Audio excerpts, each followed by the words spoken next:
Okay, good morning, everybody. Welcome. We are going to call the City Council December 11th meeting to order. We will start with the Pledge of Allegiance, and I was wondering if Mr. Jacob Williams could lead us, please. Be honored, thank you.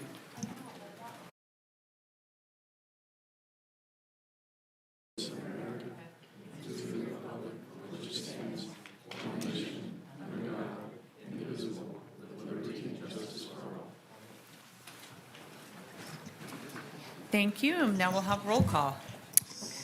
Thank you, Madam Vice Mayor. We're calling roll for Wednesday, December 11th for the Reno City Council meeting. Councilmember Taylor. Here. Dewar. Here.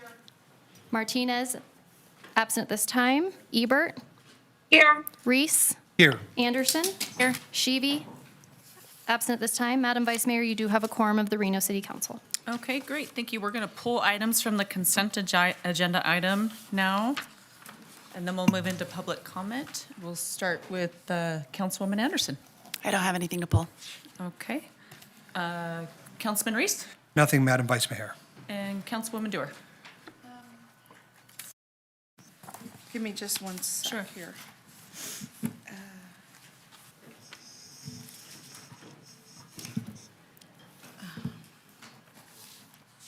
I think I was good. Is there anyone online? I don't know. Yeah. Councilmember Ebert is. Okay. Yeah. I'd like to pull a few things today. B5, B6, B8, B10, and B13, please. Okay, looks like everybody else went to their briefing agendas. We good? I don't have anything. Okay, we'll go into public comment. Thank you. All right, Madam Vice Mayor, our first item today is public comment. Members of the public may hear, observe, and provide public comment virtually by registering through the following link, which can be found on reno.gov/meetings, https://links.gov/3TXIGE4. It should be noted for those in the audience that comments are to be addressed to the mayor and council as a whole. Comments heard under this item will be limited to 3 minutes per person and may pertain to matters both on and off the council's agenda. Council may not take action upon any matter not agendized on today's agenda. When you are called on for public comment, please state your name for the record and begin speaking. The timer will begin when you say your name, and you will be afforded 3 minutes. For those participating in chambers in accordance with council rules 6.3.11, while in this room, please be respectful. Disruptive behavior from audience members like clapping, yelling, whistling, etc., which impede the meeting, may result in a warning issued by the presiding officer. If this behavior continues, you may be removed from chambers. If you're an attendee in the Zoom meeting and would like to make public comment, please raise your hand at this time. Our first public commenter today is Mark Markell, followed by Matt Means, followed by Terry Brooks.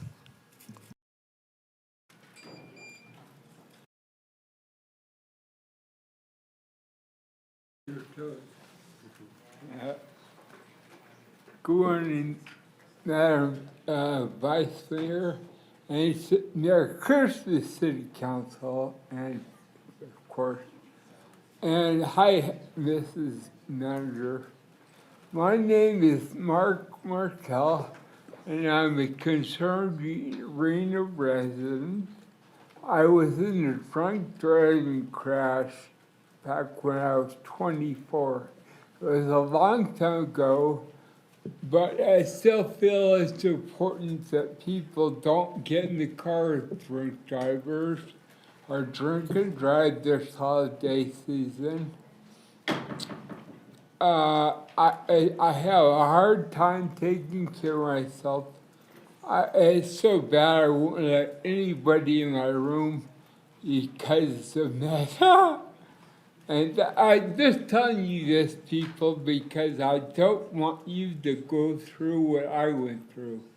I lost my wife in '97, and then my dad 5 months later.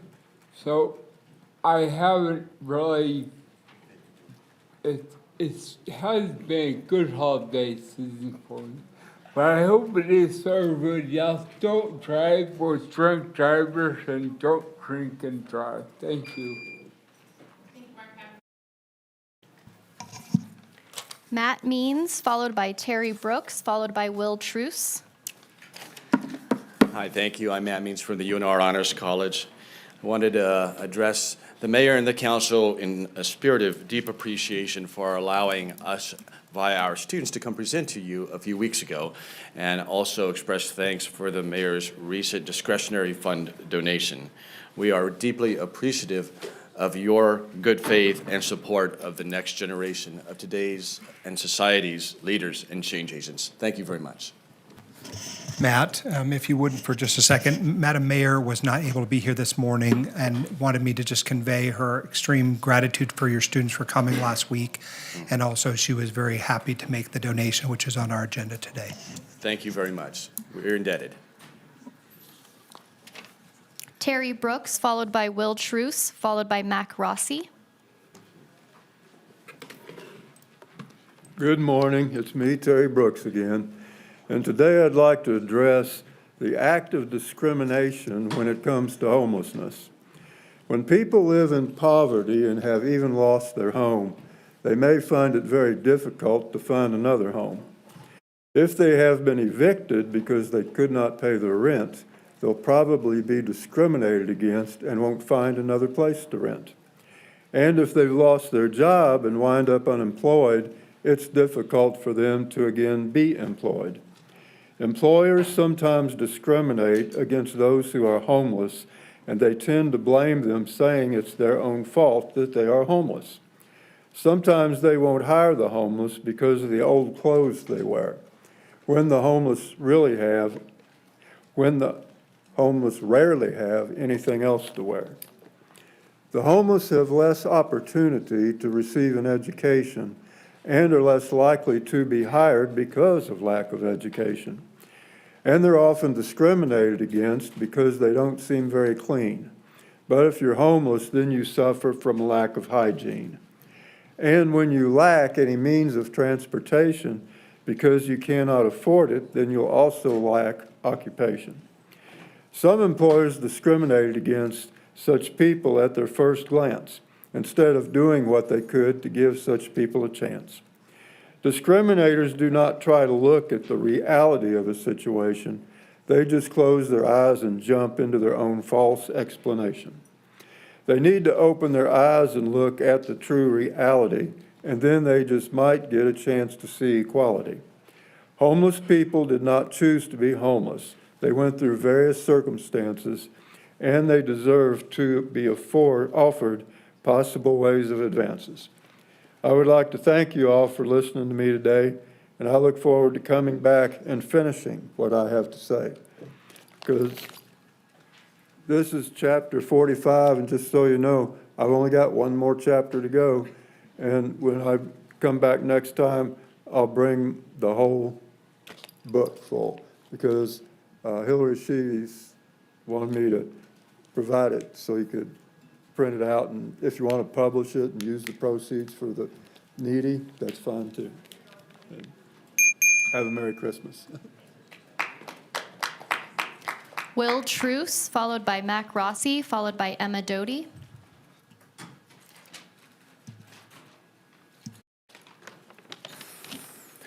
Good morning, members of City Council, Interim City Manager Bryant, and Vice Mayor Kathleen Taylor. I'm here today to voice my support for item E1, which serves to make the current prohibition on sitting, lying, and/or camping in public areas more clear, consistent, and enforceable throughout the city. I work with a lot of small business owners in the Brewery District, just east of downtown Reno. Over the last 6 months, we've greatly appreciated the increased engagement with city and county officials, along with representatives of RPD and the Sheriff's Office to address unlawful activity in our neighborhood. Our district is divided by the Wells Avenue Bridge. The section west of the bridge is part of the downtown Reno Regional Center, where this prohibition is already in effect and is now being more consistently enforced.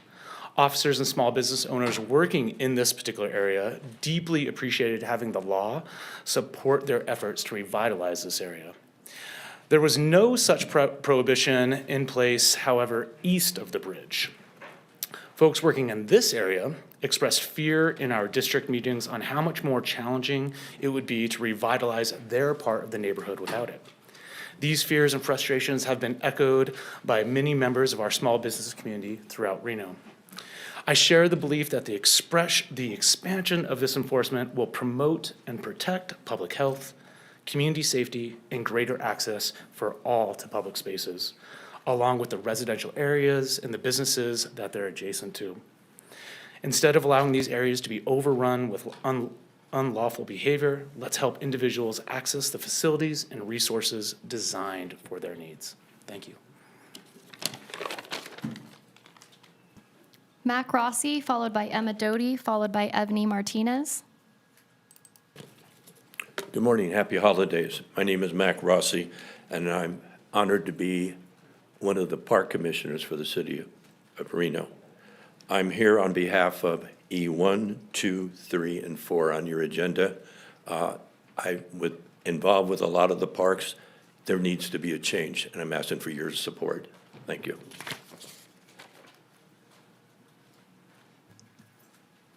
Emma Doty, followed by Evany Martinez, followed by Troy Petrie.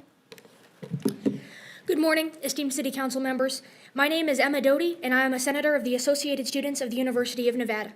In this capacity, I have been presented data of UNR students showing that 1 in 4 students surveyed this spring indicated they feel housing insecure, and I have watched the rising cost of living get worse and worse on our campus, as well as in Reno as a whole. I am here today to voice opposition to agenda items E1 through E4, which would further criminalize homelessness. And not only is this immoral, it is counterproductive.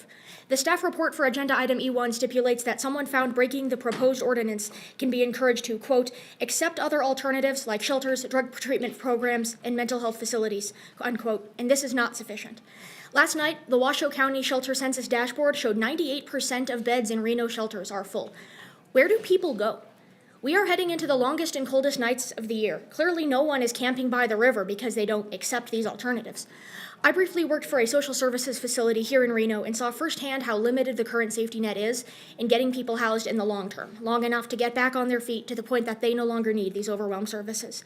If you want to solve the homelessness crisis, it's time to stop punishing people for not going to shelters that are full or finding them money they don't have, which puts them only further from getting off the streets, and to start looking at what little we have in place for them, which is obviously falling short, and divert these resources that would be spent on arresting and prosecuting them towards providing the resources that will actually put an end to camping in public. Thank you.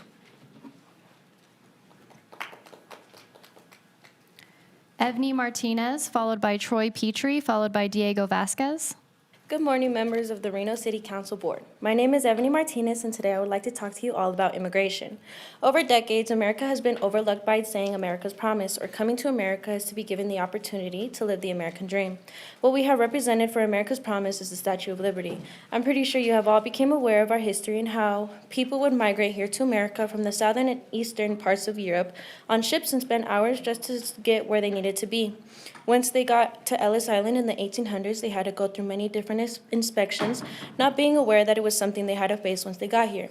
They were searched for medical inspections, such as doctors would scan each immigrant for obvious physical or mental health issues. They were also looked at for physical exams, which had included an assessment of their mental state. Doctors looked for rashes, fever, birth defects, limps, labored breathing, lice, and contagious eye disease. There was even times where immigrants had to walk the stairs in the Statue of Liberty to be determined where they were with their breathing. If an immigrant did not pass the test, they would simply get denied and got sent back to where they came from. I know I'm talking a lot about history, but I'm aware of history is known for repeating itself. The Statue of Liberty is a representation of the promise that says, give me your tired, your poor, your hundred masses yearning to breathe free. As this being that America was with open arms and to bring all your worries upon the United States for a better opportunity. As well in the U.S. Constitution, it says, we the people of the United States, in order to form a more perfect union, establish justice, ensure domestic tranquility, provide for the common defense, promote the general welfare. The Constitution outlines the framers' goals of creating the ensuring peace and promoting a healthy and free nation. But for what I personally experienced and what I've seen, immigrants do not get treated the way they were told they were going to. As well as many jobs don't take immigrants because they are either racist or don't look for workers who are not citizens.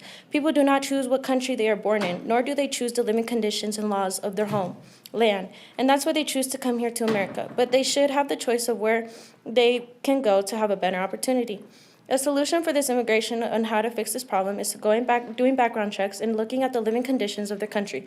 Because there was a lot of people that there had been a lot of people is by doing people that know they have been tapped out in their own country or would like to make more money with a bigger dream and opportunity. What should come with this background check is by taking their fingerprints to see if they're a criminal or not. I say this because I'm aware that you guys will be taking chances of bringing more threats and criminals into America. Another way we can fix this problem is by taking chances of putting these immigrants on probation for 5 to 10 years. With a law that says if they commit any type of crime, they got sent back to where they came from. No questions asked. If they complete 5 to 10 years without crime, they got a reward of citizenship. The reason why I say this as well is because they are coming into a new country, which is a reason for them to try and be on their best behavior. That is all that I have for you now. Thank you for your time. Troy Petrie, followed by Diego Vasquez, followed by Luis Torres.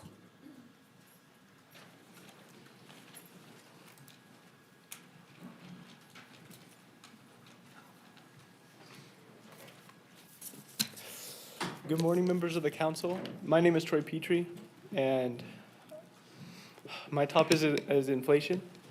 It has deeply impacted me and my family. It has almost doubled rent. It has really brought up groceries. And even to relate it to my generation, from a new game over in like 2012, it was like $30, and now it's like almost 100. So I was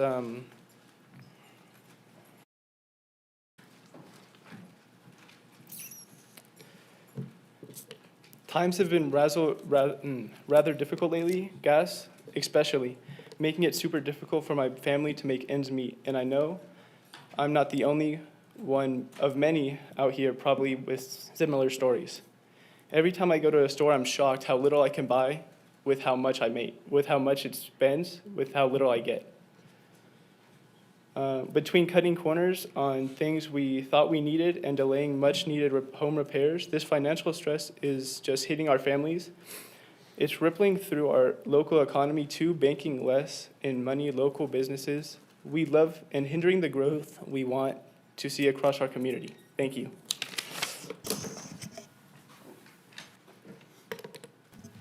Diego Vasquez, followed by Luis Torres, followed by Fabian Aguilera.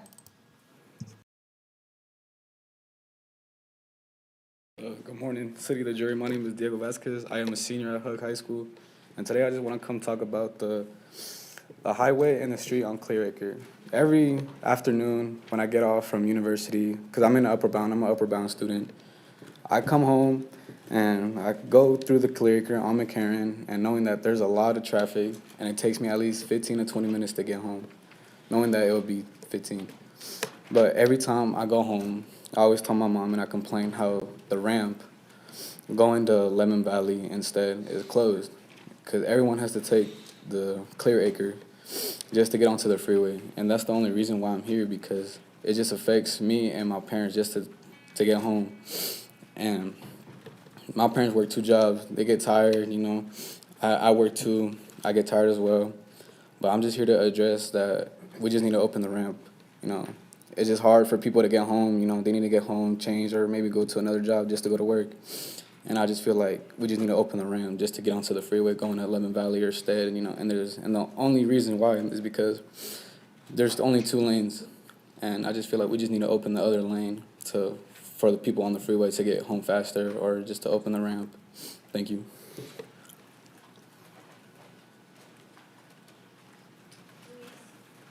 Luis Torres, followed by Fabian Aguilera, followed by Osvaldo Jimenez.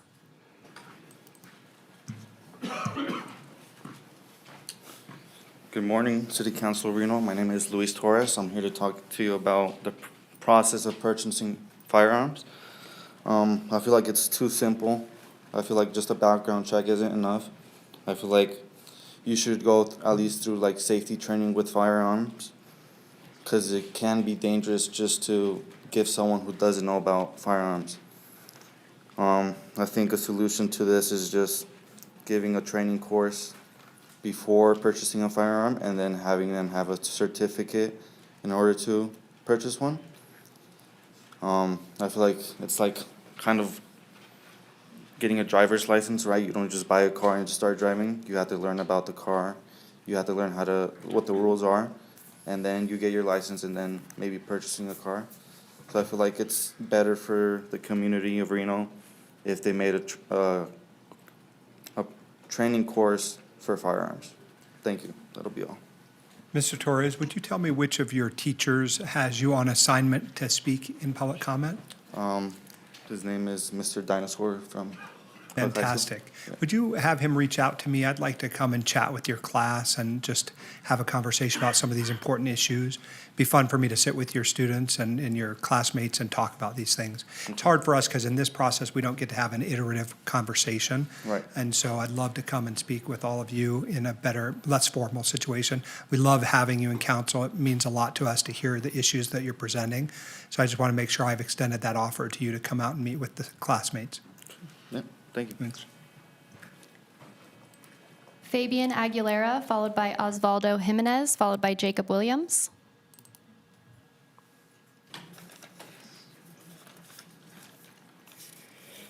Good morning, Reno City Council. I am Fabian Aguilera, and I come on behalf of Hug High School. I am here to talk about gas prices in Nevada, but more specifically, Reno. Gas prices have been really high lately, higher than they ever have before. Well, not before, but just they've been really high. And people have things to do, places to be, and I just hope, you can set like a cap limit on how much gas can be per gas station, because people, they drive to school, they work to school, they have jobs, they got places to be, and now it's getting colder, so they got to start their car a little more early in the morning. So, it's a tough time, and people don't make a lot of money sometimes, and gas can be really expensive. It could be like $40 to $100 depending on what kind of vehicle you drive, and some people can't afford it, and they can barely even make it to work and back. So I'm just really here to talk about how you guys can set a cap on it and really just care for the people and just kind of put down inflation as well. Because overall, everything in society is very high as well, but yeah.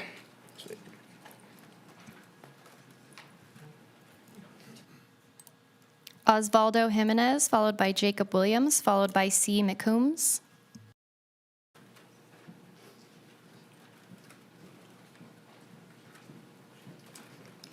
I know we're supposed to address up here, but I just want to say I'm so impressed by all the students that came up here and were just saying what they needed to, because I still need to write my stuff down.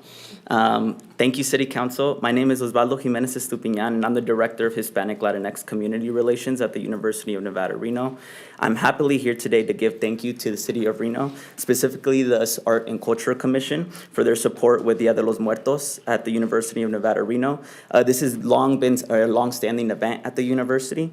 These events help bring in community members and individuals that may have not seen the university as accessible prior to. We had 800 attendees during this year's event. Hug High School Latino Student Club led 8 craft tables and activity tables where they were able to connect with community members. And I saw so many families running around with face paint trying to make it to the Loteria table, and it was an amazing event. It's amazing to partner with Hug High School, especially the student groups, because one, they keep me in check, and then it's an amazing opportunity for them to lead this initiative. It was an amazing event, and we received some of the best feedback for the event this year. We will hear some comments from one of the amazing students, Ileana, in a little bit, but I just wanted to thank the City of Reno and the Arts and Culture Commission for their support with Dia de los Muertos. This continued support from the city is the reason we're able to keep this event going, and I cannot express enough how much the support means to us. The community connection is vital to continue to serve our community and to have cultural events that represent the background of many of our residents. Thank you again. Dia de los Muertos is not just a cultural observance, it is a reminder of the importance of family and heritage and the interconnectedness of our lives. Your support ensures that this event remains a vibrant expression of identity and unity and respect for those who have come before us. Thank you for your commitment in celebrating and preserving the diverse cultural fabric in Reno. And on behalf of the University of Nevada, Reno, I want to thank City Council and the City of Reno for your support. Thank you. Jacob Williams, followed by C. McCombs, followed by Ileana Ramirez. Good morning, everyone. Jacob Williams for the record. Nice to see you all. Hey, I just want to say I'm a little late, but congratulations to all of you that won your election and Ms. Anderson on your new election, Ward 6. I'm here today to speak in strong support of the proposed citywide no camping ordinance. Our downtown is the heart of our city, and a place which should reflect vibrancy, safety, and the opportunity we value as a community. Unfortunately, despite numerous progressive initiatives aimed at addressing homelessness, our downtown continued to struggle with safety concerns, diminished economic activity, and the erosion of its appeal to family and visitors. I did what I called a non-specific poll on a social media site a couple days ago titled, "What deters you from spending more time downtown?" In just over 2 days, the post was viewed 11,000 times with about 100 comments. I'll spare the council the terms that were used, but the overwhelming majority of comments from residents around our city were in regards to crime, unsafe conditions, dirty streets, and without sugarcoating it, the homeless. The second highest amount of comments, if you care to know, were about lack of parking in Midtown, which I'm sure is no surprise to you. This ordinance is not about ignoring the needs of those on the street. It's about addressing a growing issue in a way that balances compassion and accountability. Simply at this point, those that aren't seeking or getting the services that we offer are choosing not to. I believe we can both have a compassionate and firm, and be firm in our resolve to create a safer, more welcoming environment downtown. This ordinance is a step forward in restoring a sense of order and dignity to our city, ensuring that everyone, including residents, business, and visitors, can enjoy our shared public places. I love the work that the Downtown Partnership has done, but they need help, and we do too. I urge you to pass this ordinance as a part of a broader strategy to address the challenges our community is facing. And now switching gears. Councilman Reese. On behalf of the Somerset Owners Association and the thousands of Northwest Reno residents to use Somerset Parkway, I want to express my deepest gratitude for your vital role in the completion of our paving project on Somerset Parkway. As the president of Somerset Owners Association, I've seen firsthand how your delegation to our residents' needs have made tangible differences in the lives and residents of the Northwest community. Your leadership is a guiding force behind this project, and it was crucial in bringing it from reality to concept. I'll fast forward here. It's easy to criticize elected officials when things go wrong, but we often forgive them to give them credit when things go right. You're a great representative, and I appreciate all your help. Thank you all for your time.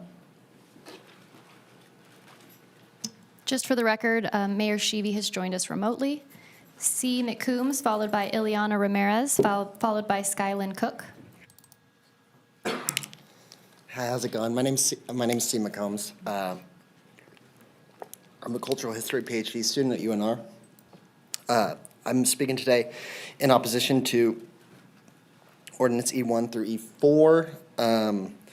And so I want to begin. Every day in America, people experiencing homelessness are threatened by law enforcement, ticketed, or even arrested for living in public spaces when they have no other alternative. Rather than providing adequate housing options, too many communities criminalize homelessness by making it illegal for people to sit, sleep, or even eat in public spaces. In fact, a cursory search for our place reveals that there are 0 out of 160 available beds to sleep in tonight. If we're being intellectually honest, you will see that these laws violate moral, constitutional, civil, and human rights. They create arrest records, fines, and fees that stand in the way of homeless people securing jobs and even housing.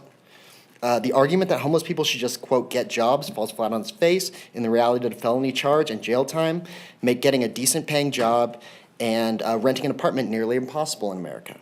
One study by the McCormick Institute on Public Affairs found that nearly a quarter of guests in homeless shelters have been incarcerated within the previous year. We have put unhoused people in an impossible situation that laws criminalizing sleeping outside make even worse. In 2018, Martin v. Boese in the Ninth Circuit courts held that the absence of adequate alternatives is cruel and unusual punishment under the Eighth Amendment to punish someone for life-sustaining activities like sleeping, resting, or sheltering oneself. And now I want to shift gears a little bit to my work as a Nevada historian. Nevada itself is also conceptualized as the most libertarian state in the union because of legalized gambling and prostitution. And that construct, mixed with Western frontier mythos and cowboy aesthetic, finds a home within the biggest little city in the state, Reno. That's all to say Reno epitomizes Nevada culture in very unique ways. Michael Bowers taps into this unique culture of Nevada when he argues Nevada is unlike any other state in politics and culture, economically right yet libertarian, have widespread gambling and a 24/7 gaming industry. That is all to say, Nevada is culturally and financially unique compared to the rest of the U.S. Therefore, in case the moral arguments didn't sway you, you owe it to your constituency to embrace your culture and reject bad fiscal decisions.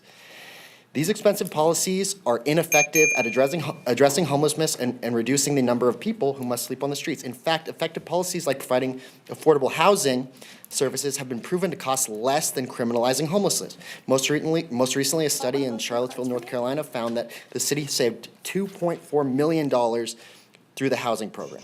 All right, you are left with a decision. Are you going to embrace the libertarian legacy that Nevada upholds, or are you going to lean into the unfortunate continuity of racism within this city and classism? Thank you very much. Ileana Ramirez, followed by Skylin Cook, followed by Bahar Jazani.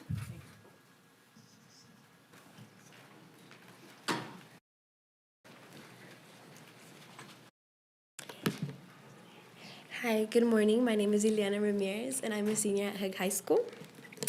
For the past couple years, I have been given the opportunity to be able to give back to my community in various ways, one of which has been attending the Hispanic Heritage Culture event through my Latino club at my school. This event is hosted by the University of Nevada, Reno, and is sponsored by the City of Reno's Art and Culture Commission. And seeing the community come together and celebrate a beautiful culture has been such an eye-opening experience.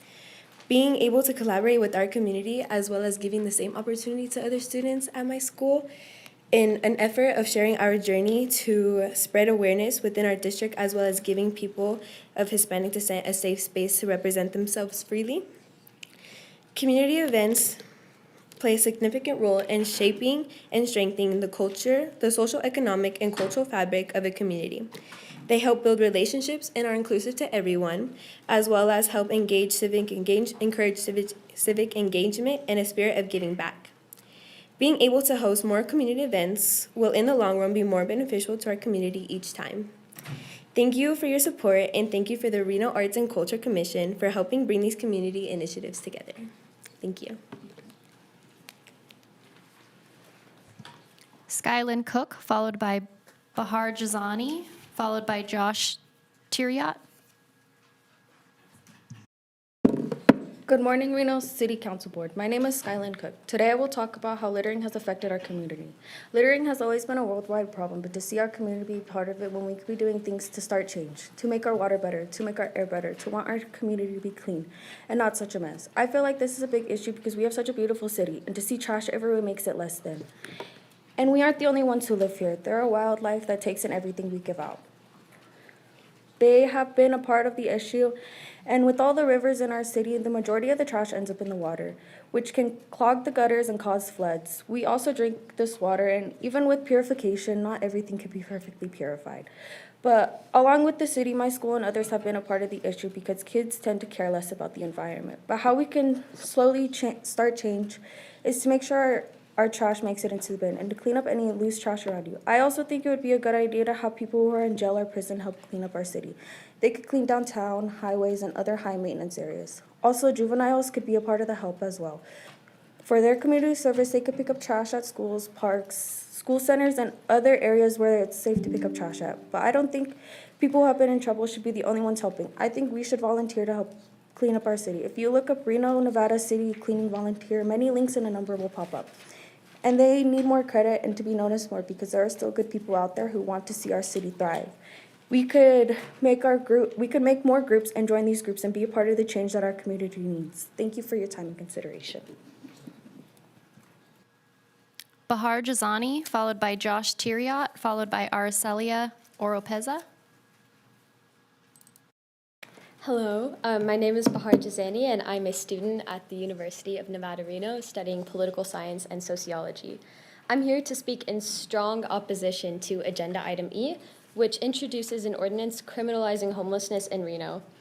As someone with a background studying policy and conducting qualitative research on individuals experiencing housing insecurity, I can state with confidence that criminalizing homelessness is a destructive policy failure.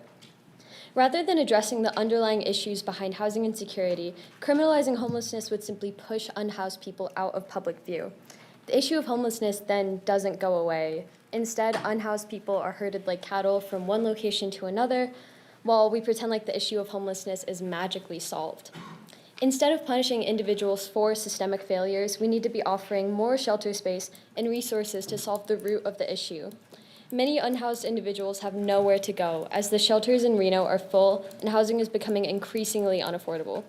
Individuals with marginalized identities, like people of color and LGBTQ people, are also disproportionately experiencing homelessness.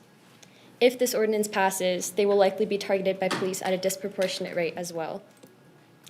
Focusing on the effectiveness of the ordinance, research has shown that criminalization is the most expensive and least effective way of addressing homelessness.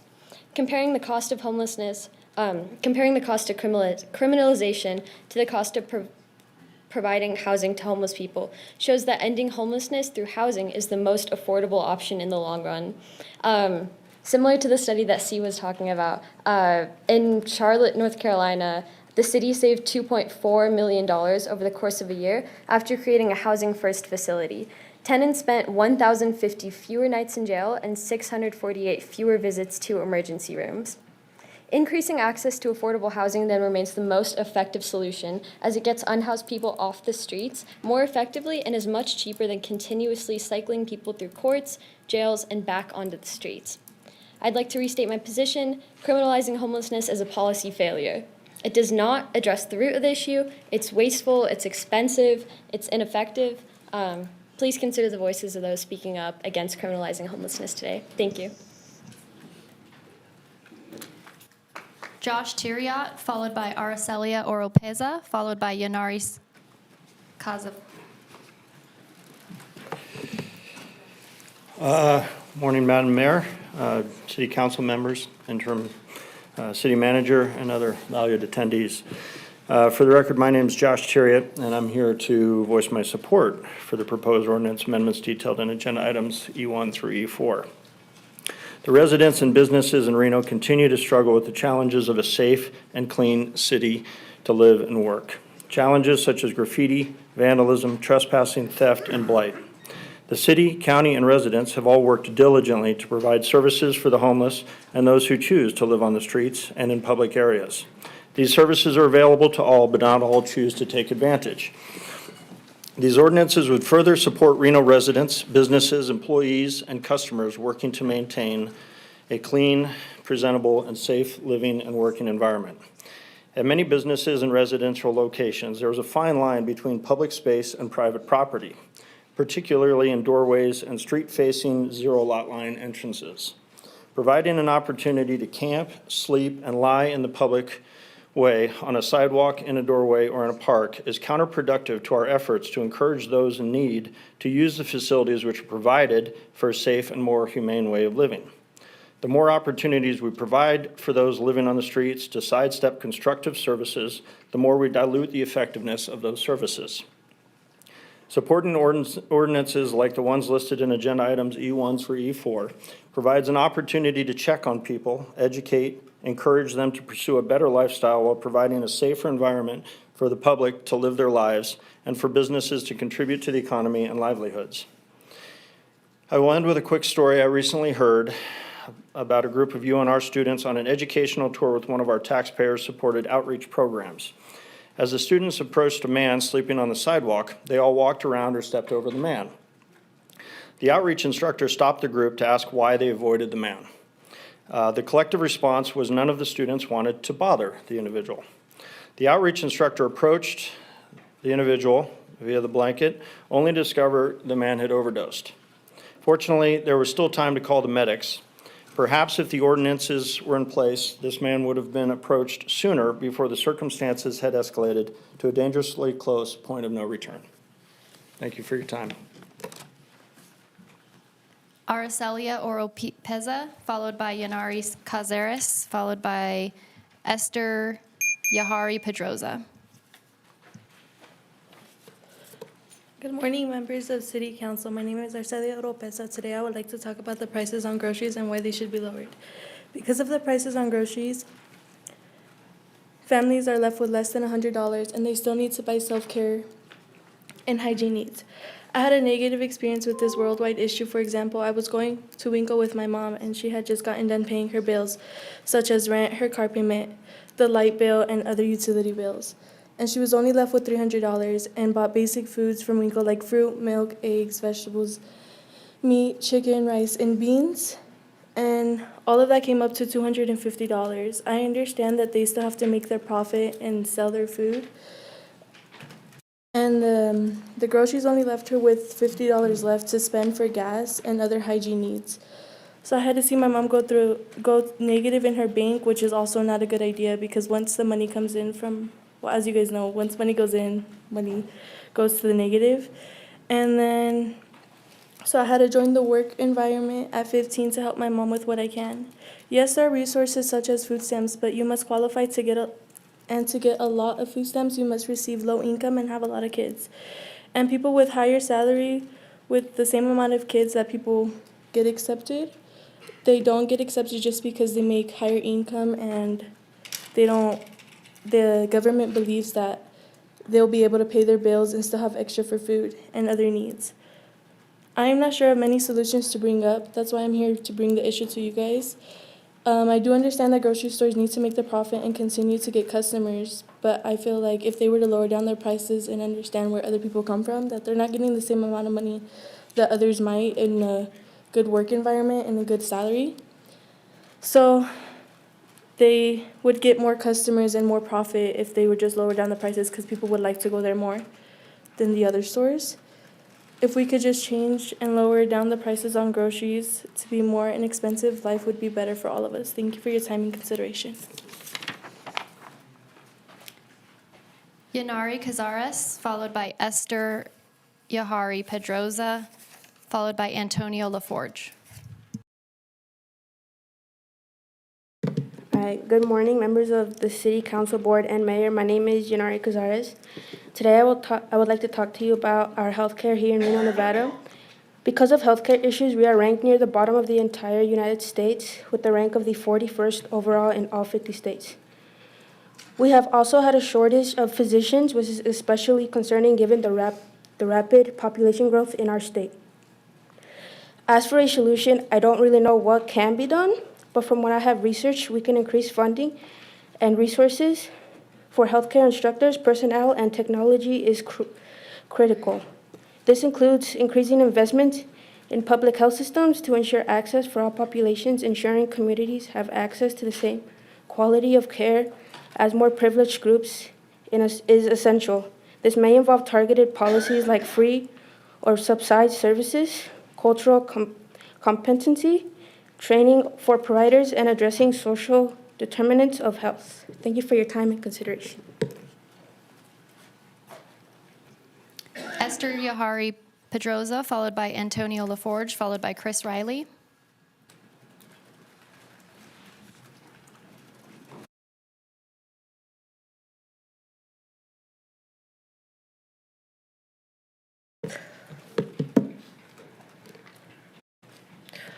Good morning, members of the Reno City Council Board and Mayor.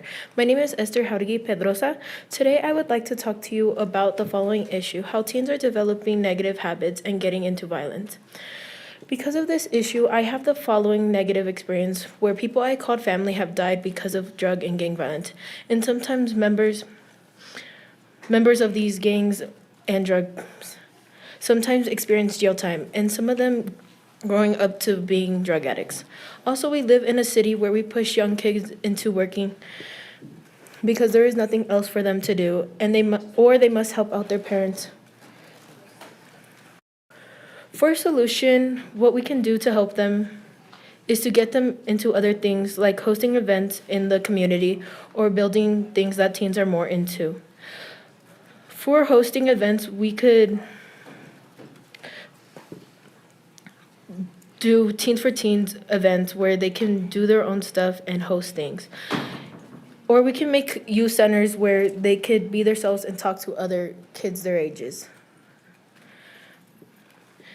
We could also provide houses for homeless teens who struggle with drug abuse. So if we could help these teens develop positive habits and get them engagement in the community, I think it would help them a lot. Thank you for your time and consideration. Antonio LaForge, followed by Chris Riley, followed by Jack Rovetti.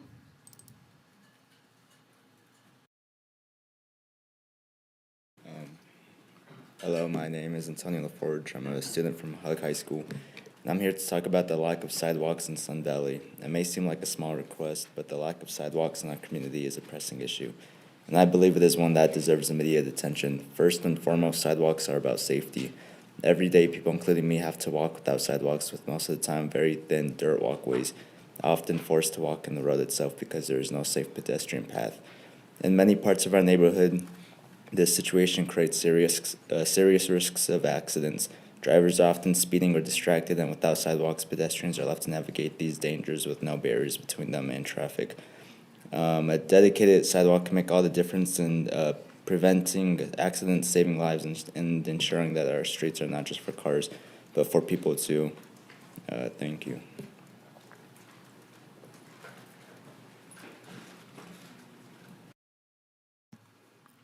Chris Riley, followed by Jack Rovetti, followed by Omar Garcia. Members of the council, Manager Bryant, my name is Chris Riley, and I just wanted to submit public comment to say thank you to city staff, you all, and RPD, and support of items E1 through E4 on the ordinances. There's no perfect policies. There is a true safety concern that we've had as downtown business owners, and increasing of late. We've had 3 recent fires near wooden structures, 2 of which we almost lost sections of buildings and businesses. We had another instance where a gas line was involved and tampered with, and we're all just very thankful that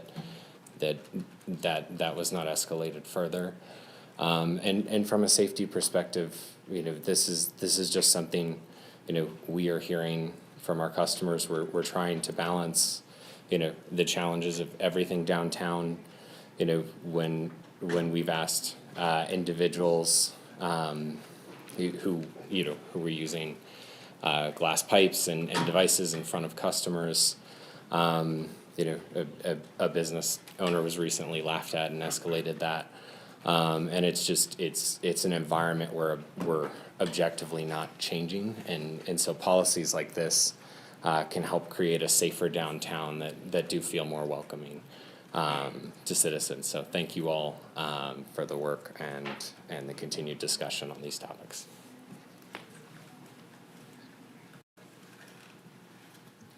Jack Rovetti, followed by Omar Garcia, followed by Anthony Nahara. Hello, Merry Christmas. Thank you for Hillary Sheevy invited me for my popcorn, and I got you guys a gift for you guys. But I can't build it here, but I probably give it to you in your office.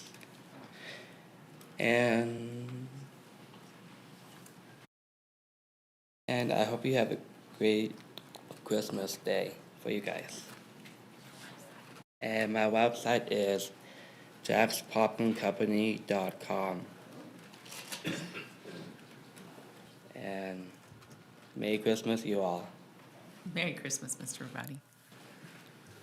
Omar Garcia, followed by Anthony Nahara, followed by Jovel Johnson. Good morning, City Council Board.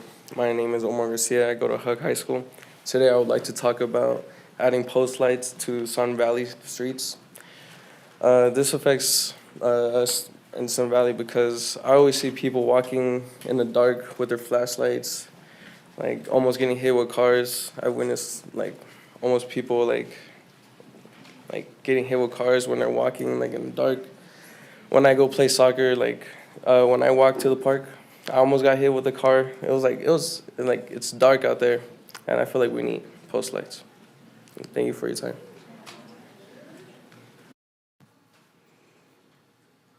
Anthony Nahara, followed by Jovel Johnson, followed by Anazita Barahona.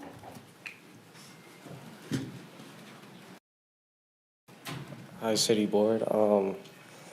My name is Anthony Nahera, and today I would like to talk about the road McCarran from Sutro to Virginia Street. When I drive through there, it's just very like uneven and wobbly, and I had like a little Honda Civic when I first got my license, and like I was just driving through there, and then the strut got all messed up, and I had to like change it, and I had to get a new car. And I would just like for you guys to change it, the road. Thank you. Sorry.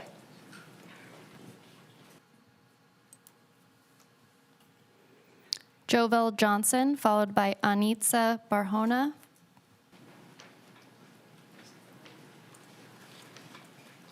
Good morning, Reno City Council. My name is Jovel Johnson.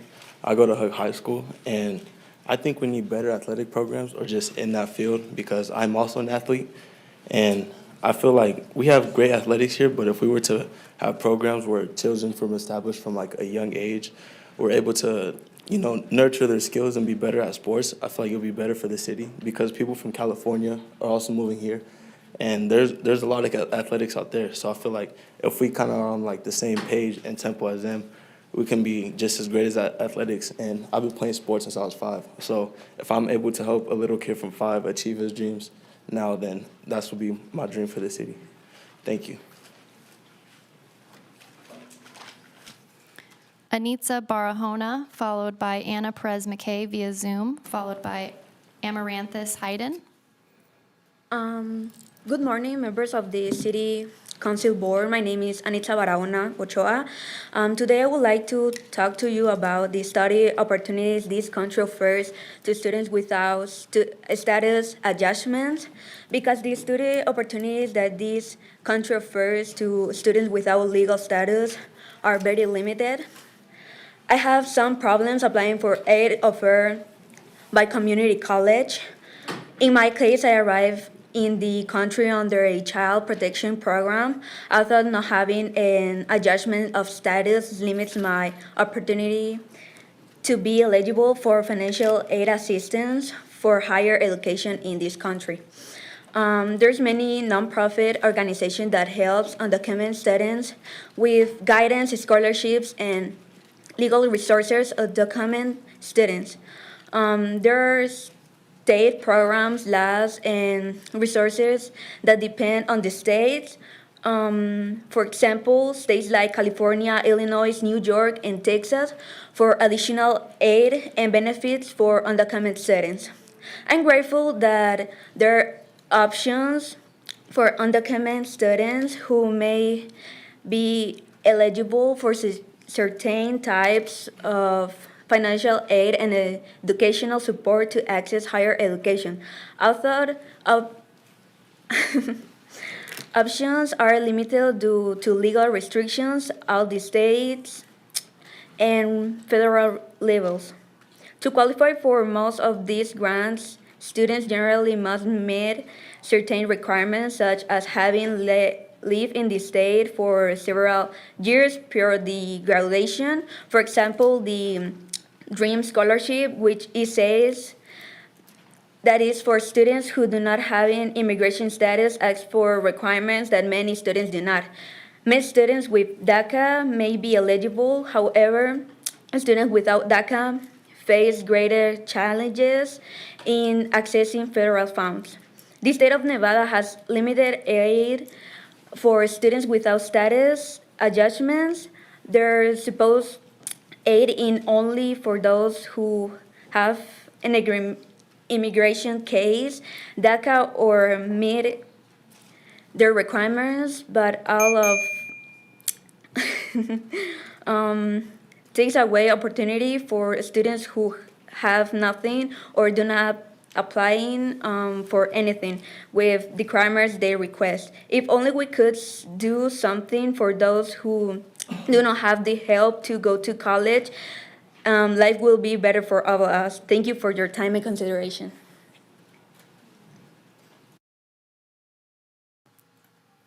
Anna Perez McKay, followed by Amaranthus Hayden, followed by Tzek Morales Saldana.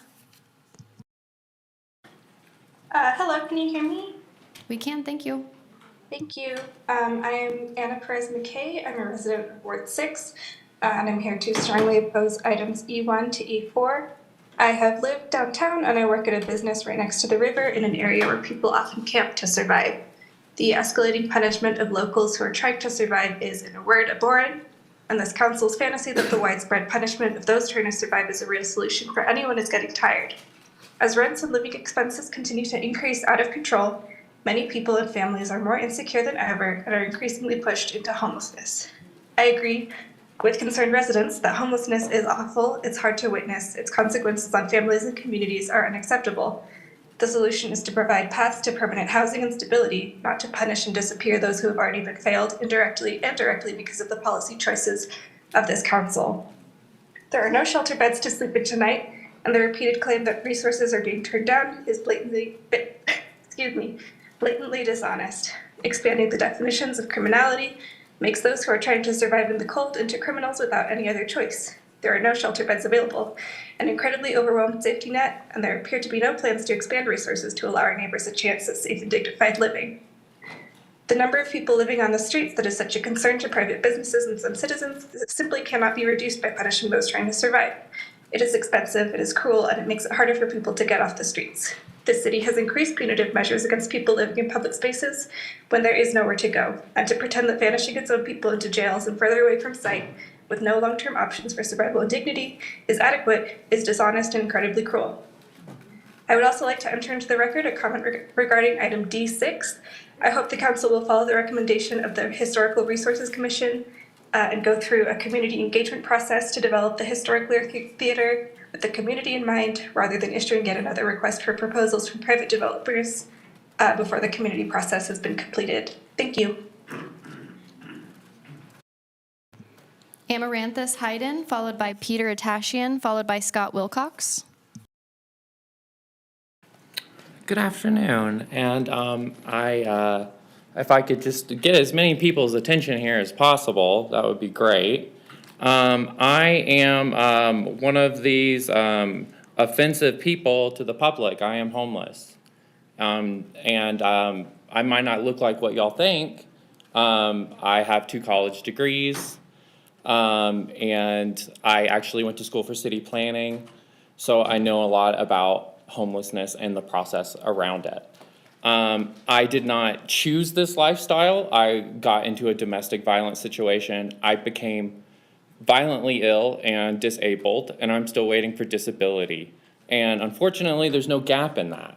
If you're waiting for that money and you can't work, there's really nothing you can do. I am fortunate enough to be in a shelter right now, which I am very appreciative of. The shelter I'm in, though, is completely full. So had my situation happened at this point in time, I would be on the streets right now. And I want y'all to understand, when people start talking about, oh, these people are on drugs, oh, these people are causing fires, I want you to look at me. I want you to see me like I don't do drugs. Like, not all of us are in that situation, and that is just an absolute bigoted idea that you're forming around homeless people. If we have nowhere to go, it's because we have nowhere to go. And the shelters are full, and because it's cold outside. The idea that you would even bring this up while it's so cold outside is crazy. I mean, it's just wild and offensive. Like, we're unhuman. Like, we're not deserving of any dignity at all. I can't control that I became disabled. I did everything in society told me to do. I went to school, I went to internships, I went to fellowships, I did everything right. But I could not help the fact that I got hit with a neurological disorder. And then I got hit in a relationship that I was being abused and I had to get away. When I was getting away from my situation, I had nothing but the things I could grab in a burlap sack. And I was walking down the road, had no idea what I was gonna do. And the first thing that happened to me was a lady called the cops on me. The first thing that happened to me, I was homeless for all of 5 seconds. And the only thing that people in that neighborhood could think of was, how do I get this person out of my life? How do I get them away from me? Not knowing that what I'd just been through. And I want y'all to understand that we are people. And you just never know what you're gonna go through in this life. You could be homeless. All of us have that potential. So I want you to understand. I want you to understand that. And I want you to all think about that. We're not a public nuisance. We're just people that need help. Thank you.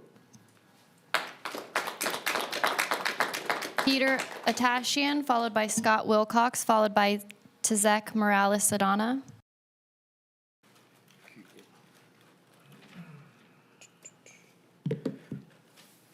Hi, my name is Peter Atashian. I'm a business owner here in Reno, born and raised in Reno, first generation. It's cool to see what the city's done and how it's grew. I'm 38 years old, and I remember McCarran was like the outside of Reno, so that was furthest you went out. I'm here to talk about for the ordinances that I'm in favor for. The reason I am is I'm seeing a lot of rampant drug use, drug dealing, crime, garbage, all in residential areas where there's kids. Personally, where my business is, there is a residential zone. And every day I see these kids have to go on their way to the school bus with meth, seeing meth, smoke, and you see drug dealing, and you see people throwing axes. And I know it's not, everyone's got a different scenario in their neighborhoods or whatnot, but primarily where I'm at, I'm seeing that on top of that with tons of garbage, it's just not a good environment for kids to be in. And seeing the ordinance help clean up the streets and having them live a better life, I'm for that. As far as for businesses, yeah, it has created a loss of income for me with the increase of these issues that I'm seeing, especially with the drug use, because it increases the drug dealers that come by and they hang around them as, how do I say it? They hang around them as prey, like, hey, keep living here, we'll give you drugs. So I'm just seeing a lot of that, and that's it. So, my first time doing this, I'm a little nervous. So yeah, thank you guys. All right. Scott Wilcox, followed by Zek Morales-Adana, followed by Laura Hirsch. Hello, my name is Scott Wilcox. Wanted to talk about the opposition to E1 through 4. So I wanted to talk about a close friend of mine who has been homeless for the last 4 months or so. She's been trying to live in her truck. She's been staying on our couch. She's been staying on other people's couches. She uses our kitchen, our showers. I helped her insulate her truck to stay warm now that it's getting so cold, So I wanted to outline her circumstances for you because it's frankly ridiculous, and to be betrayed by her own city is just devastating. It's really, really sad, as you're hearing other people talk about as well. She doesn't have anywhere to go. She has had not 1, 2 full-time jobs within this time, but unfortunately she cannot afford housing because of her medications and ongoing medical issues are just costing her too much, which is a whole issue, another issue by itself, right? So she services smog machines around Reno, allowing us to register our own cars and service our own cars. But it's just kind of ironic in that way that she's not allowed to stay in her car, right? Even though she's allowing everyone else to have theirs. People will still be homeless in Reno regardless of whether or not it's a punishable offense. Criminals will be criminals regardless of whether or not they're housed. She isn't a criminal. She isn't lazy. She's just being failed and let down. Punishing, even arresting people like her and our other homeless neighbors is cruel and unhelpful in tackling the real issue. Thank you.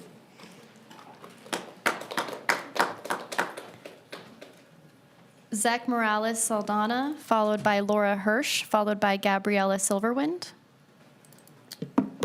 Good morning, members of the Reno City Board. My name is Isaac Morales, and today I would like to talk about the wrongful and unjust convictions. The issue with the city or government is how there are so many wrongful convictions, over 7,000 wrongful convictions around Nevada. It shouldn't be that frequent. I believe that the government should be more cautious of who they make judges and who they give so much power to.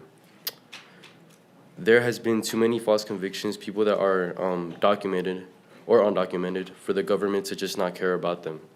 There are a lot of biased judges, I feel like, that are in Reno. And the court does not care about how those people are treated in other places, especially if they are undocumented. If they are deported, they do not care about the well-being that they have in another place, or if they are relocated in another state. One of my close relatives was locked up and deported over a wrongful conviction that ended up being proven wrong in many ways, but he was already deported, and it already messed up everything else that he had going on for his life. But the court decided that he was guilty, and we couldn't do anything about it in those short 6 months that he was here in Reno and relocated in LA. So for us to get him out was completely out of our jurisdiction, and to get him back over here, since he was deported and undocumented, it was really hard to get him back over here. Especially for him to get his visa now, he is unable to do that because he was already found guilty for what was caused. I feel as if people that, or the judges that are found wrongfully convicting people should be punished in various ways or taken their license away from that. And we shouldn't allow people to run free, especially if they do falsely accuse someone, just in case they cause any more lawsuits, insurance fraud, or any other stuff like that. Thank you for your time and consideration. Laura Hirsch, followed by Gabriella Silverwind, followed by Adrian Lowry via Zoom. Hello, my name is Laura Hirsch, and I'm here to address Agenda Item E, Ordinance Adoptions in Sections 1, 2, 3, and 4. With winter fast approaching and our shelters full again, no beds available, it is not only unreasonably cruel but unconstitutional and a death wish for the city of Reno to penalize the act of sitting, lying down, sleeping, or camping outside. If this city cares for its constituents and our safety, the city would prioritize the availability of affordable housing. It would allocate funds to construct more shelter. The Record Street Community Assistance Center wouldn't have fallen into disrepair and misuse. We wouldn't have to debate year after year with you that making conditions more dangerous for those who are homeless is not the solution. It is both embarrassing and disgusting that year after year, this city seems to propose the same non-solution to an issue that has a wide range of Band-Aid solutions that could amount to much less preventable death. I am not going to expand very much as to why I think sitting, lying down, and sleeping outside should not be made illegal. It is ridiculous to me that we debate this at all. What I will do is I will beg City Council to observe that oftentimes homelessness is a symptom and a lack of housing. It's a symptom of inequality. It's a lack of support system and signs of an unhealthy community. If the city doesn't have the funds to entertain increased beds or shelter, the city can allocate land for shelter, whether that be tenting or sleeping outside. If there are more homeless than there are beds in our shelters, there will be people sleeping outside. This has been the case for years. Further punishing homelessness does not make homelessness less likely nor safe. If safety is your concern, you would ask someone homeless what would make them feel safer. Again, as cited by multiple comments here, criminalization is more expensive than providing resources. I urge the city to focus more on the housing crisis, affordable housing, increasing the number of beds available, and allowing people to sleep. If you can't do that, there should be land freely available for people to sleep on. Again, I'd like to remind everyone that there are no shelter beds available right now. And this is not about people turning away resources. This is about a lack of resources. Thank you. Gabriella Silverwind, followed by Adrian Lowry via Zoom, followed by Nicole Anagapasis via Zoom. Good evening, good day, ladies and gentlemen. In regards to her question about asking homeless what they could do to feel safe. For starters, these shelters, when we're told that we could be safe there and have services that will help us, and then those services don't, and we don't feel safe because the care campus in particular has 75 registered predators on property which are supposed to be 1,000 feet away from a potential victim or prey, but yet they're still there. I myself have utilized services. I had an apartment at Carville, but the manager had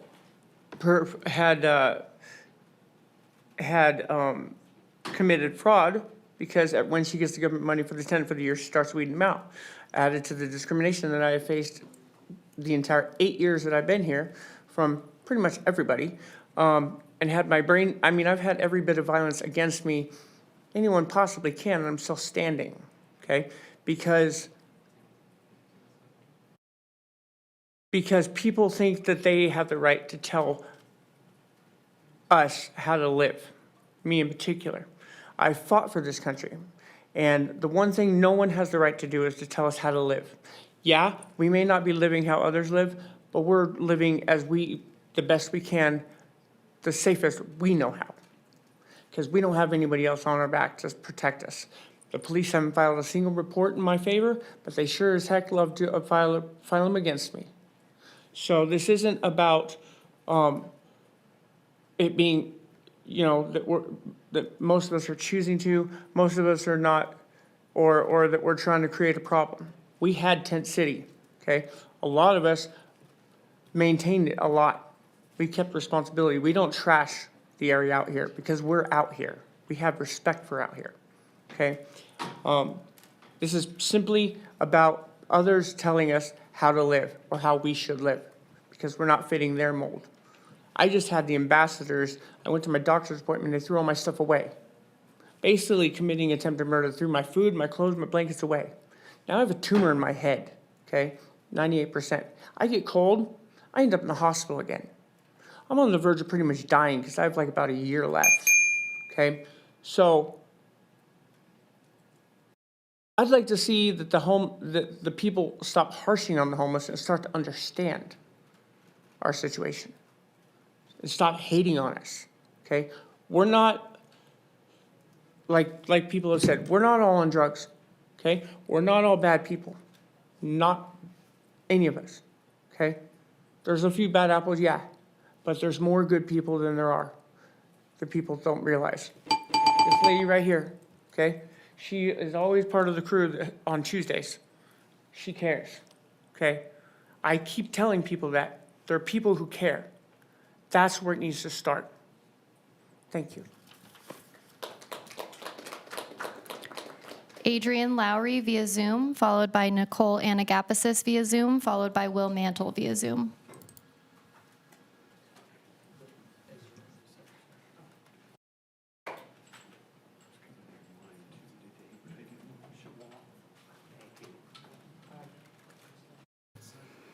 Adrian, if you would unmute and state your name for the record. Hello, my name is Adrian Lowry, and I'm speaking in opposition to items E1 through E4. These proposed ordinances will do great violence to some of our most vulnerable groups in Reno. We know that homelessness cannot be solved by locking people away or placing them in further debt.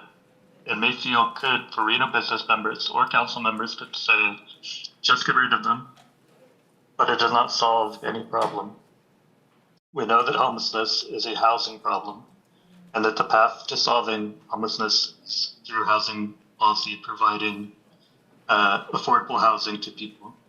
And not just, affordable housing, because I know that is a very technical term that does not mean what we colloquially consider it to mean.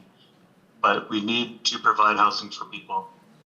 Do not violate these people's human rights just to have, a feel-good solution to this problem that doesn't actually solve anything. Thank you. Nicole Anagapasis via Zoom, followed by William Mantle via Zoom, followed by Manuel DeLucas. Good morning. My name is Nicole Anagapasis, and I'm an organizer with Family Soup Mutual Aid. I did see a few of my friends and allies in the audience today, and I'm grateful that they were able to show up in person where I was not.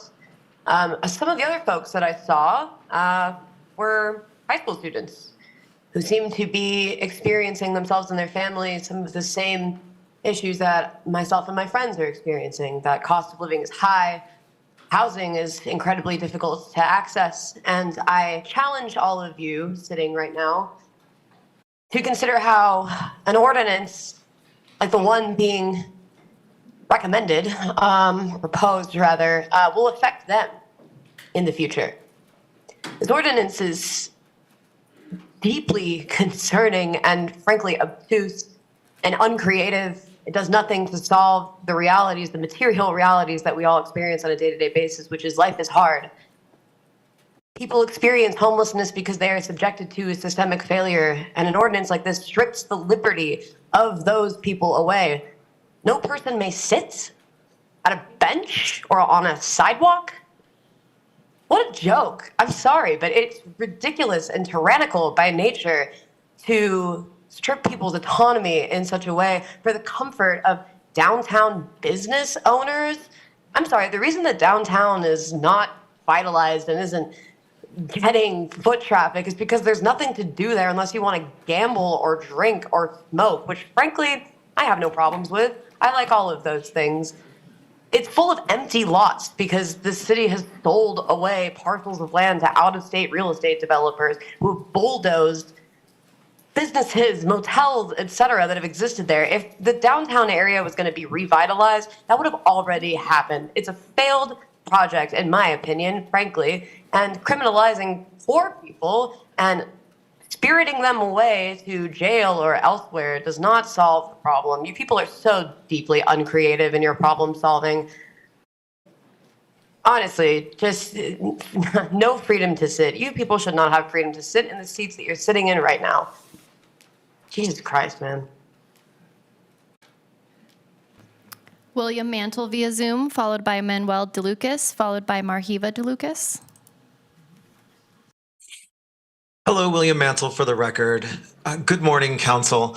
I have concerns about the process to appoint Miss Jackie Bryant as our city manager. I mean no disrespect to Miss Bryant, and we have worked together before, but the process for her selection is problematic to me. In June, Ms. Bryant unequivocally stated that she wasn't interested in the city manager position. She didn't apply, and so this body expended a significant $75,000 on a national search for a city manager. This body is either reckless or irresponsible when it wastes $75,000 of taxpayer funds as it has done. To make matters worse, this body offered an obscene starting wage of $368,728 and change, $10,000 more than prior manager Thornley received after years of service. Mr. Thornley left under a shroud of suspicion and intrigue following reporting from This Is Reno on approving inappropriate and unethical spending by this body. Now you dictate appointing Ms. Bryant as city manager in a completely opaque and circumvention of the usual process way. Your action has created the specter of suspicion, favoritism, and unfortunately even backroom dealing. This process, plus the high initial pay, has set up Ms. Bryant for extreme criticism when she makes any error, innocent or not, that could favor this body. The charter explicitly separates the powers of the city manager from the council, but the course you've taken blurs that distinction as much as possible to Ms. Bryant's detriment. You should have followed the proper process. You should have been transparent and public-facing. You shouldn't have considered someone who wouldn't follow procedure. What example are you setting for future city recruitments? And I sincerely doubt you would have wasted $75,000 of your own money on a hollow pursuit. Unfortunately, this all blemishes Ms. Bryant's new career out the gate, and I worry about how it's going to go, sadly. Otherwise, I'm also looking at the Washoe County Shelter Census Dashboard. Currently, we have 9 beds available in the entire county. It's roughly $64 a night per person at the CARES campus to stay versus $174 a night at the Washoe County Jail, which is a difference of 172%. Recidivism rates, that rate which calculates an individual's recriminalization or again committing a criminal act after they've already committed a criminal act and been incarcerated, is roughly 3 times worse through incarcerative processes and penitentiaries than if they went through a rehabilitative and more community-focused process. Lastly, I'd really like to say congratulations to the high school students who kicked major butt coming up there and speaking their minds. Nothing can stop you if you work together and push your ideals forward. Thank you. Manuel DeLucas, followed by Marhiva DeLucas, followed by Crisia Solido.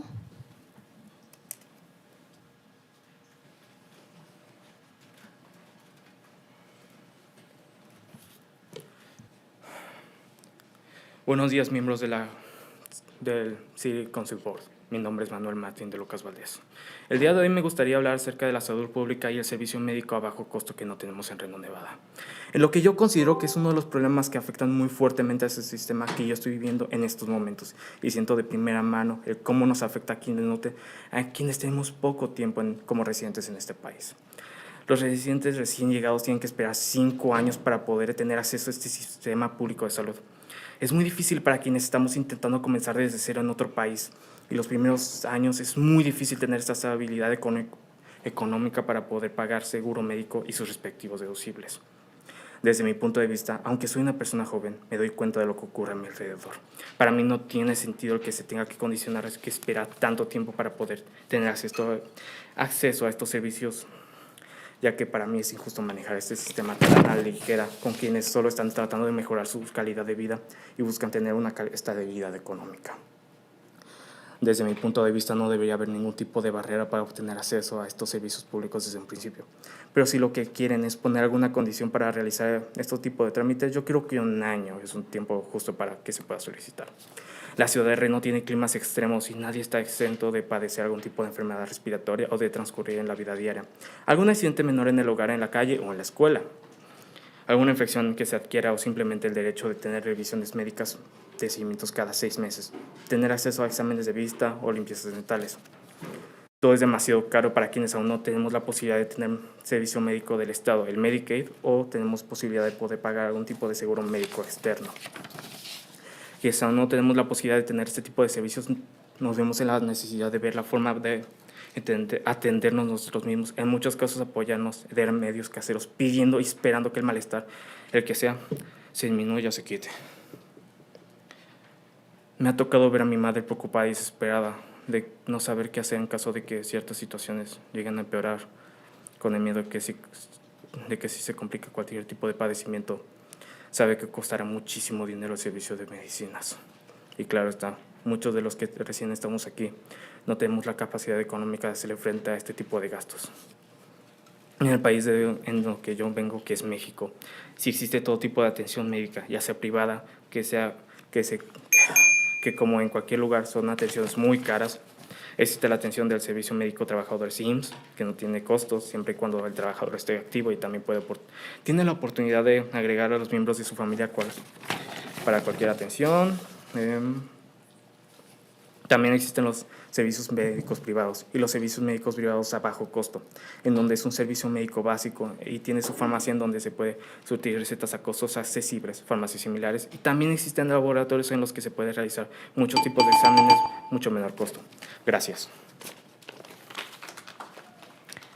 Marhiva DeLucas, followed by Crisia Solido, followed by Mayete Aravalo Maldonado.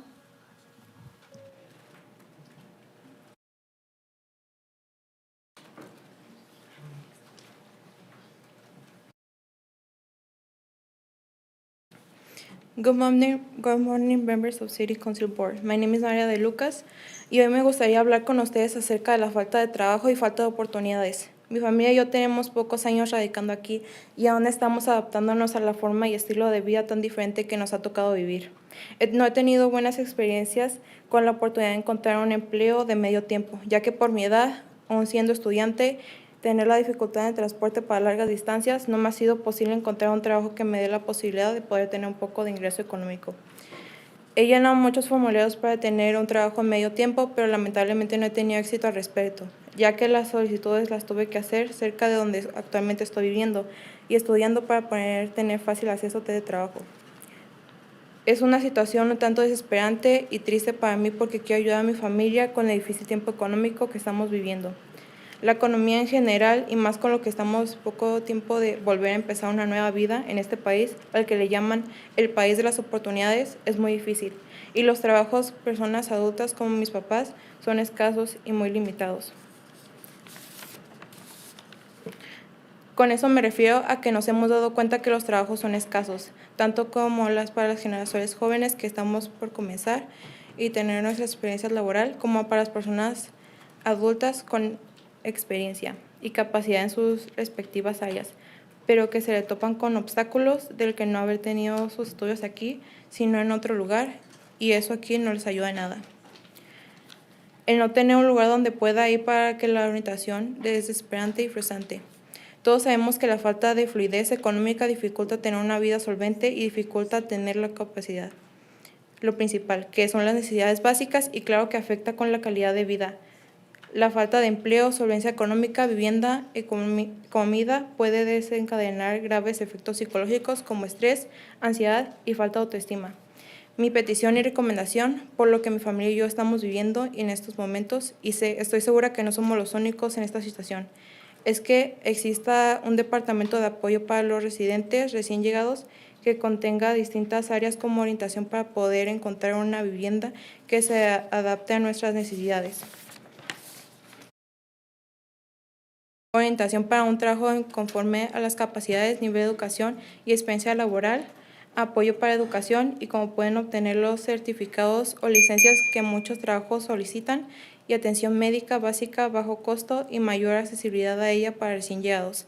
En caso de que sí exista un lugar donde se brinde ese tipo de orientación, que por lo menos exista más información al respecto para quienes lo necesitan y sepan dónde puedan acudir a su volver a iniciar aquí, les sea menos caótico. Thank you for your time and consideration. Crisia Solito, followed by Mayete Arevalo Maldonado, followed by Trey Abney.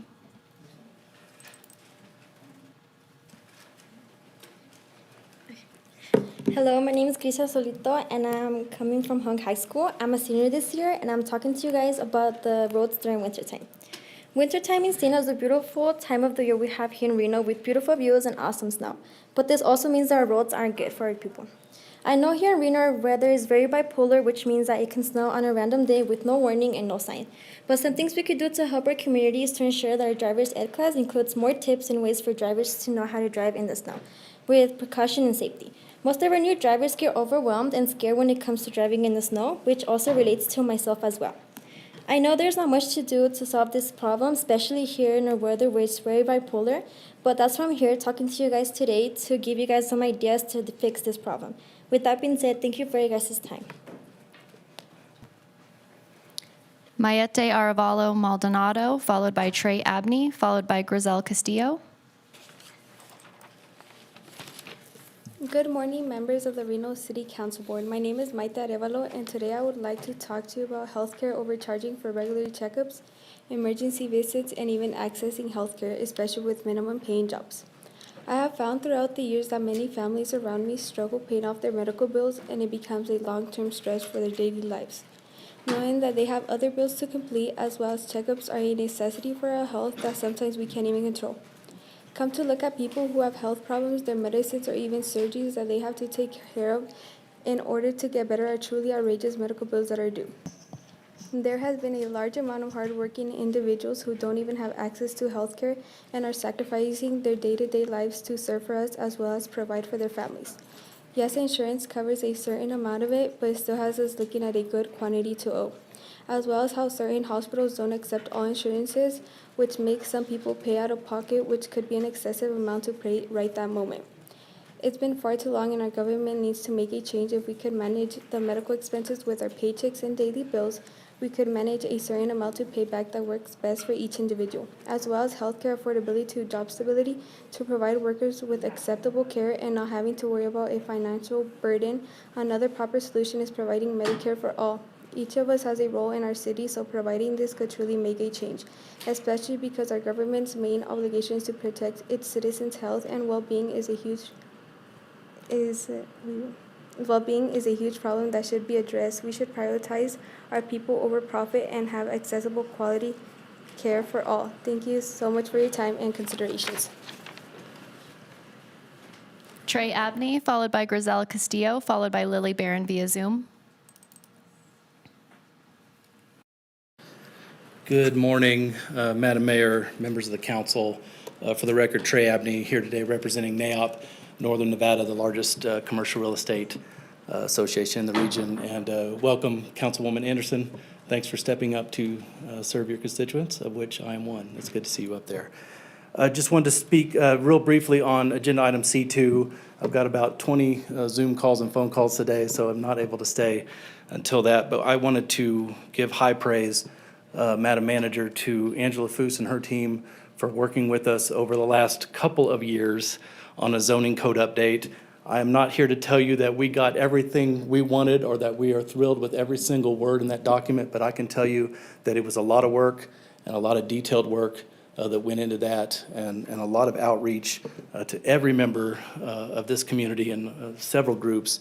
And so we just wanted to thank you for your work. This zoning code update will be much easier to implement, to understand, to work through, and to develop the community that we all want to see. So I just want to thank you, Madam Manager. I want to thank Angela Foose and her team, and I want to thank this council for supporting them. Thank you very much, and sorry I have to leave before that discussion. Thank you very much. Grizel Castillo, followed by Lily Barron via Zoom. Okay. Good morning, members of the Reno City Council. I am from Proctor R. High School, and today I would like to talk to you about the issue of the cost of healthcare having effects on families. Because the cost of healthcare being too high, my family, for example, has run into issues where we can't afford necessary treatments, such as surgeries, mental health care, prescription medication, including regular checkups, because they try to avoid going into debt. This has worried not just my parents, but other individuals as well, by just having the thought of not being able to rely on treatments and checkups because of how high the cost of the outcome is. If we could improve healthcare coverage, it can be a way to give more people access to reasonable priced care. Everyone can benefit from lower expenses through financial assistance or even create plans to cover costs without going into debt and not stress families out. The goal is to ensure that everyone may receive the treatment and care they require without going over budget. A few other actions that can help lower healthcare costs is being able to support proactive community health plans such as free screenings or immunization clinics. By assisting local clinics and healthcare centers, they could also try to increase access to low-cost medical services. I hope that these solutions can help with the cost and coverage of healthcare and can improve the impacts that it has on families into a positive way. If healthcare costs decrease, more people would be able to afford the care they need, which can also make a healthier community. It can also reduce financial stress for many families, allowing them to spend money on other important things, such as education or saving for housing. Going back, it can also improve the quality of care by having people go do regular checkups and treatments that has people more likely to notice health problems earlier and better handle chronic disorders when they can afford frequent examinations. This can also result in fewer hospital stays and ER visits, which can be very costly and dreadful. These goals can all possibly be met by communicating with others and taking their opinions as well and creating a future plan. I want to thank you all for your time. Madam Vice Mayor, our final public comment today is Lily Barron via Zoom. Good morning. Can everybody hear me okay? We can, thank you. Awesome, thank you. I want to just quickly thank so much the people who are currently experiencing housing insecurity and homelessness for coming out today to the meeting. I think that your voices should be held up among the most important for us to listen to as a community, and I just thank you for taking the extra steps that I'm sure were not easy to take to make those comments today. Thank you so much. I have great news, actually. So I have been in the last couple of months working with some of our faith leaders downtown, and we have finally, after years of work, secured a community-run warming center. So this will be in collaboration with RISE, Reno Initiative for Shelter and Equality, St. Thomas Aquinas Cathedral, First United Methodist Church, Trinity Episcopal Church Cathedral, Lutheran Church of the Good Shepherd, and good neighbors like you. We are calling this the Good Neighbors Warming Center. We're going to be open for women and families. That means single dads too with kids. And it will be from 9 p.m. to 6 a.m. Every single day of the week, starting next Tuesday through March 10th. This is a community-led effort that will involve faith leaders, public health advocates, harm reduction advocates, people who offer supportive services, and of course, most crucially, other neighbors in our community. I know that there is so much to be done in the work of homelessness, but there is something that we can do as a community that we can really feel good about channeling the energy that we have about these kinds of ordinances or what their effects may be into a positive, community-run solution. So I'm really excited to be able to announce this, and this is kind of just a public comment for anyone listening. If you'd like to join or have any more information, please email goodneighborsreno@gmail.com. I'll also be sending information to council and to the press people that be, as well as on Instagram and all social platforms. I want to thank everyone who spoke today. I think this discourse is really important. As a Ward 1 resident and someone who runs a harm reduction and food pantry outside of my house, I just have one thing that I would like to say, and that is that where your business is not your neighborhood. That's where your business's neighborhood is. So please just be sensitive to the fact that your neighborhood is where you live, not where your business is. But I think that this could be a really awesome opportunity for anyone who would like to be involved to save some lives this winter and make actionable solutions to some of the problems that we're facing ahead. Thank you so much, and congratulations, Jackie. Madam Vice Mayor, with that, we have no additional live public comment. For the record, we did receive 5 comments which were general in nature and not directly associated with an agenda item prior to 4 p.m. yesterday, December 10th. These comments were voicemail and or written correspondence received via our reno.gov online public comment form or by email to our office. Copies of these have been distributed to the Reno City Council and are available to the public on reno.gov/meetings. 5 letters of concern. And with that, we're ready to close out public comment. Move on to item A4, approval of the agenda. Okay, thank you, Madam Clerk. I will ask our interim city manager for updates to the agenda, please. Thank you. There are no changes to the posted agenda, but we will be hearing it out of order. Immediately following this item, we will approve the unpolled consent items and hear the polled items. After that, we'll hear item D4, which is a city manager appointment. Following that, we have a 1 p.m. time certain for D3 for the annual comprehensive financial report. Then items D and 7 will be heard together. Following that, we have a 2 p.m. time certain for items D6, which is the Lear Historic Structures Report. Then we will hear item C2, the Title 18 Zoning Code Cleanup. Then we will go back to item D5, the October Downtown Update. After that, ordinance introductions, items E1, 2, and 3, followed by E4. Then we will go back to C1, and we'll finish off with items D1 and D2 from the City Attorney's Office. During lunch today, we will have an attorney-client briefing also. Thank you. Thank you. With that, we're looking for approval of the agenda. So moved. Second. We have a motion and a second. Any discussion? All those in favor? Aye. All those opposed? Motion carries. Now we will move into the consent agenda. Do we have any public comment for this item, Madam Clerk?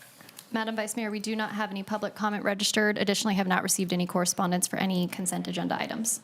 Okay, we will look for a motion. To approve the items other than those polled. Wait, I do have one comment. I did miss one item I wanted to pull, which was B14. If I could pull that also. Can I ask, Ms. Ebert, you pull a number of items. Yeah. Were you able to have briefings this week? I was, but, and I noticed there was a comment made earlier. If you look at the items that I've pulled, they are all specific to Ward 4. And as some of the commenters mentioned today too, that my constituents frequently have a difficult time either watching or coming to meetings. And while I am able to have briefings and meetings with staff to discuss these things, a lot of times council meetings watched later on YouTube are the only way my constituents get to find out from the staff themselves, who are the subject matter experts, what's happening in the ward. So I find a lot of value in having those, even if they're brief presentations from staff, so that I can direct my constituents to those meetings later for those parents that work 2 jobs or just can't come. So thank you. Understand. Thank you. Could you just list those again? B5, B6, B8, B10, B13, B14. Thanks. I had B15. And you had No. B15? I had noted B15. Oh, Did could you you want pull B15? Just now I pulled B14, so it was I can go over them again. It was B5, B6, B8, B10, B13, and B14. Okay. Thank you. All others move for the approval of the ones not pulled. Second. We have a motion and a second. Any further discussion? All those in favor? Aye. Aye. All those opposed?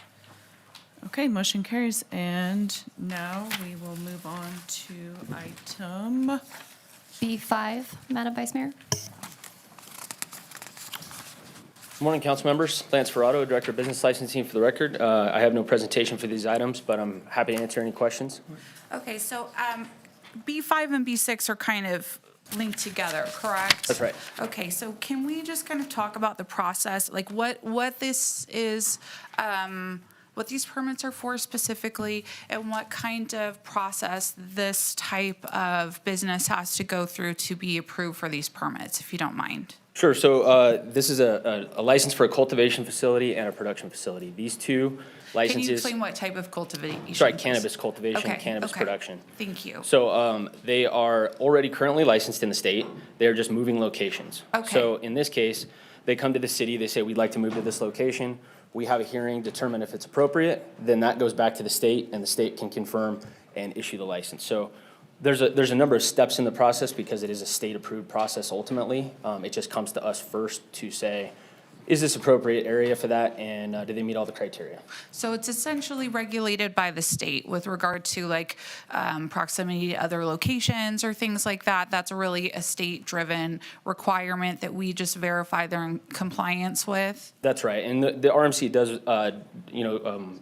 it does duplicate some of the state statutes that govern that information, so we look at it as well, but ultimately it is regulated by the state. Okay. So was there any concerns about location of it? Is there proximity to schools or residential area or anything that there was any concern about with No the concerns public? at this time, and, for the record, Excuse me. this facility was previously licensed as a cultivation and production facility, so it already has had the use there, so it made it even easier than normal. Generally Okay. speaking, if it was something that hadn't had that, they would have to come and get what we call a zoning verification letter, where we look in specifically, is this appropriate, does it meet all the criteria, and then we move forward. But this one, they already had it because it was already a facility. Okay, thank you very much for that. So unless anybody else has other questions? You do? Okay, go ahead. All right, thank you. Of course. So kind of the same lines as Councilwoman Ebert, in the sense I was concerned because, as you know, we have given licenses where they might be close to these establishments. So with that being said, because we don't know, because those establishments, typically nonprofits, rehab centers, may not have or be required to have a business license. So how, Lance, were you able to identify that these locations would be acceptable? Well, Lance Ferrato for the record, speaking from my perspective, I go off of what the planning department says. So when this gets reviewed, it's to my understanding that they go through and they look at the survey that's been given to them by the applicant. So the applicant prepares that information and then staff verifies it. As far as the issues you've talked about in the past, I believe that they've started to look into other facilities and look on websites to see, are there any other nonprofits that are in the area that could affect this determination, and then they go from there. we appreciate the concerns, and we've been taking steps to try and catch these things before they occur so that we don't have a mishap like we did before. The other thing I wanted to ask you, I thought I saw it on here, maybe I don't because I'm reading through it now, but I might be missing it. One of the things is when you transfer a business or an alcohol license to one of the businesses, it used to be where I don't think we named on the cannabis businesses or those facilities that we were required to put their names in there. I think, do you remember whenever? On the new licensee? So yeah, the licensee that's named in that staff report is the named licensee on the Nevada Secretary of State business license. So this is held by, corporate entities above. Yeah. But the entity that is holding the license in Nevada and as recorded with the state is the one that you see on the agenda. Okay, is that the same for alcohol? With alcohol, generally, we have taken the steps, you've asked in the past that Yeah. we name all the licensees. So we've been Yes. doing that since you noted it. Thank you. But as a matter of process over the years, yeah, it's just been the one appointed primary licensee that we would put on there. But we've been doing our best to go through, put all the appropriate people on there so you have transparency on Yeah, who owns the business. thank you so much. I do think that, I mean, it's not, I would assume that's on the state side because you're getting their information off of their portal. Sure. But I think it's broken and there should be more transparency when it comes to cannabis licenses and who's owning them. And as we've seen, many of them were sold to Canadian companies. I have no idea who's doing business in the city of Reno, so transparency. But I appreciate you running it down. It's not on our end, so thanks, Lance. Welcome. Okay. All right, go ahead. All right, I'll make a motion to approve items B5 and B6. Second. I have a motion and a second. All those in favor? Madam Mayor, let me Yeah. just quickly ask, Go though, ahead. based on your comment, did you want to see a change, or do you think that all the changes are happening? No, I don't believe we could make the change. I think it's at the state level because they're getting the information off the state portal. And how would we run that down? Right, Because those okay. licenses go through the state of Nevada. If we get the opportunity to, I don't know if we can change something here that might help us with that transparency of who is buying or buying these licenses, then that would be great. I'm sure Lance is already doing that because he knows that was sort of my sticking point. Do you remember? Oh, yes, I do. Yeah, okay. And then, Devin's laughing. Yes, I remember. no, and I do too, because I've been very supportive. And I wanted to make sure, though, you brought up another issue about the nonprofits. And I wasn't clear with Lance's description if we covered all that. To the best of my A certain knowledge, distance requirement To the best of my from knowledge, that's all covered. treatment Correct. centers. and the way we do that is we look online. The state has websites where they will list registered nonprofits. Yeah. And then we can identify them, and where they are in proximity to Let me things. ask you, my understanding was that we were going to put a de minimis fee on nonprofits, so we had them registered with the city of Reno as well. Did we do that? We did not. At this time, we still do not require it in code. We urge nonprofits to get registered, but that'll take a code change to actually push forward and say, you are required to Literally register. years ago, I thought we were making that change, or that we would have seen it somewhere. I mean, you're updating the business license requirements. It's on the top of the list for that section to And be added. when would that be coming back? I hope to bring something back to you guys next year. Okay, well, I think it's really important that we require even a de minimis $10 fee or whatever for the nonprofits, so that we know they're out there, we know where they are, and we can help avoid these conflicts, amongst Absolutely. other things. Understood. Thank you for bringing that up, because Yeah. I think we were all concerned about what that looked like. And I know, I've seen some correspondence into my office of concerns from these nonprofits. The goal is to be able to identify them so we don't hurt them in the long run by putting a use next to them. Correct. That can be damaging to their ultimate goal of the people that they're trying to help and serve. And so I think it makes sense. And, I think if it's a minimal amount, then it'll be okay.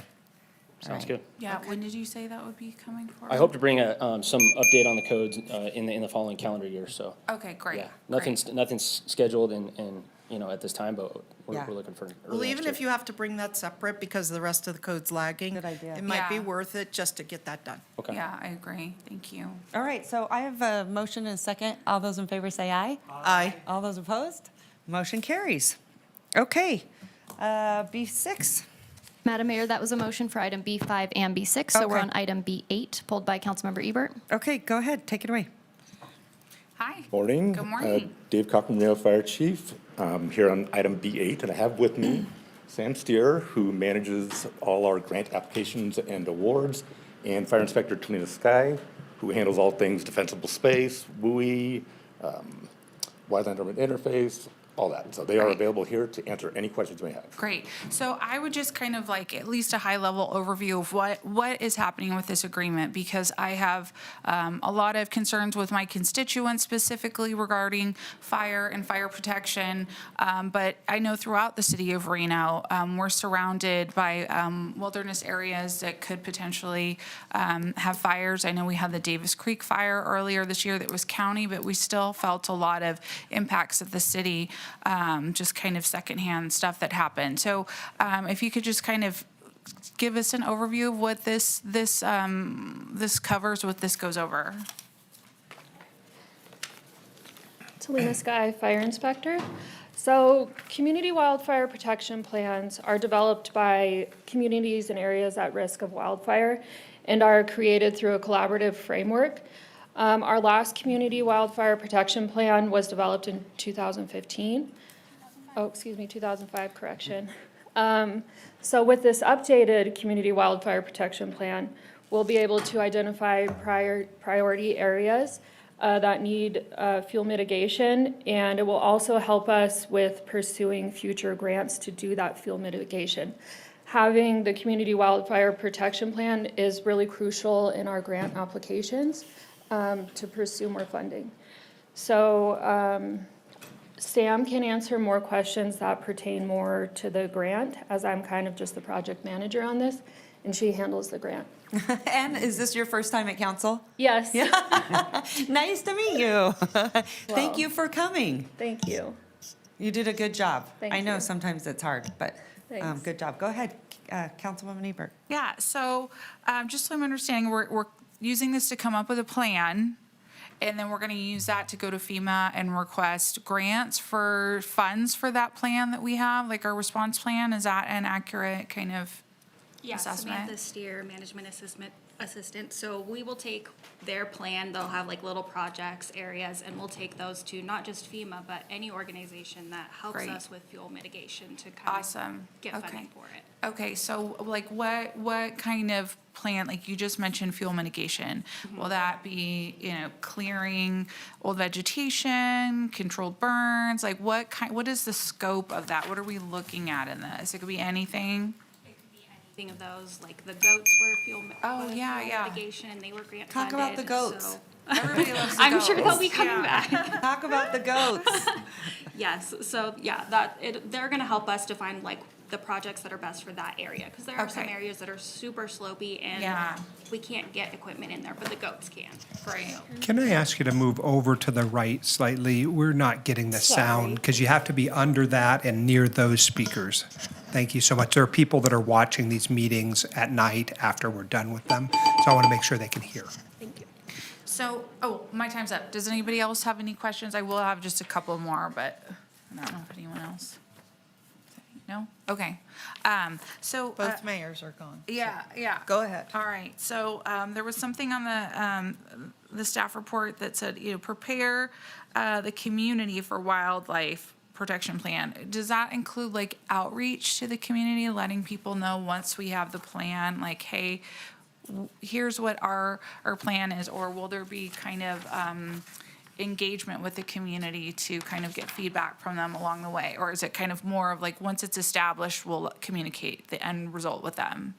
Okay, so Talina Sky, They'll be involved throughout the entire process. We'll have community meetings, Great. multiple. This should take about a year. Okay. So through that process, we'll have community meetings to keep everyone updated. And then at the end, our final document will be published on our website.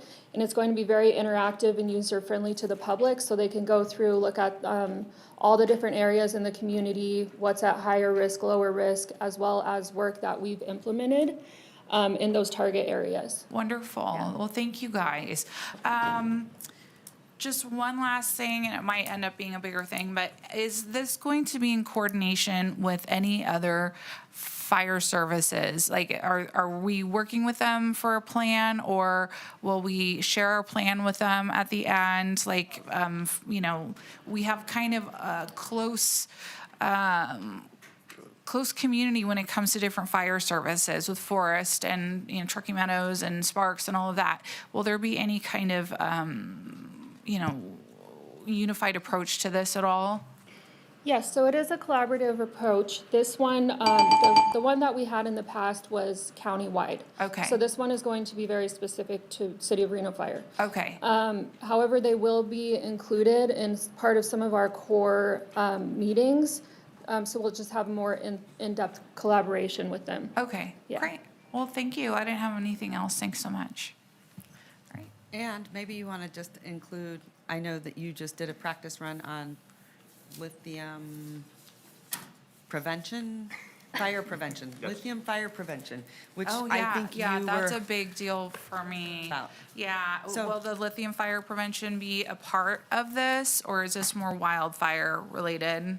So this is wildfire specific, and what the mayor is referring to is we just did a demonstration on a new extinguisher that's available, that the mayor is going to allocate some funds for us to purchase, specifically targeted, the extinguisher is specifically targeted at extinguishing lithium-ion battery fires. Okay. So we'll start seeing those as a tool in our toolbox as well. Okay, and then I do have a little bit of a concern with those. Is there cleanup measures associated with the use of those? I know that there's not currently any chemicals in there that we know to be toxic, but as times change and evolve, chemicals we used to use in the past for fire suppression, we now know, you know, we call them forever chemicals, PFAS, there's contamination. Is there anything included in that suppression that requires cleanup of those materials after? The owner and frankly, the inventor, developer of the product assures us that there's no PFAS and that the product, once deployed, is inert after it's used. Okay, so there's no real strategy or plan to like contain that after it's, you know, extinguished, to make sure that any product that's used is not, you know, going into the soil or any kind of water table or anything? Correct. Okay, thank you. Sure. Okay, do you want to give a motion? Yeah, I'll go ahead and make a motion to approve item B8.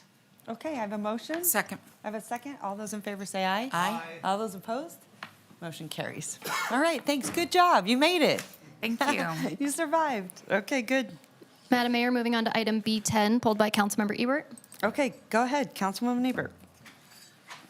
Great. So this one, I just kind of want an overview. I know there's a map in the staff report, but it's a little difficult to kind of understand what that is. So if you can maybe explain it a little bit. I am getting some concern from constituents in the area regarding changes coming with the American Flats water treatment facility and the expansion of the sewer treatment plant out there, you know, the building and everything, and now there's this power line as well, and we have a lot of residential in that area. So if you can just kind of explain where this is gonna be and you know, maybe proximity to any existing housing developments. For the record, John Simpson, Utility Services. Just as an overview, I have a location map of the Riz Wharf facility. To the further side over here is Military Road. In October, council approved the admin building expansion out at Riz Wharf. And as part of that expansion, where the building is right here in blue, there's a overhead power line and communication lines that run through the area. Due to the location, the power pole needs to be relocated. And this easement is just to relocate that so that NV Energy has the proper easement in place for the power pole. Is there any expense to Reno for moving this? The project has accounted for the expenses for the relocation For moving that? of the Okay. pole, yes. And is there any possibility, I'm sure that it's not, but I have to ask, is there any potential for putting that power line underground? There's always the ability to put power underground at this location. The cost for that, I don't think would make sense for doing that at the plant itself. But there is Okay. a large overhead line already. It would just be moving it inside the plant boundary. I don't think Okay. NV Energy would be interested in adjusting that across the area. Okay, okay. Can you explain this to me? I'm so sorry. So can you point to where the power pole is now and where it will be? With your diagram, Oh, is it possible to do that? With the Yeah. easement itself.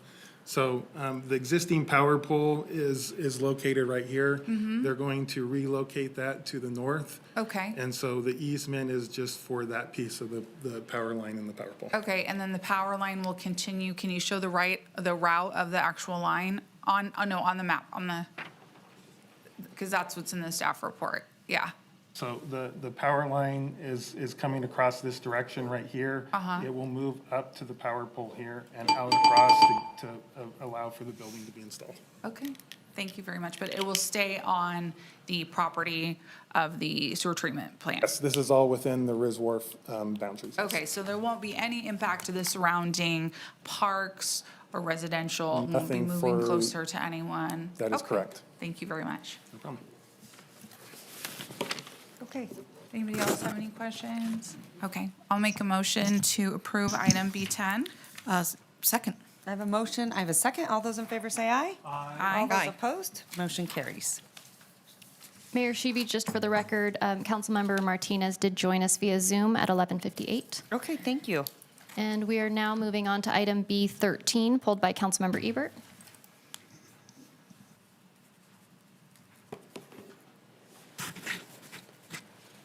One sec here. What was it? B13? Start here. Okay. B13.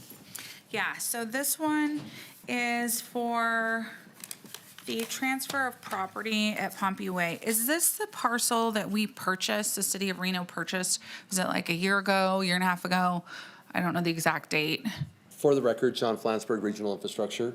The property at 455 Pompey Way was part of the settlement that the city had for the flooding that occurred in Swan Lake. It was a parcel that had been impounded with water and made sense. We did not want to see that this continue in its use of that way. So we, as part of that settlement, we wanted to make sure this was included, which it was. The intent for that was that we would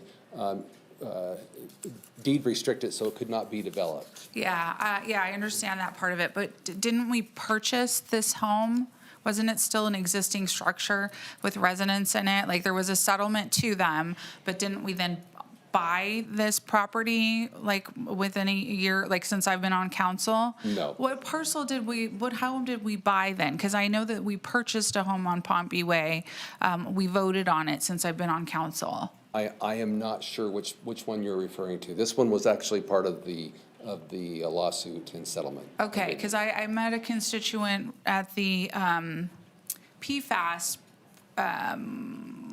presentation we did over at the over off Lemon Drive, who shared with me that her house was being bought by the city because of PFAS contamination. And I know that we purchased one, so it's not this one? No. Okay. I'm only aware of the county purchasing I was going to properties. say, is it possible they meant the county, they just didn't realize? Well, we did vote on purchasing a house on Pompey Way, a council, Yeah. because I asked about it during the council meeting. It had been a consent item. So I'm just wondering if this was the same one. Okay, so at any rate, if this was part of the settlement, we purchased it one way or another, correct? And county is receiving FEMA funds for it, so we're gonna transfer it to them at no cost. Was there a way for us to apply for any kind of FEMA funds to help us recoup any funds that we paid out for settlements? Potential, we could have also applied for a similar type grant to do the work that the county's doing. We would, of course, had a match like the county will have with this. The advantage of the county doing this is that they have several projects that they'll be doing, so they'll be able to include this as part of that project, and the county will actually cover the match. It'll become their property. That's the request that they made, was that it becomes there, and it would be able to be used for a public purpose, but would not be allowed to be built on. Okay, so, okay, I will have a couple more questions. I don't know if anybody else has anything. Okay, doesn't look like it. Do you mind if I go? Okay. So I'm just curious, is there a reason why we didn't apply for any FEMA funds for any of the properties that we had to purchase? So this is one of those unique situations where it's a city acquired the property through the settlement of the lawsuit. Yeah. But it's actually an unincorporated Washoe County. And so typically in these situations, Washoe County being the floodplain manager for unincorporated Washoe County, they were the ones that were in the position to apply for a grant to do this Okay. type of work in an unincorporated Washoe Okay. County. Is there any properties now that we could potentially, within the city of Reno, that we could potentially apply for any kind of FEMA reimbursements? Certainly, if we had a situation where there was a potential for flooding and the cause would be similar to what the county's doing here, I suppose that certainly that is something that we could actually apply also. Okay. We don't have a situation like that I'm aware of. Okay, okay. Well, okay, and they're gonna just take it over, so it's just, we're kind of washing our hands of it. It's unincorporated county land anyway. We're just transferring the ownership over to them. We are. Okay. The benefit that we get is they do the work that we would have planned to do. We don't have the cost associated with that. Washoe County has the land, which would be, might come out to some future public purpose project they could come up with. Okay, but kind of the presumption is it'll be there for like space for maybe water, for flood mitigation in the Absolutely, that would be- future? yes. Okay, okay. Well, thank you very much for answering all my questions. Does anybody else have anything? No? Okay, I'll go ahead and make a motion to approve item B13. All right. Second. I have a motion, I have a second. All those in favor say aye. Aye. All those opposed, motion carries. Okay. Madam Clerk. Item B14, pulled by Councilmember Ebert. Good afternoon, Mike Michelle, Engineering Manager, for the record. If I could have the overhead, please.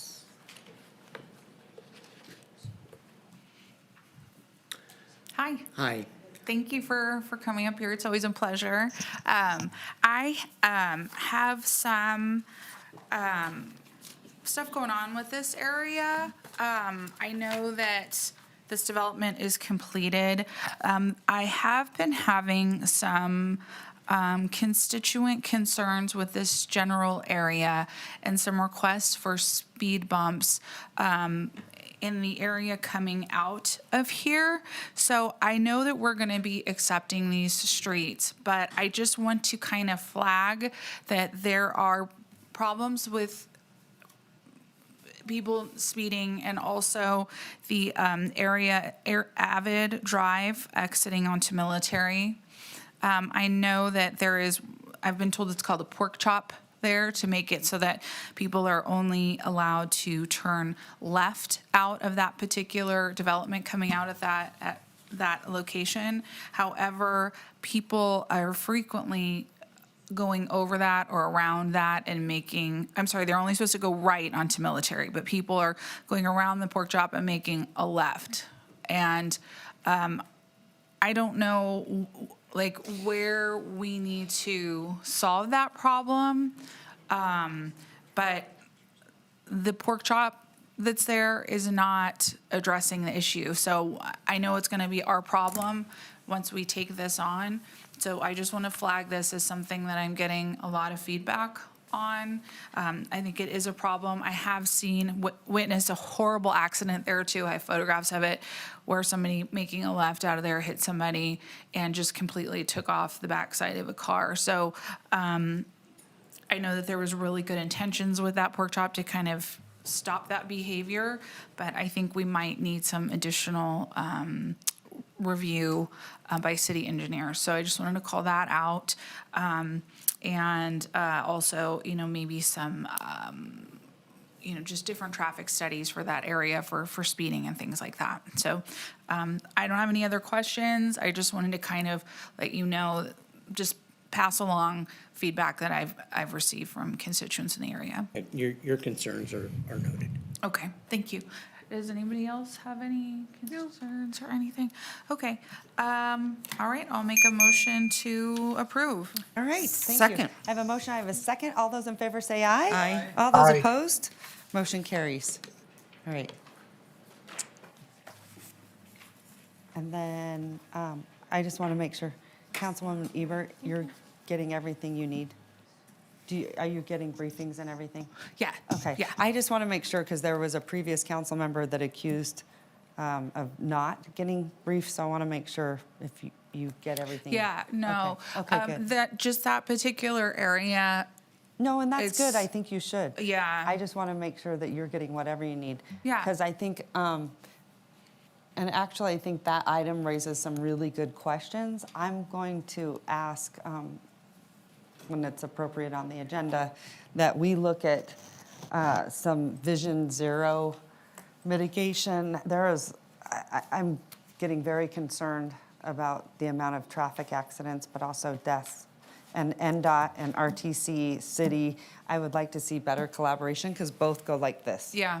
And so I think if we could put a complete presentation, and so that area I think is important to include, Yeah, yeah, along with McCarran. There's just some really, I think some, yeah. And there's, Concern. just to that point too, like, I know that you worked really hard to get that light on Virginia by Bonanza. Yeah. And I've noticed that it's really scary coming out of that street, and I can't remember it right now. It's like, I think it's Par, but once it goes into the like condo area, it changes names.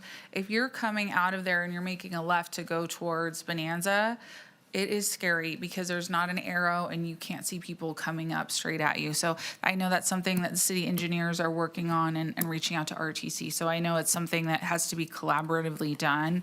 But I know City of Reno's always been really responsive with getting the traffic studies and getting out there. So okay, good, that's what I want to hear. I want to make sure, but your questions jarred my brain, and I think it should be an all-city presentation conversation. yeah, that'd be Okay, great. thanks. All right, Madam Clerk, where are we at? Madam Mayor, we're going on to item D4, city manager appointment. Oh, let's see. Okay, Madam Clerk, I'm going to send it back to you. Do you have any public comment? Madam Mayor, on item D4, we do not have any public comment. We have not received any correspondence on this item. Okay, thank you. Hi, Cody. Hello, good afternoon. Nice to have you back. I told you I'd be back. I told you I'd be back. Okay, take it away. The Okay, floor- good the floor is afternoon, yours. Mayor, Council, Ms. Bryant. For the record, my name is Cody Freeman, HR Business Partner, City of Reno HR Department. I'm here today on behalf of item D4, the potential appointment of Ms. Jackie Bryan as Reno City Manager and potential approval of the employment agreement. I do not have a formal presentation for you today, but I am here and available for any questions you may have on this item. Okay, thank you so much. I appreciate it. All right. So, Cody, what do you need from us first? I think you're asking the council on the possible appointment of Yeah, Ms. so Bryant? so And that then would probably be the contractual? first thing to do. And then from there, approval of the employment agreement as well. Okay, thank you very much. Of course. So, go ahead, Councilwoman. Yeah, thank you. I think that it would be good to put on the record, have, Ms. Bryant speak to the fact that she's interested in the position, would like the position, and, that her perspectives changed in the 6 months that she's been in that role, because a number of commenters and even outside this room brought up the point that she didn't initially apply. So I think it'd be good, since she said that, to say, I've changed my perspective, I am applying, and I do want to be considered, so that it kind of marks a moment for us. Thank you for the opportunity. Jackie Bryant, interim city manager. And yes, I never saw myself in this role. I had been very content as a number two, and assumed I would be taking this role temporarily. As I began to do the work and as I began to develop a different relationship with this council, I became more and more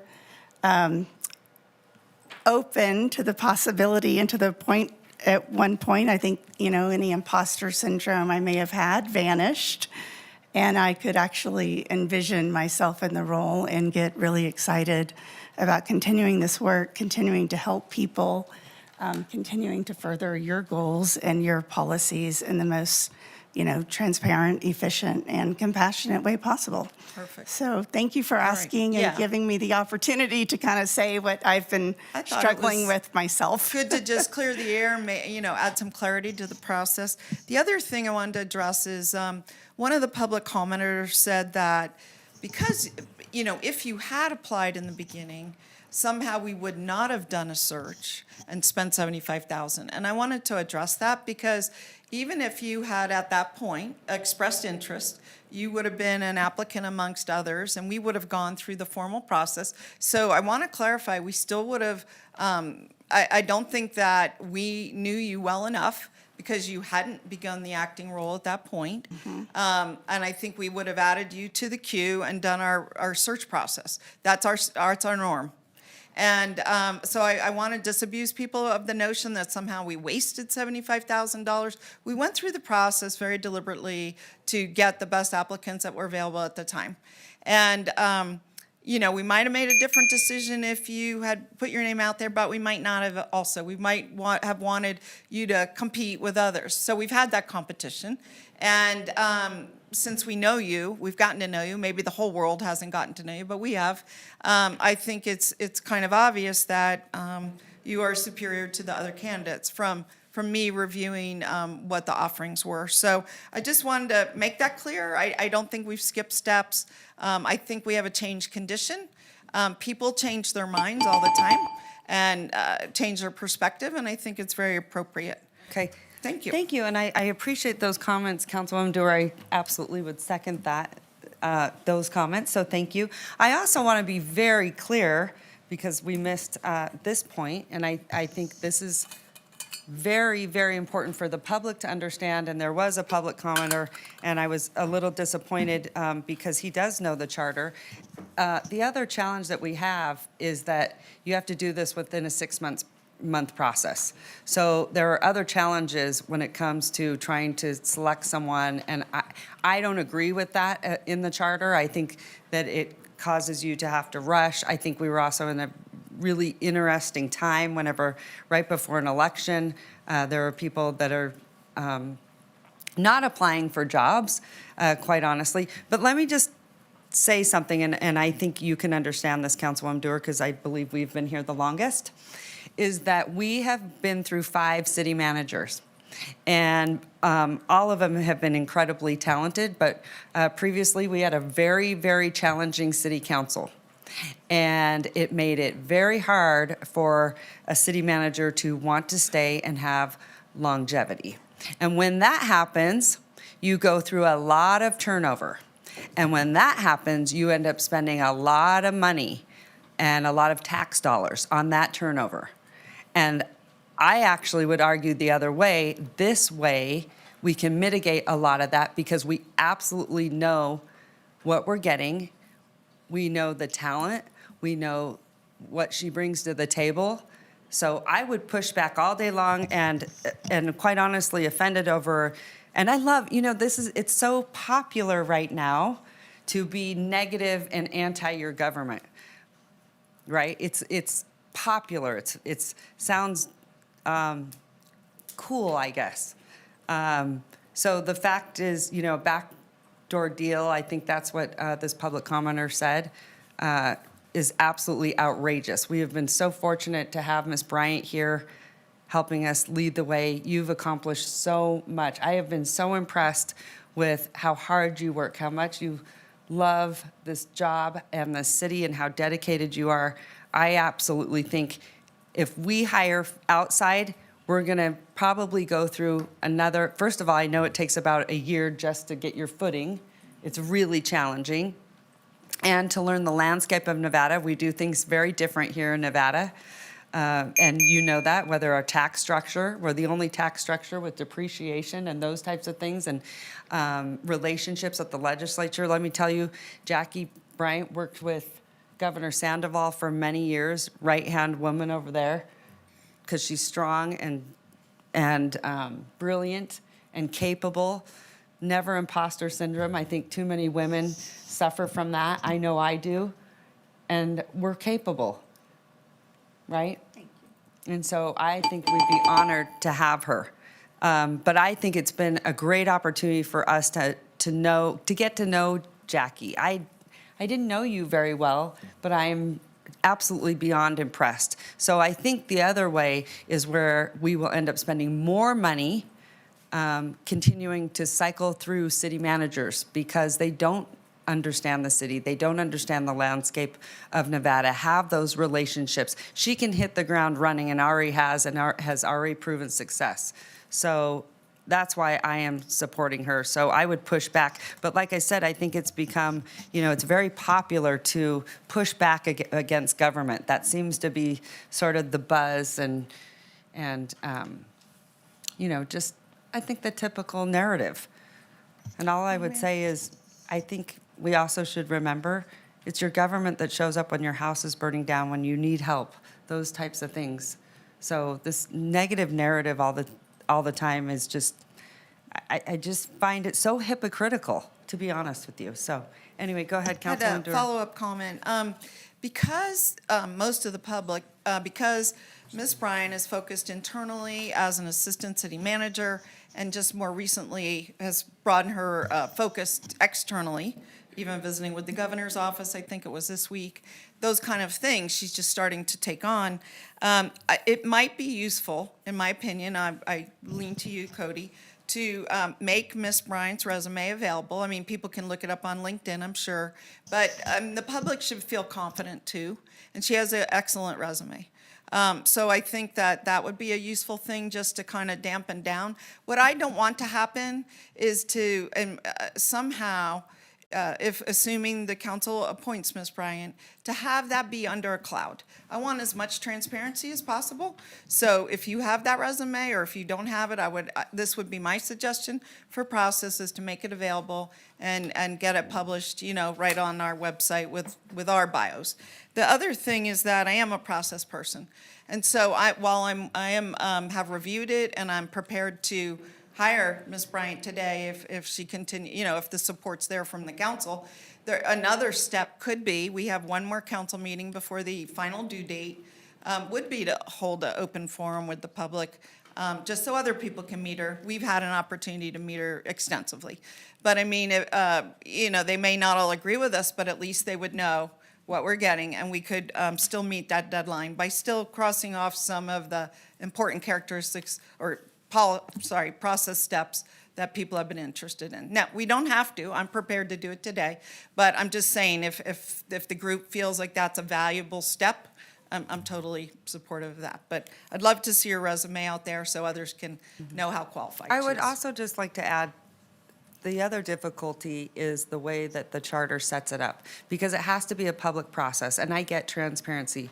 But what also happens with that is that someone that might be looking for a new job or to relocate, they have to do it publicly. So wherever they're working at that current time, they have to announce that. And then what happens if they don't get selected for the job, and now they've created a lot of anxiety with the current position that they work in, right? So there's a lot that sort of, I don't think the charter helps in this process at all. So anyway, okay, I'm going to send it to Councilwoman Ebert.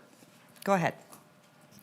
Yeah, I also just want to say that, when I spoke with the recruiter, I was still under the impression that Jackie just did not want the job. We all kind of hoped that she would take it, but we were just looking for the best that we could get to fill the position without Jackie wanting to step into that role.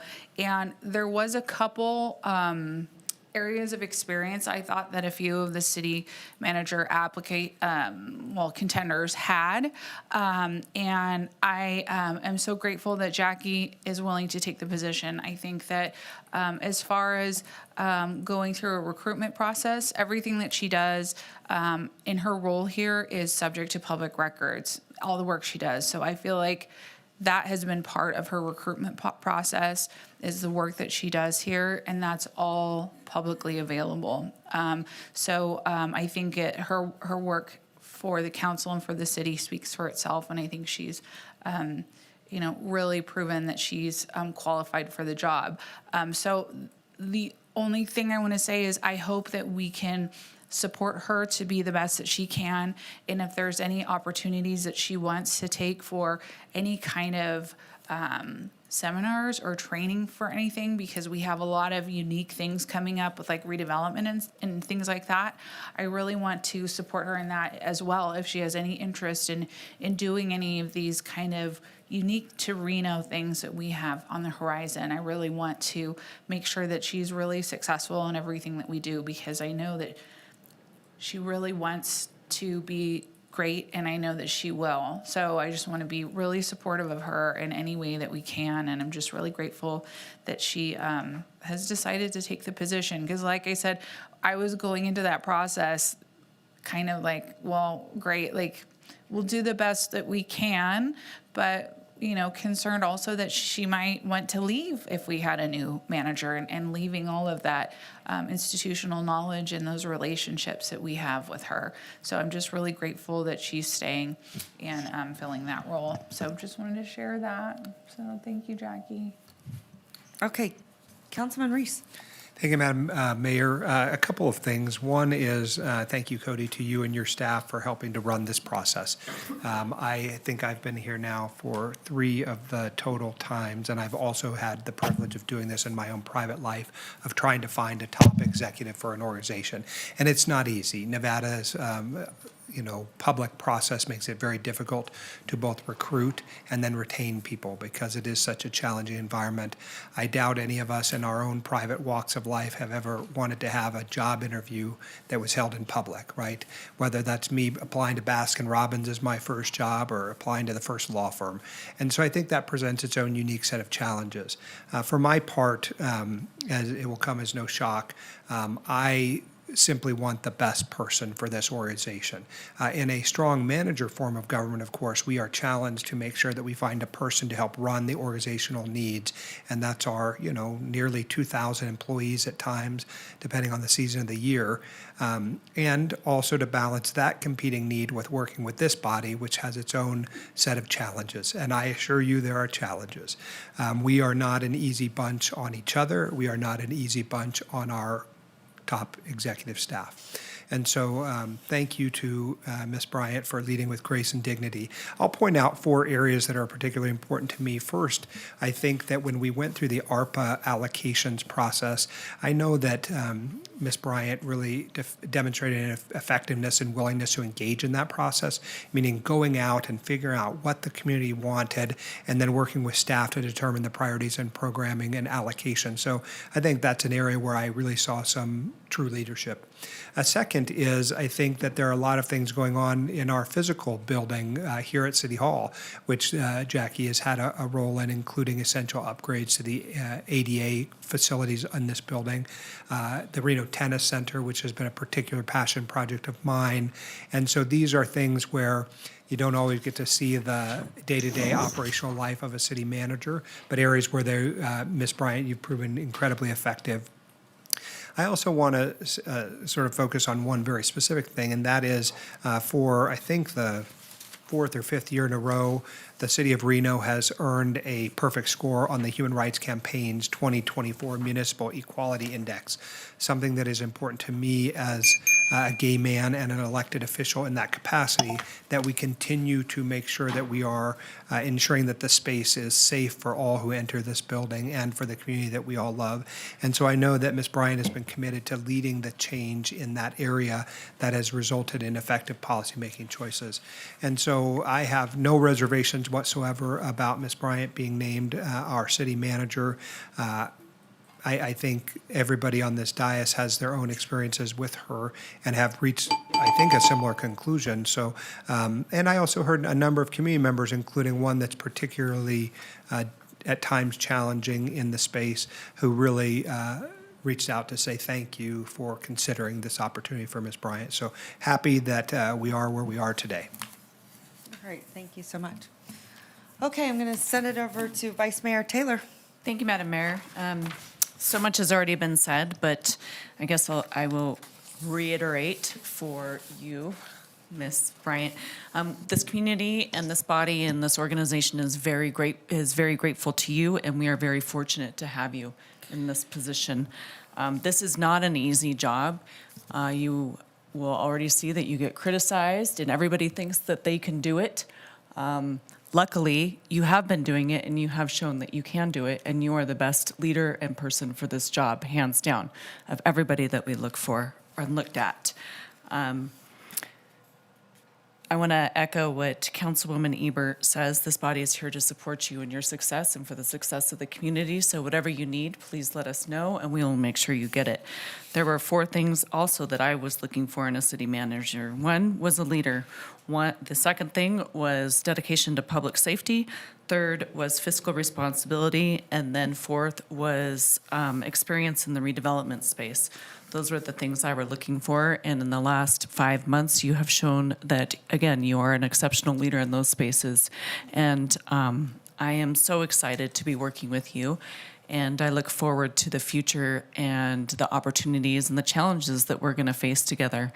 And I know that you are the person to lead us there, so thank you. Okay, Councilman Martinez. Thanks so much, Madam Mayor. Interim City Manager Jackie Bryant, I appreciate, first of all, your interest and willingness to serve, as has been stated, and I don't want to, repeat every single thing, but I know that it's a difficult position to be in, and coming around to being willing to accept the roles and responsibilities of dealing with not just the organization internally and all the employees that report to you, but externally with all the constituents and residents that have the ability to provide their input, I think takes a brave soul. And so I want to commend you for your willingness to jump in there and do that. I also want to thank Cody and everybody in HR that helped us through this process. And despite us not being able to find somebody through that search, I think we did find the best candidate. And luckily, she's willing to accept it. And I'm looking forward to working with you, whether it's positive, negative. I know that you will be able to lead us in the right direction. And I also just want to make sure I commend you for your openness and open line of communication. I know you have an open door policy, and whenever I've needed something, or one of the residents in Ward 3 has reached out, I know I can rely on you to get some assistance for them. So thank you so much for your willingness to take on this role. All right, thank you, Councilman. Okay, Councilwoman Anderson.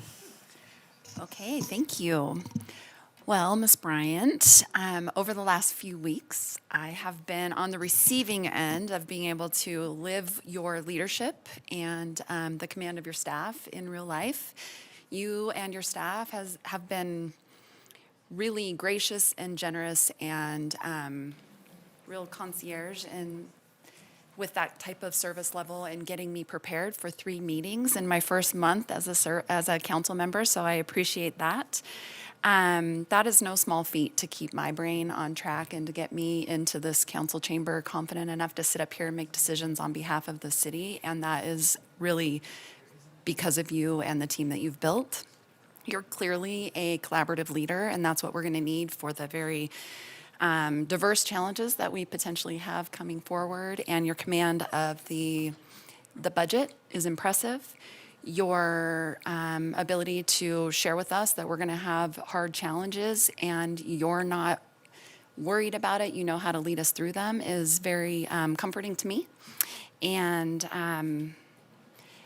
I'm really looking at collaborative leadership in this community, because a lot of the challenges that we're going to be faced with are going to require collaboration and the willingness to be good neighbors and partners. And I can see that in you. And the fact that we don't have to retrain somebody and get that subject matter expertise, you know, up to the top to be able to address some of these challenges, I think is a huge win for our community. So thank you for reconsidering. I am very comfortable with being number 2 as well. I like to be able to be very effective and in the shadows and not have to get out in the front and lead. And I appreciate your willingness to step up and reconsider. All right, thank you. Nice words. I would say too, we get a unique opportunity which we have never, ever, ever had before, if you think about it. And I actually think it's worked out very, very well in our favor, where we get the opportunity to have sort of a trial run. Try before you buy, they say. It sounds strange, but I think that is what really gave us the confidence, because we got to see your capabilities, your heart, your passion firsthand. And we are a challenging group up here. There's a lot of personalities with a lot of feelings. And the fact that Ms. Bryant can work with each of us and we can all come to consensus on what every single one of us said is pretty miraculous. It speaks volumes about who you are and your talent and ability to work with others. And that should be what matters most, not about process, but about people. And I love how when it's one or the other, then people say, oh, you didn't follow process. That's what's wrong with government. There's a lot of process, a lot of red tape, and a lot of things to sift through that make it much harder in our community to get things done because of process, because you had people that wanted to, quite honestly, make it more difficult, or someone that wanted to yield their power in all the wrong ways. And so I would push back on that process all day long. It should be not about policy, it should be about people.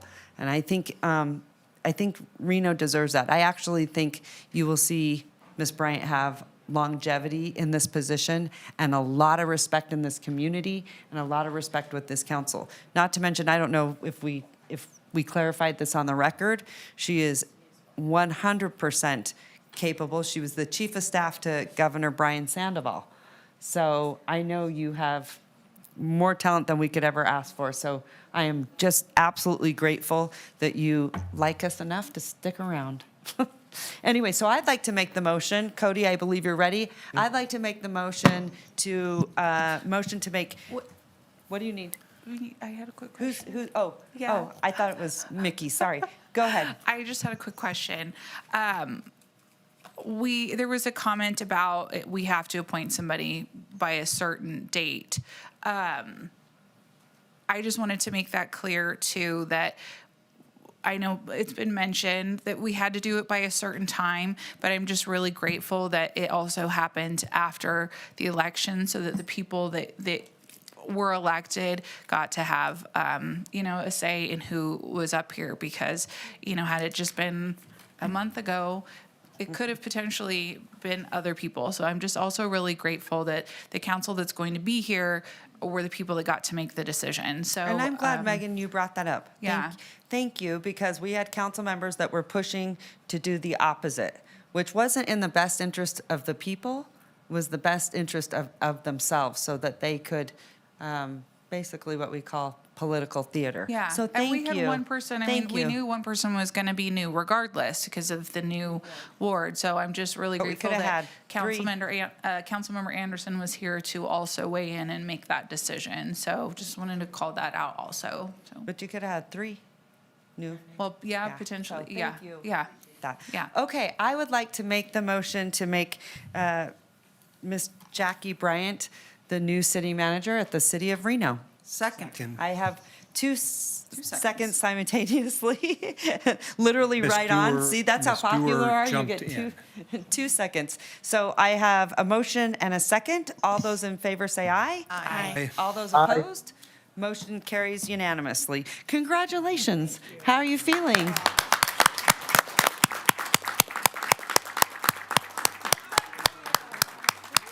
I do. You deserve it. You deserve it.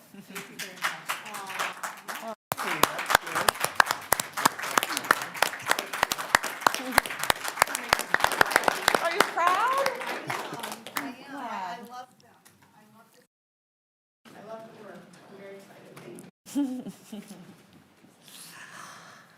Well, I am very proud. Thank you. Do you have family watching? Do you have family here? No? Cody, This do you need a is- second motion for the agreement, or is it This just is one motion, just How for clarity? humble Jackie is. I'm glad you asked. So I'm going to defer to our legal team. I believe we should have a second motion approving the Yes. employment agreement, and then we can all clap again. It'll be Yes, thank awesome. you. Moved. Took the words right out of my mouth, Cody. Yes. So moved. There was, hold on before we do that. Since we are taking a second, do we have to vote on that to take a second motion? Okay, so I have a motion. No, We just need a we need a second. second motion. Yeah. Second. I made the motion. Wait, to accept the agreement. Yeah, we have a second. We just got a contract. second. Yes. Okay. I want to back up on that. I want to pull that contract really quick because there was something in there that I saw that I don't think was updated.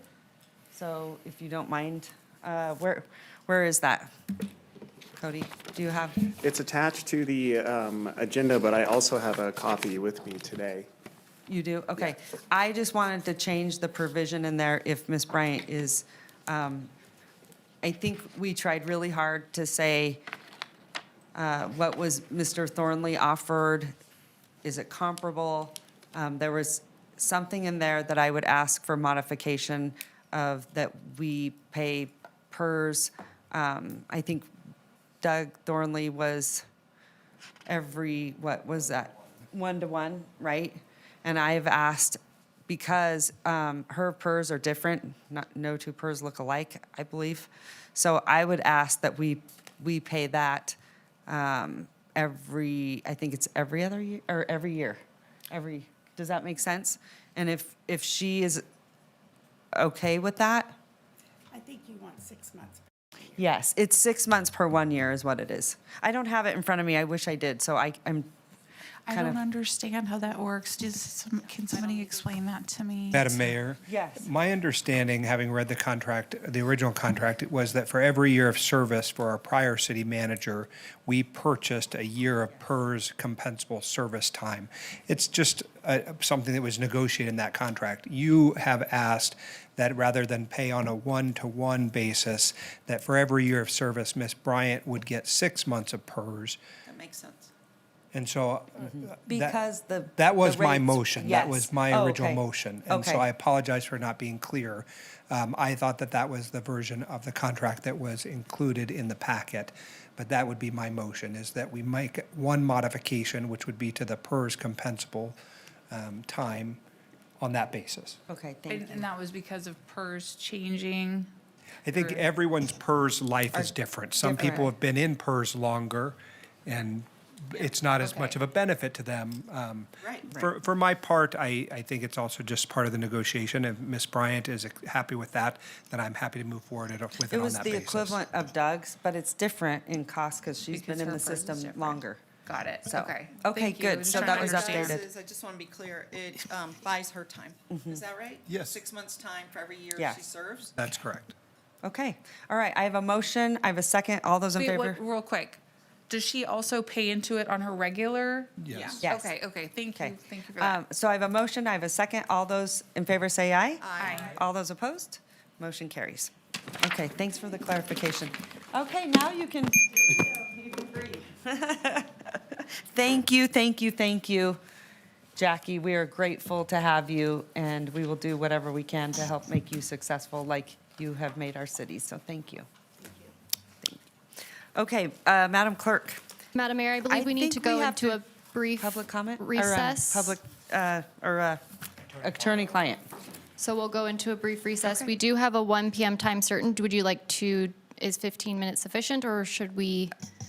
I don't think it is because we have attorney-client. There's a few of us that have to do videos. Jackie's nodding, probably half of us, and probably a little bathroom break. So I think 1:30 would be perfect. Okay, perfect.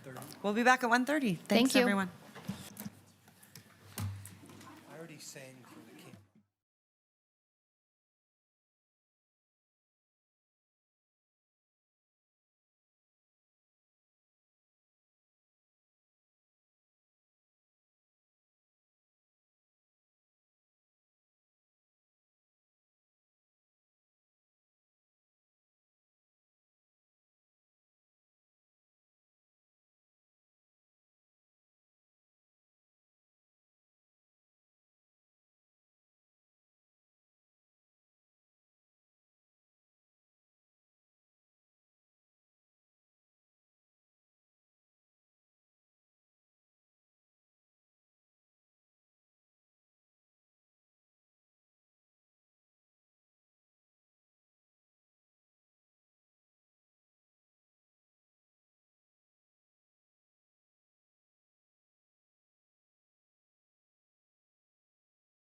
Yeah.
All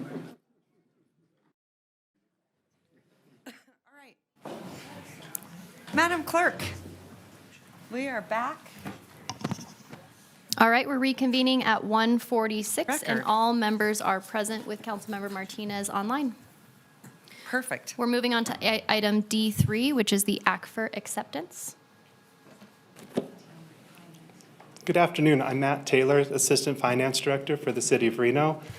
Today, virtually, we have Amanda McCleary Moore and Elise Horsley from our audit firm, Moss Adams, and they're going to be presenting their management findings to the council, and then I'll be available for questions in another short presentation after. Okay, perfect.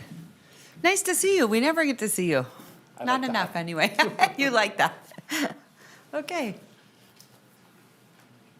All right, are you able to see the presentation okay? We are, thank you. Okay. Elise, are you, you might have the wrong one up because the one I have has today's date. I'm not sharing. Oh, you're not? Oh, okay, so this is the presentation we provided to the FAB. Okay, got it. Okay, we might skip over a couple of these slides. We had a little bit of a short presentation for you, but you can go ahead and go to the next slide. I'm Amanda McCleary Moore. I am a partner with Moss Adams, and I am responsible for making sure that we follow all of our professional standards in completing the audit, and at the end of the engagement, responsible for signing your audit reports. Before I go through the agenda, Elise, do you want to do your quick introduction? Sure. Hi, everyone. My name's Elise Horsley, a senior manager, and I work with your team mostly in the managing our team, managing your team, and then making sure everyone is doing what they're supposed to be doing. So that's my role. All right.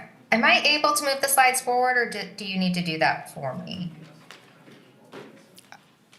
Yeah, I believe my team will need to do it, so if you can just indicate, then Okay. they'll go ahead and forward it. Okay. Okay. So we have this short agenda for you today. We weren't planning to really go over the significant audit areas, but I will touch on those kind of high level since we've got that presentation here. We're going to go through what our engagement team looks like when we're completing the audit for the city. We'll go through the actual services that we provide. And then the most important pieces is going through our audit opinions, or the reports that we issued that get included within your ACFR. And then additionally, we have a communication to those charged with governance. So this is information that is not otherwise included in our audit opinions or audit reports, but our audit standards tell us is important to communicate to those charged with governance. So today, be the city council. And then we can just high level touch on some new accounting standards that will be effective over the next couple years. You can go to the next slide, please. So you've met myself and Elise today. In addition, there's some other key team members that I would like to highlight. The first is Lori Tish. She is a partner in our Seattle office, and she is the industry group leader for our government practice. And she's not otherwise involved in the day-to-day details of the audit, but she does perform what we call a concurring or independent review of our audit reports, as well as your ACFR and some other key areas such as single audit as part of her review. In addition to that, not included on the slide, we do utilize a single audit technical review that reviews just your schedule of expenditures of federal awards, as well as our audit reports as it relates to that. So you're getting some high level review on some of those more technical areas within the audit. Additionally, we have T. Skitter, which is our audit senior on the audit. He's been on the audit for a few years now, and he's responsible for really communicating a lot with your team, making sure that our staff are able to complete their sections and is able to answer their questions, and really keeps the audit moving. And then lastly, I wanted to mention Allison Miller. She actually lives in Reno, and she works on the audit with us as well. So it's really easy for her to come over and complete some work on site and joins us when we're on site as well. You can go ahead and go to the next slide. That is by no means all of our team members, but just kind of wanted to highlight a few of the key ones that are part of the audit. So we just wanted to provide a little bit of overview of what an audit of the city's financial statements looks like and go through the services that we provide as part of that. So the first one is that we perform an audit over the city's financial statements. And when we're doing that, we have to follow auditing standards. We follow, the first one there is our generally accepted auditing standards. So that's what we follow on all audits. But in addition to that, because you are a municipality and because you do have more than $750,000 in federal awards, we do have to also follow the governmental auditing standards, which on the slide there is represented as GAGAS. As a result of following those additional audit standards, we issue an additional audit report that talks about your internal controls and compliance.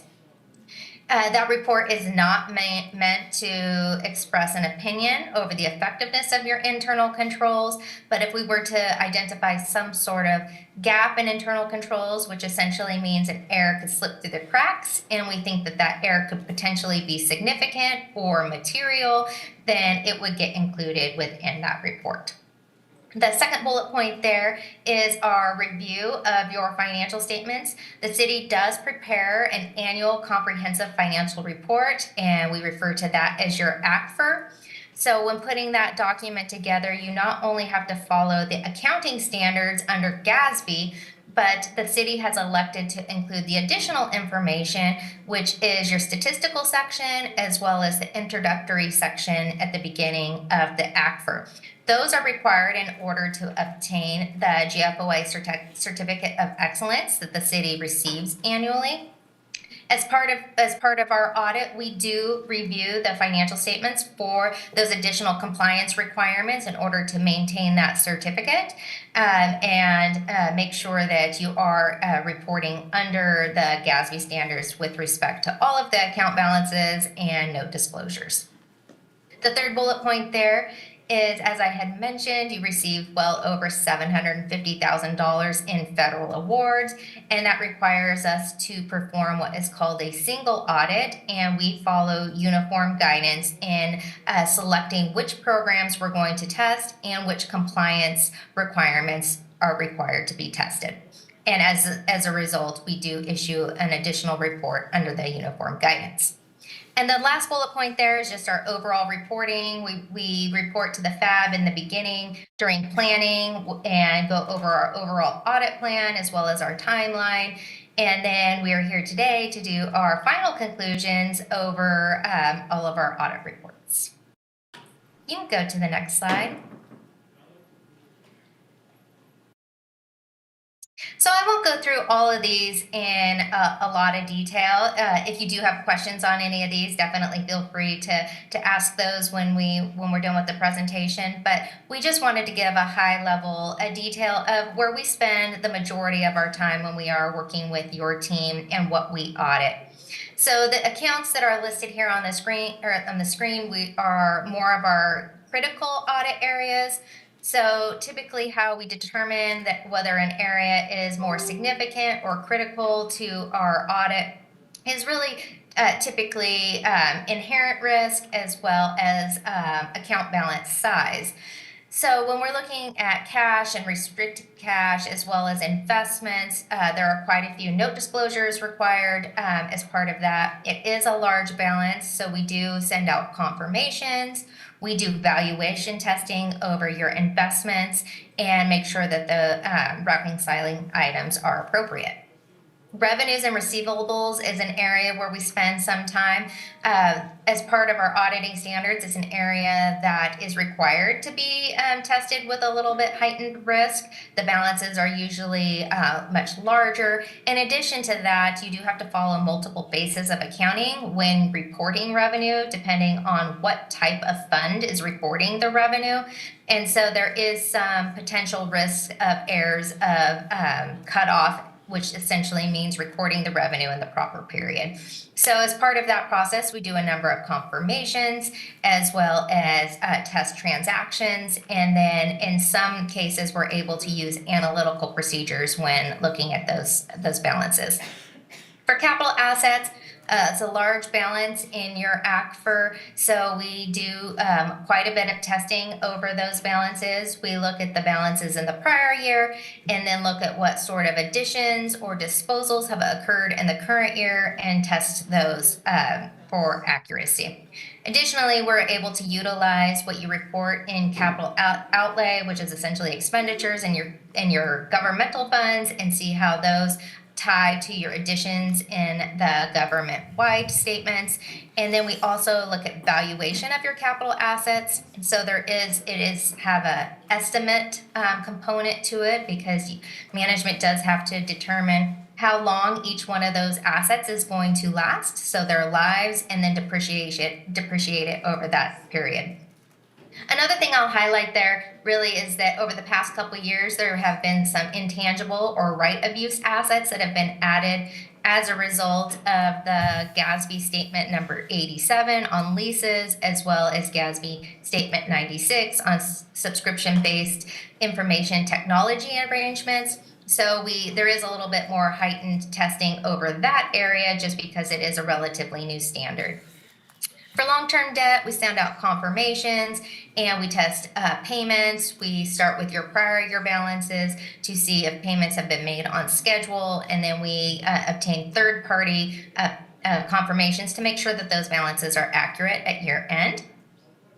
Accrued liabilities, what I really want to touch on there really is some of those large estimates, so related to your pension and other post-employment benefits is what that word OPEB stands for right there.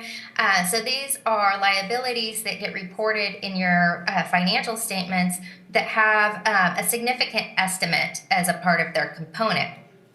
For the most part, you're able to get actuaries that provide you with the valuation of what those liabilities and how they should be reported in the statements.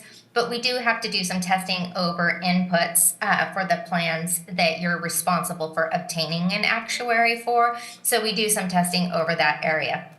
In addition, those do have to be reported amongst a number of funds as well as functions within your financial statements. So we do review that calculation to make sure it's consistently applied. So for grants, this year we tested, this is related to the single audit and your federal awards. This year we tested your coronavirus state and local fiscal recovery funds as part of our audit process. The guidance that we follow, the uniform guidance, and their compliance supplement that they provide requires that one to be audited annually, as it is considered to be higher risk as it's newer funding. For financial close and reporting, as I mentioned, we do make sure that a disclosure checklist is performed that specifically addresses your GFOA requirements as well as all the GASB requirements, and making sure that all of the note disclosures are complete and accurate. And then for human resources, that's really looking at your payroll cycles. We do that in a number of areas, depending on what the account may be. There is payroll that goes into a lot of different areas, such as your single audit federal awards, as well as reporting expenses within the financial statements. Payroll is clearly a significant account, and so we spend time looking at that. And then on internal controls, I kind of touched on that already, but one thing I want to highlight here is really that as part of our review of your internal controls, and when we're making those assessments and determining our audit plan, we also do look at your IT environment. And what we specifically look at there typically is related to security and access. So making sure that the correct people have access to the right modules, and that there is segregation of duties considered when setting up those rights, as well as we look at change management. So what are the IT controls around making changes to your systems? You can go to the next slide. And so after we do all of that work, that's by no means not everything that we do, but after we get through all of that work, we do issue 3 audit reports. Within your ACFR document, I like to point you to the schedule of findings and question costs. That really summarizes all of the reports that we issue. Our reports are quite lengthy. The first one on the financial statements, I think, is 4 pages. They're all 2 to 4 pages long. But the summary of all of our results is really in that schedule of finding and question cost. And I'll highlight those items here. So the first report is over your financial statements and we were able to issue what is called an unmodified or clean opinion over the financial statements. That means we were able to get comfortable that the financial statements were materially correct as presented in accordance with the generally accepted accounting principles, and we're able to issue that clean report. For the uniform guidance, so our audit of your federal awards, that does address internal controls over compliance as well as compliance with the award. And we did not identify any internal control deficiencies that rise to the level of significant deficiency or material weakness. And we had no compliance findings that came out of our audit of that award. So clean reports there as well. And then the last one is that governmental auditing standards report. As I had mentioned, if we identify an internal control deficiency that rises to the level of significant deficiency or material weakness, it gets included in this report. And as you can see, we found the city in compliance, as well as we did not report any significant deficiencies or material weaknesses. So overall, really good results to report over our audit this year. And with that, I'm going to turn it over to Elise. She's going to take us through our last bit of communications, and then we will open it up for questions. Thanks, Amanda. Move to the next slide. Thank you. All right, so like Amanda said, some of these are items you won't find in the audit reports or within the financial statement package, but you will have a letter that is with the financial statements outside. That's the communications with those charged with governance. So if you want to do some light reading, I'll go over the major points here. I won't go into huge detail, but you can also find them in that letter if you have any more, if you want to read more about them. The first one is our plan, scope, and timing. If any of that changed from what we had planned to do, our scope of the audit or what we planned to do, or the timing of when we plan to issue the audit, when we plan to perform audit work, we would communicate that to you in this letter. We did not have any changes in scope or timing. And then we'd like to point out some significant accounting policies as part of the audit, and we just like to point you to note 1 in the financial statements that lists out every material accounting policy that the city has put into place in order to draft their statements. And then we also want to note that there was one new accounting standard implemented this year is GASB 100, which is the accounting changes and error correction. And it did not affect the city in any way, but they did assess for that and implement as necessary. And then as far as management's judgments and accounting estimates, obviously everything in the statements isn't a factual, like cash. You have this much in the bank and this is how much cash you have. Some things take judgment or accounting estimates in order to figure out what those dollar amounts should be. And so we list them out in this letter, and I'll point to some of those here. So the useful life of your capital assets is a judgment call. How long do you think that your capital assets will last, and how long should you depreciate them over time? So that's an accounting estimate. The fair value of your investments. So what do you think that the fair value of your investments actually is? It's a little bit of a judgment. You use teams to do that. And then estimates of claims and liabilities. Those are all, estimates, thinking forward of what do you think your claims and liabilities will be.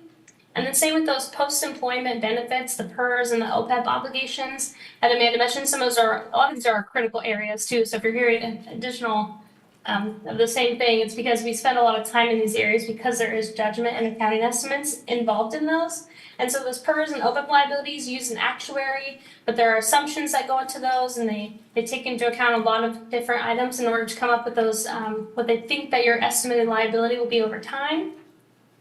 And then those leases and subscription-based IT arrangements, that GASB 96 and GASB 87, those have a little bit of judgment as well of what rate do you use to discount them, how long do you think you'll have the lease, and then what over time, what do you think those will be, the actual liability. So just some accounting estimates, accounting judgments we want to point you to.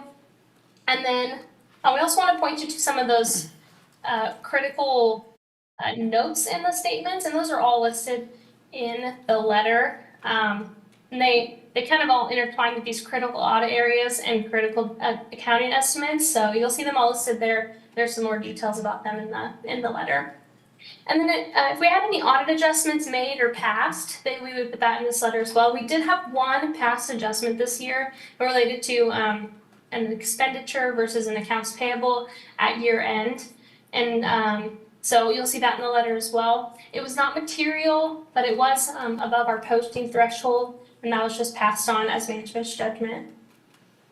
And then if management consulted with other accountants during the audit process, if we came to a disagreement, couldn't reconcile that, and they went out and sought different information, we would have to tell you about that as well. And we're not aware of any consultation with other accountants. We did not have any disagreements with management or difficulties in performing the audits. All good news there. And then we did not have any audit observations or recommendations to point out today that rose to that level of significant deficiency or material weakness. So nothing to report there either, which is all good news. So if you move to the next slide. Here's a little bit of those new standards. Won't go into accounting lesson here, but GASB 100 is the one accounting changes and an error correction that was implemented in the current year. No changes on the city's statements due to that. And then one to look forward to in the future that is still being assessed, may not have a big impact on the organization either, but is GASB statement number 101, which is the compensated absences. And so that'll be effective for next year. So the city is working on looking into that. And then with that, if anybody has any questions, we'll be happy to take those down. All right, thank you so much. Are you ready? Yes, I am. Okay. I have a short presentation as well. It's 5 quick slides to go Okay. over.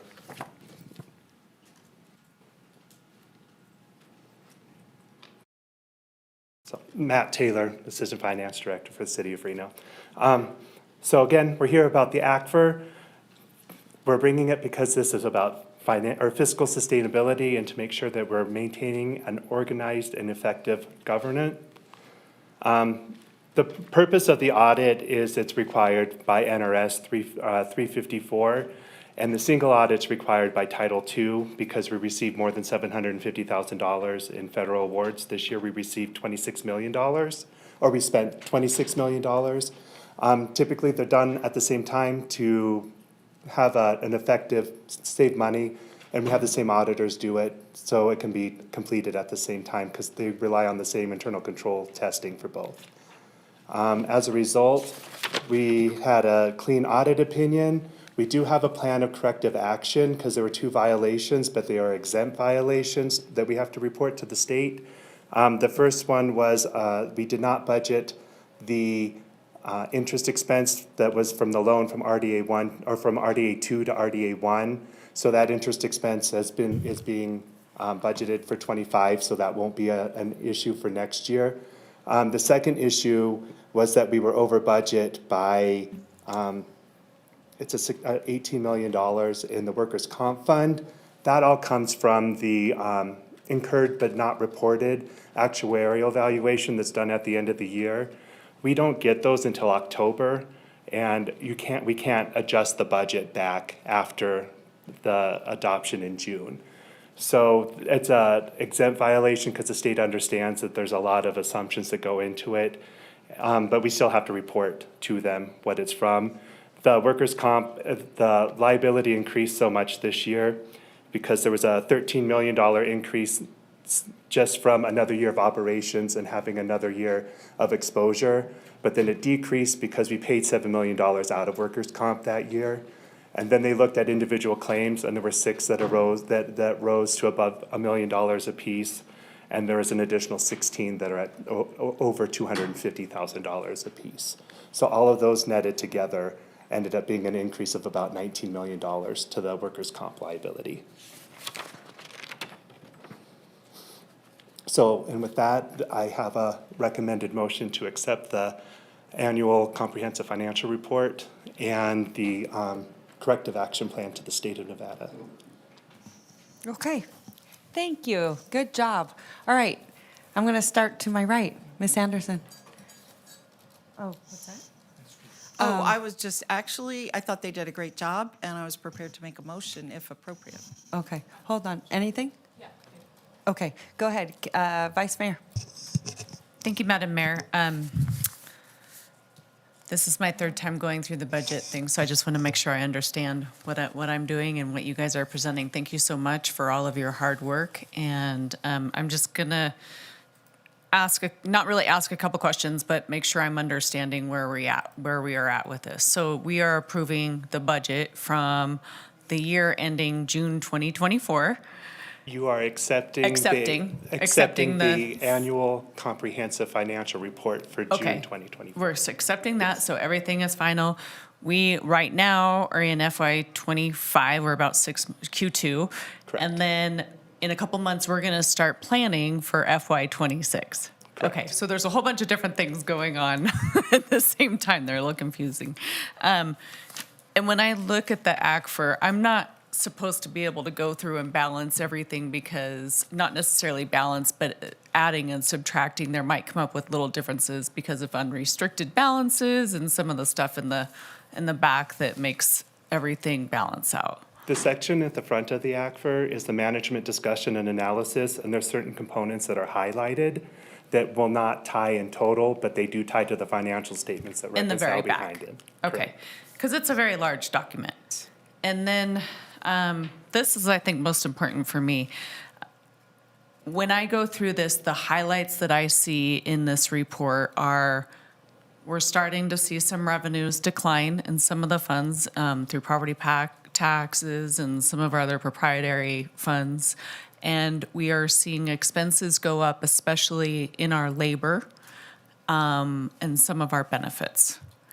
Yes, in the management discussion and analysis portion, we discussed a lot of what happened in '23 versus '24, and we can see that salary expenses have increased because of cost of living adjustments as well as additional employees, and that revenues have started to level off, and we're continuing to see that trend into '25.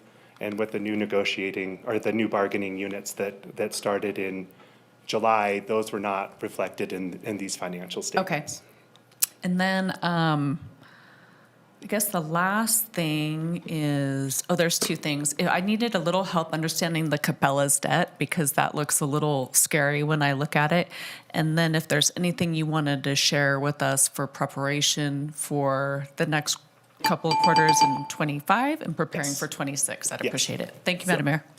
The Cabela's debt does look a little weird because it shows a negative $17 million balance in that fund. It's because as the debt comes due, we only pay the portion of the debt that we've received sales taxes from Cabela's for. And if there's not a sufficient amount, we record that debt as an accounts payable. So that's why the fund is showing negative. It's currently upside down $12 million. And those bonds are completed in '27 or '28. And at that time, we don't pay the difference on it. We end up writing off the difference. It'll show up as a revenue in that year to zero everything out. Yes, Okay, I'm all on the record, 28, right? correct. Okay, that's good. You did say something where the labor agreements for this year are not included in this. It's because this is all retrospective to last year, so whatever was implemented through June 30th of 2024 is what is actual, these are the actual numbers. This next year's ACFR, that's when you're gonna see the impact of those labor negotiations in that ACFR. Right, and then wouldn't it, You'll also see it again when it comes forward with the budget planning process. Vicki will be doing a presentation to show where we're at currently and where we expect to be in the next year. That's when you're going to see the big impact. okay. All right, thank you so much. You're welcome. Okay, Councilman Reese. You know what, I skipped over Councilman Martinez, sorry. Anything? No worries, Madam Mayor. I'm okay. Thank you. Okay, sure. All right, Councilwoman Ebert? Can I just, real quick, what was the full scope of this audit? Was this just for the annual expenses? This wasn't like total, it's just for the fiscal year, correct? They look at the fiscal year and they're looking on the balance sheet items like cash, accounts receivable, accounts payable to ensure that those balances are reported correctly because those are as a date of. The items that are reported on the income statement or the statement of activities are everything that's happened between July 1st and June 30th Okay. of last fiscal year. So last fiscal year. So Correct. really like just a general fund audit. Correct. So this not- is all 6 months old already. Okay, so this isn't getting into like the sewer fund or any other major funds? It includes all of those funds, Okay. all the governmental, or all the government funds, like the general fund, street fund, Cabela's, the Public Works Capital Project Funds, RDA is all included in this. It also includes sewer and streets, and then all the internal service funds. Okay. As well as the fiduciary funds that we hold for the OPEB trust and the SADs. Okay, and then what were the issues again that were found? Oh, the issues that were found is that we were over budget. It ended up being $17,000 for RDA 1 because we did not record or did not budget for the interest expense on the $1.2 million loan from RDA 2 to RDA 1.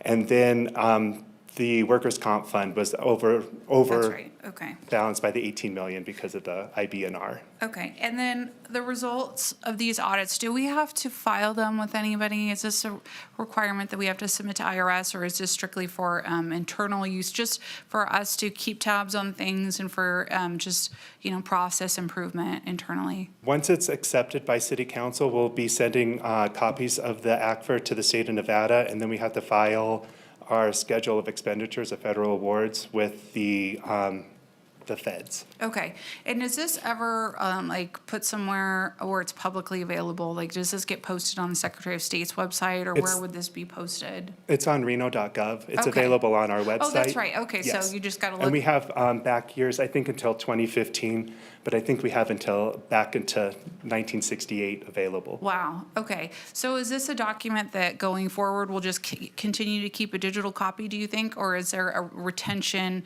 date that we don't need to keep past, and we'll just kind of drop those off over time? It's a permanent record. Okay. And that's why we sent it to the state of Nevada for them to keep as well in the library. Okay, great. So even though they'll have it forever, we will also have it posted on the website, unless something changes with the website. Correct. We keep I think it's 10 years on the website, and then if someone asks for It's still an available. earlier version, we'll be able to provide that. Okay, all right. Thank you very much. Okay, Councilwoman Dewar. Thank you. Again, good job. Appreciate all my colleagues' comments. At this time, I'd like to move to accept the annual comprehensive financial report for the fiscal year ending June 30, 2024, and the plan of correction action. Second. I have a motion and a second. All those in favor say aye. Aye. All those opposed, motion carries. Thank you. Madam Clerk, sending it back to you. Thank you, Madam Mayor. Moving on to items D7 and D8, which will be open together.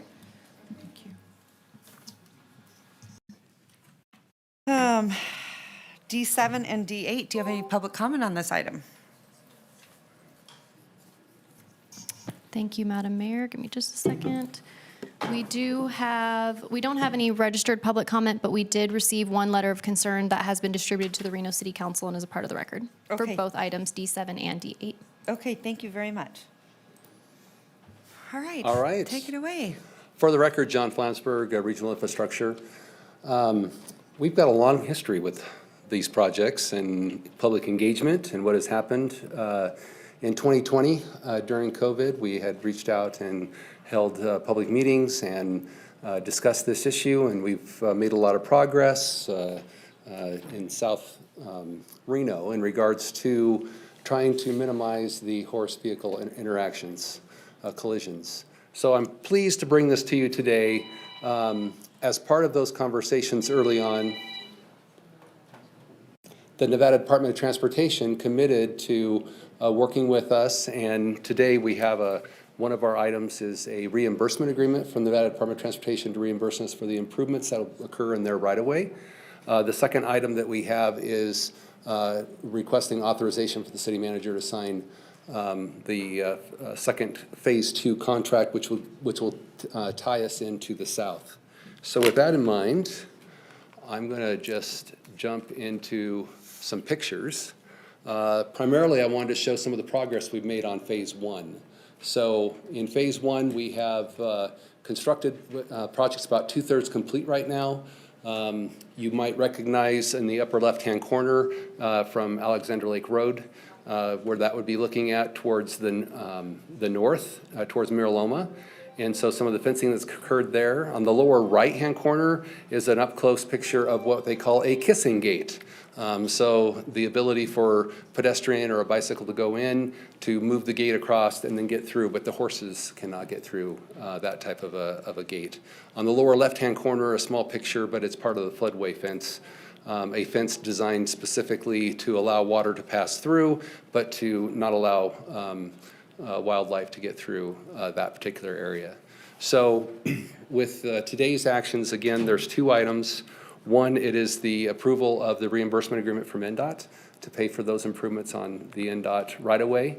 In this picture, if you look at the upper right-hand corner, you'll see the blue, the fence in blue. NDOT has a specific fence that's not the same as the Nevada Department of Ag type fence, which is shown in red.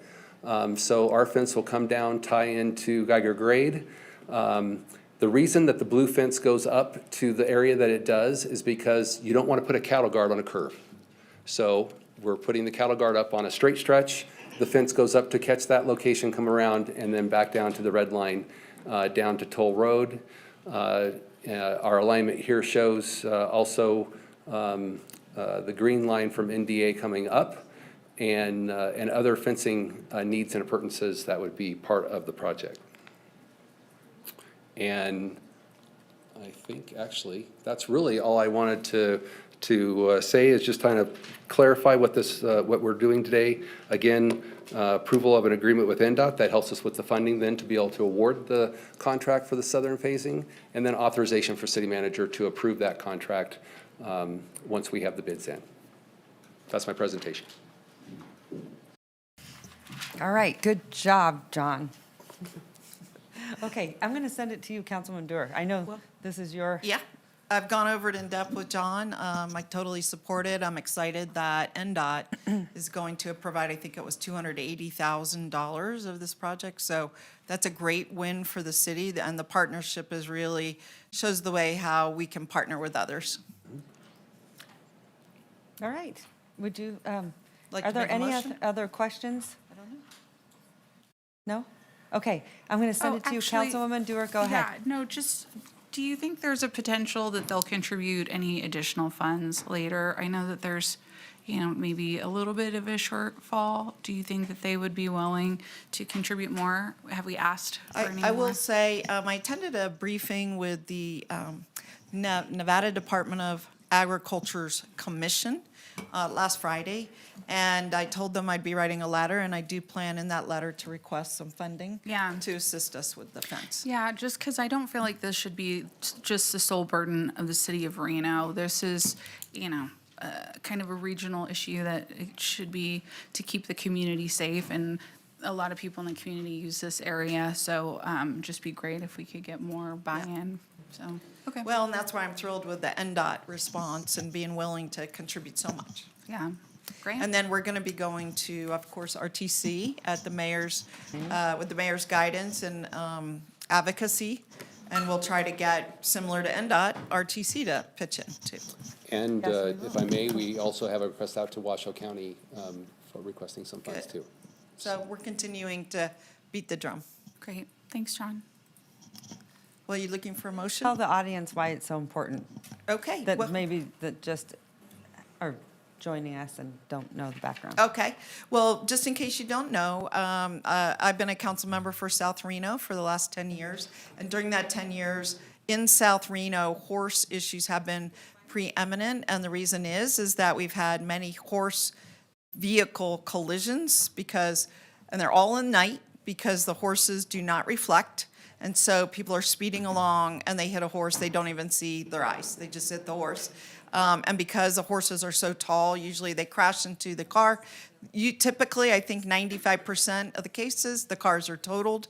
So far, we haven't had a human death, but almost every horse has either died on the spot or because of injuries had to be euthanized. This is not a situation that we want to continue. And it's very important to the residents of South Reno, and my partner here, Brandy Anderson, knows this. She lives right in an area where she has horses in her yard almost every day, she tells me. So many people move to South Reno to be with the horses. This is the irony of it all. And yet the horses, as more development has occurred, we've had more human-horse interaction. So our goal here is to be able to keep the horses safe, the pedestrians safe, but not remove the horses from the range, but rather live with the horses. And it isn't just horses, it's all kinds of wildlife that come into the developments. These fences won't stop all animals. I mean, I imagine a bear can climb this fence pretty easily since they climbed a tree in my very own yard, 40 feet high, so I'm sure they can climb a fence. But bottom line, we want to live with horses. It's called proper living with animals, wildlife that are in your region. We've done everything from education to slowing speeds to putting in the first in Nevada dual speed limit, one speed in the day, a different speed at night to slow people down when all these accidents occur. But after numerous public workshops, it's become clear that this is the way that we're going to be able to address the problem equitably and reasonably and timely. Yeah, Thank thank you. you. And you will be traumatized if you come across that when you see a car I will say. that has hit a horse. It is one of the most horrific things you have the can horse witness. on the side of the road crying. Typically, you have people Horrendous. in the car crying. There's PTSD involved. We have younger drivers that then Yeah. don't become permanent drivers because of this early accident. So, yeah. Okay. Well, I'd like to make a motion. For your advocacy. Yeah, you Go bet. ahead, please make I'd like to one. make a motion to approve the interlocal agreement for reimbursement by Nevada Department of Transportation to the city to install and construct wildlife fencing along State Route 341, which is Geiger Grade, and as part of the city's horse protection project, South Phase, in an amount not to exceed $280,000. Great, I have a motion from Councilwoman Dewar. Second. I have a second from Councilman Reese. All those in favor say aye. Aye. All those opposed? Motion carries unanimously. Okay, great. Thank you so much, And John. then item D8. D8, take it away, Councilwoman. So we did D7, so here's D8. This is simply to award the contract for installation of the wildlife fence and other appurtenances for the horse protection project, the south phase. So this phase 2, in accordance with competitive bidding laws, an amount not to exceed $660,000, and provide authorization for the city manager to sign the contract. Okay, I have a motion, I have a second. All those in favor say aye. Aye. All those opposed? Motion carries. Great. Okay. Thank you so much, Thank you, John, for all John. your work.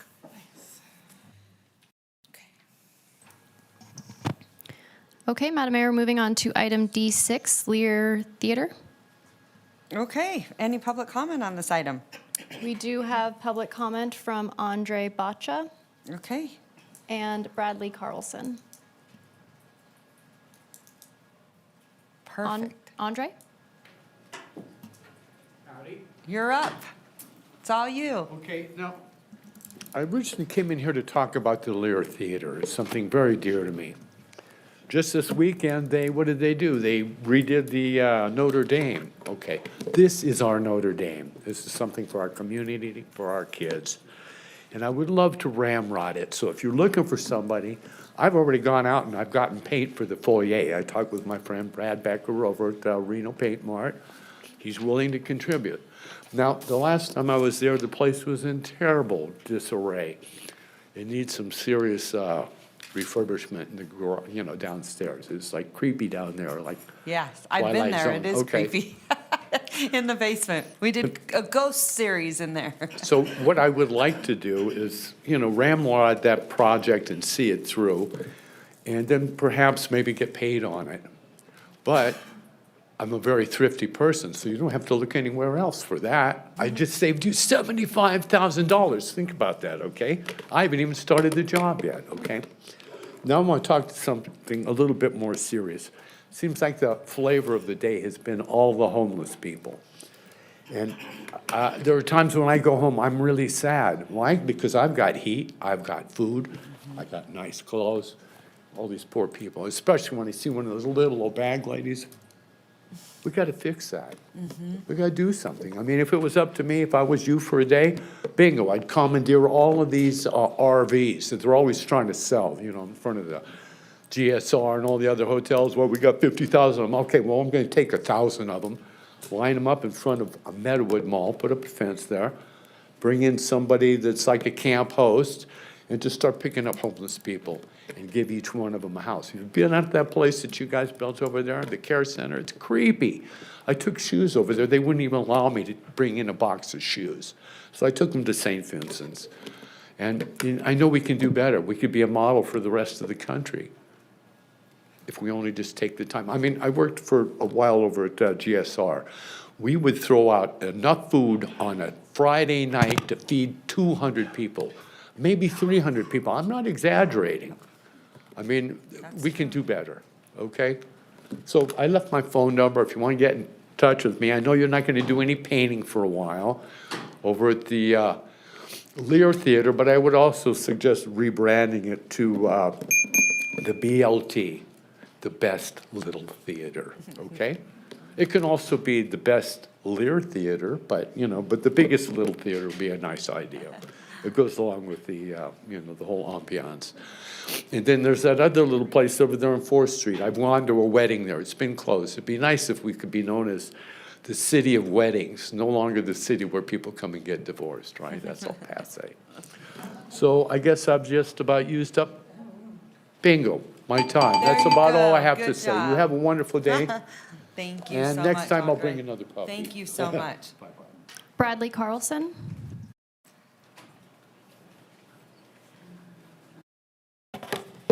Madam Mayor, City Council, Bradley Carlson for the record. And I'm a commissioner on the City's Historical Resources Commission. I wanted just to highlight some priorities and process. The staff report covers, you know, it has a good outline of the historic structure report.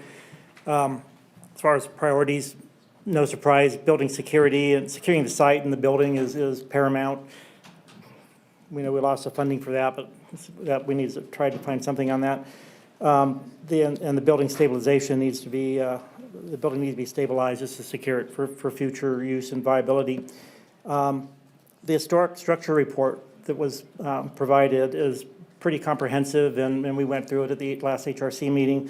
And I recommend that you take particular note of it and follow the recommendations, and also keep in mind the preservation covenants on the building, that those need to be followed and respected.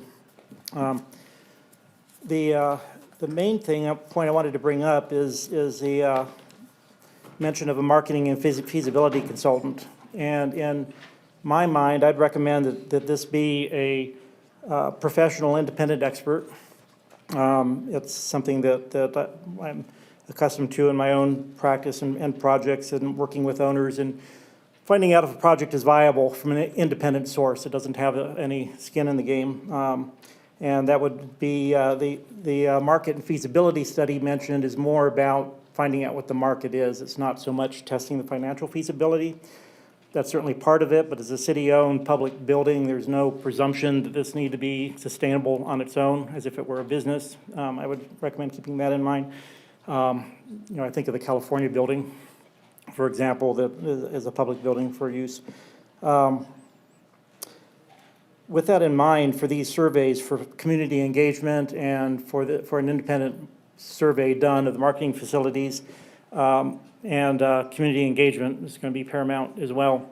I would recommend that the notion or the idea of issuing an RFP to interested parties for use and development be moved to after we already know where we're going with it. I think to rush through and get to send out an RFP for interested parties, I'm sure there's plenty of interested parties there, but without really having a map of what we think the best course is, I think that should probably hold off until we have a better idea of what our strategy is.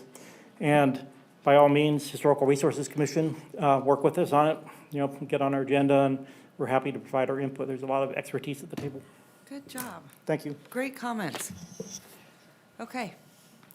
Next. Madam Mayor, we have no additional public comment. For the record, we did receive 2 comments directly associated with this item before December 10th at 4 p.m., 1 letter in favor and 1 letter in opposition. Okay, thank you. Megan, take it away. Good afternoon, Madam Mayor, City Council, and City Manager. Congrats. We're here to talk about the Lear Theater Historic Structure Report today. We have our consultants from Architectural Resources Group here to present that to you, answer any questions you have about that, and then to also discuss and potentially give staff direction on next steps for the Lear. So I'm going to bring up our consultant, and we'll start with the Historic Structures Report first. Okay, and I can, You can click with this and this, but you can maybe, yes, use this to. great, and I don't see Alicia.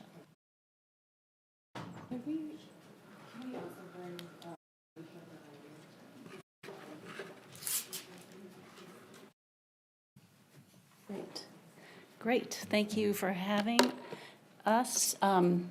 My name's Naomi Marolio. I'm a principal with Architectural Resources Group, and joining me virtually is Alicia Verani, who did most of the heavy lifting and can also help answer questions. But just to start, it's been an absolute privilege to work on this project together with Megan and Melissa, and we hope it provides the intended guidance that an HSR can bring to a historic building. So I don't know if you've all read it yet. Hope you do at some point, but an HSR has 2 parts. It includes the developmental history, all the background, chronology, significance, and then the second part are the treatment and use recommendations. Those are comprehensive interior, exterior treatment recommendations, as well as, in this case, 3 conceptual alternatives for use. Oops. Did I push something? I'm seeing me and not the presentation. Okay. Great. So I'm going to concentrate today on the treatment and use section of the report. And one of the priorities for this historic structures report was to really understand the alterations that have been carried out on the building. There have been a number of design phases, and it was just very unclear what of all of those phases had been constructed. And so we did a deep dive into that, both records and on site, and the 2002 construction effort that was only partially constructed is really the only alterations that were carried out. And those include the expansion of the stage to the north. This is a basement plan, but expansion to the north, and then expansion to the west or the left for back of house functions.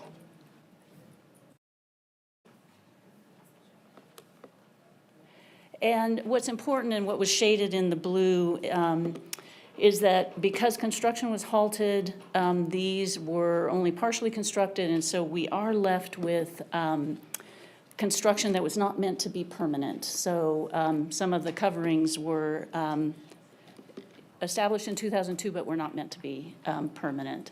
In addition to our own analysis, we had a structural, mechanical, electrical, and plumbing engineers also take a look. They did the same determinations of what is constructed, what was constructed, what still needs to be constructed, and that's included in the report. We're highlighting the structural here on this slide because they did determine the foundation work was all carried out. Seismic analysis was part of this study, and so seismic work will be needed in the future. And here's just some images. If you haven't been to the theater, the partial construction, I'll just go clockwise here, that's in the basement, the condition of the terrace, so there's some concrete issues. The roof was completed in 2002. It has gone a long way to preserving this building, so should really be commended that that was carried out. And then an interior view of the auditorium showing some of the partial structural work. Then we did an exterior analysis, conditions assessment. The building is in fair to poor condition, and we just noted some of the vegetation that traps moisture, some of the areaways that aren't draining, and some door and window. The ramp is not up to today's standards, so the treatment recommendations also address that. And then when all is said and done, and this is an image of the interior, the stage has had tremendous alterations and construction occur. The rest of the building, the historic spaces are still very much intact. The auditorium, except for the stage area, is as it was originally designed. The balcony, the foyer, and the entrance. So with all these alterations, it still remains to have a high degree of integrity in terms of historic significance. There is one minor area that does have an issue. The roof needs to be replaced. You can see that there's plants growing inside, never a good thing for historic buildings. We do have water damage and cracking, and so that is something that we did identify as a high priority. So we went and did also develop 3 conceptual options. The first of those is stabilization, and the goal of stabilization is to create a weather-tight envelope so that the building can remain in good condition for a future use that we don't know how many years away. So stabilization recommendations address the envelope, doors and windows, plaster, cracking, things like that. But the 2 major elements for the Lear Theater are the roof over, and I don't know, it's over kind of bottom left. That's the area we just saw with the plants growing inside. That needs re-roofing and repair. And then to address everything else on the west side that was temporary construction that's starting to show signs of wear and potential water infiltration. Then the other 2 options, which are detailed in the report, but are just summarized here in 2 different sections through the building. These 2 conceptual options included option 2, which is a community center, a community arts and culture center program, and that would be a flexible use program intended to make it possible to have a wide variety of events, community activities, also stage productions. It would include construction of a flat floor, again, for maximum flexibility. Also, the construction of a kitchen so that you can do food support for a lot of those community events. So that was kind of the program for option 2. The program for option 3 was a performing arts center, so kind of complete the intended program for the 2002 phase of work. It would include new stadium seating to provide sight lines and all of the lights, camera action for a community theater program. We did prepare cost estimates for these options, and that's what's shown here on this slide. And just a couple of things to note. The cost for construction is based on prevailing wage, publicly bid projects. And then we also included some owner contingency and an allowance for soft costs, so that I think the seam of the screen, you can, so we're establishing ranges in 2024 dollars for what these 3 options. Option 3 had a slight variation where we didn't propose stadium seating, and it would just be the seating on the existing floor. Didn't seem to make that big of a difference in terms of pricing, but we wanted to explore that.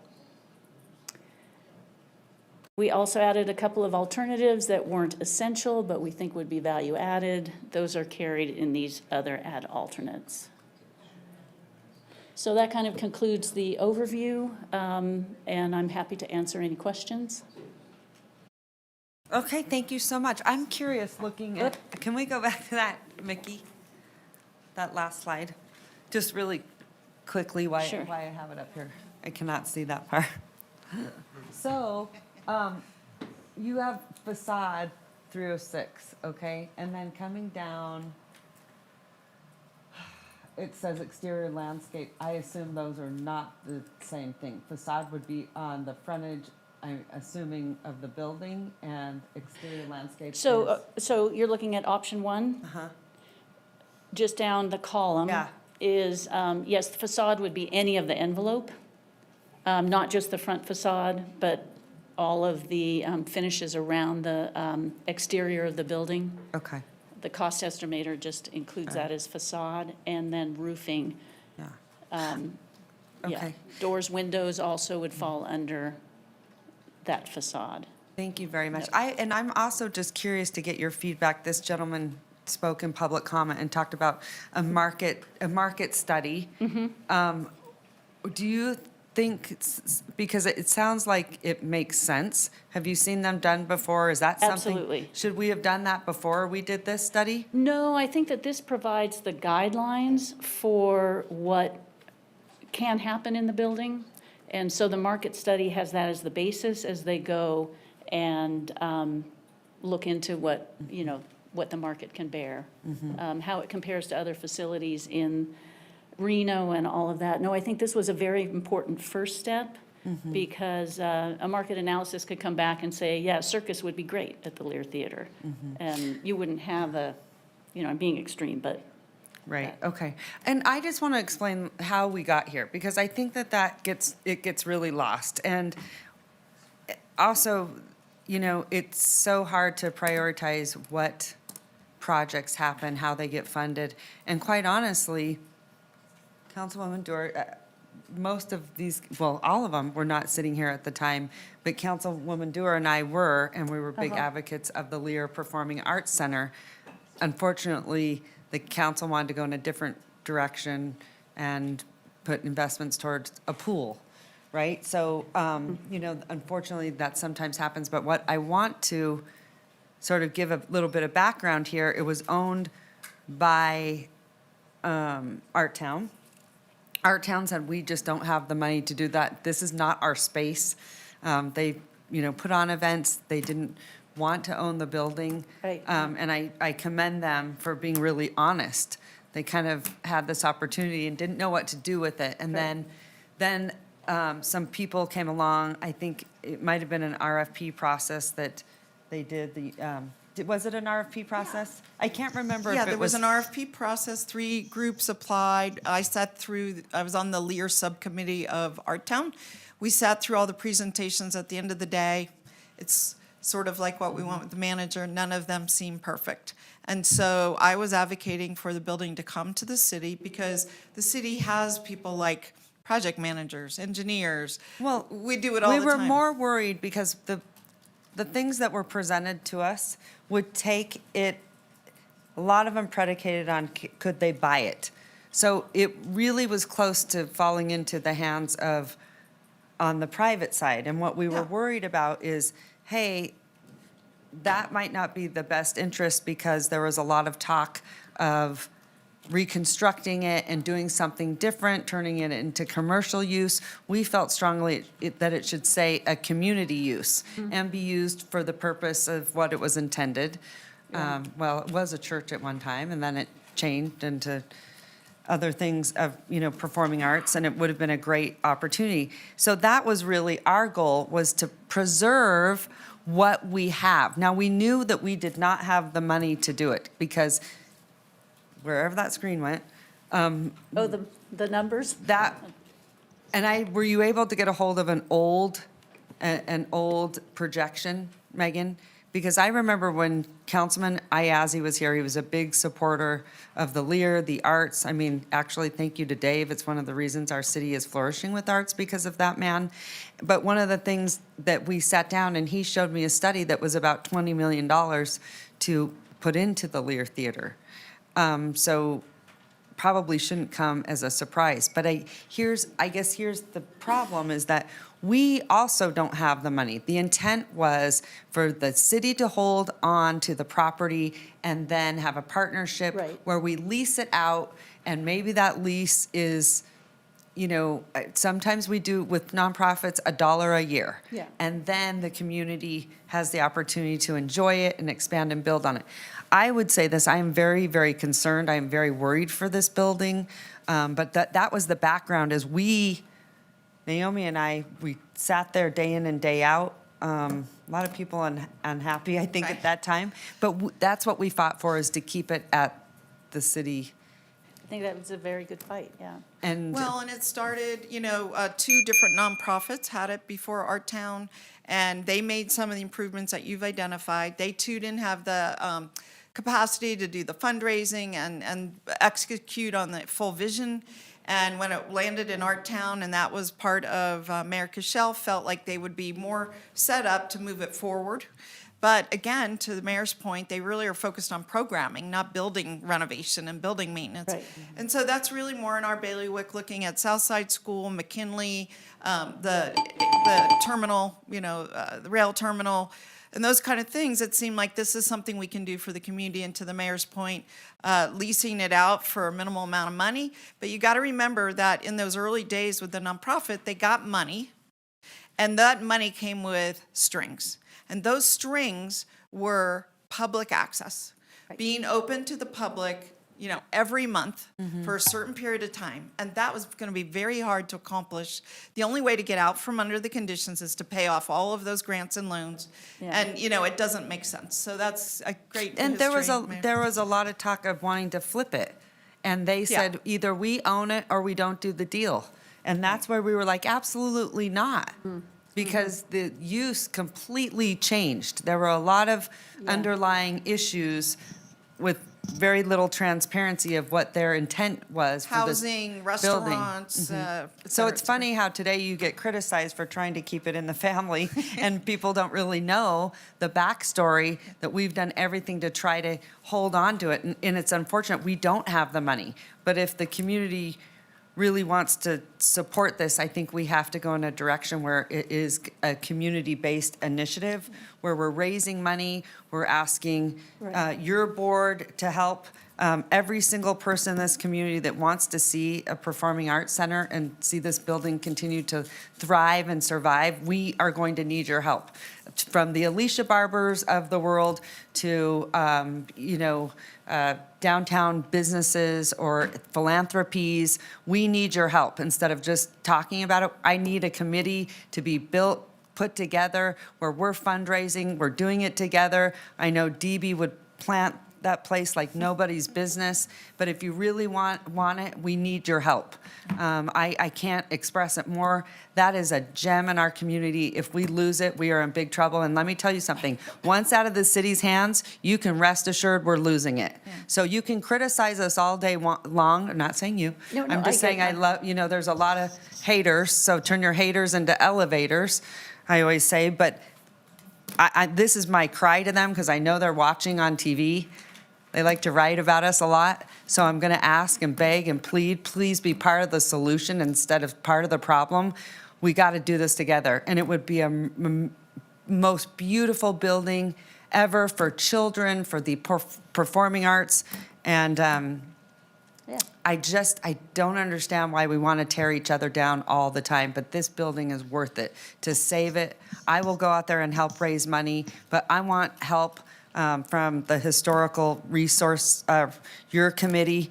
You guys love these buildings. There are a lot of people in this town, so I'm begging and pleading. If there's one thing you do right, please write, we need your help.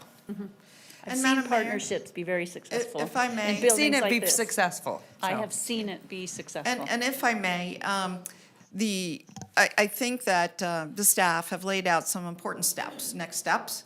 And I have proposed in the last week, since the money was deauthorized for the Lear and assigned to other projects, a number of people have come out of the woodwork to me and offered to help. And so what I said is, after the first of the year in January, we're going to have a all call. and set up a support group called a cheerleader group, not a nonprofit, but a group to support us in our efforts to cheerlead, to help us raise funds.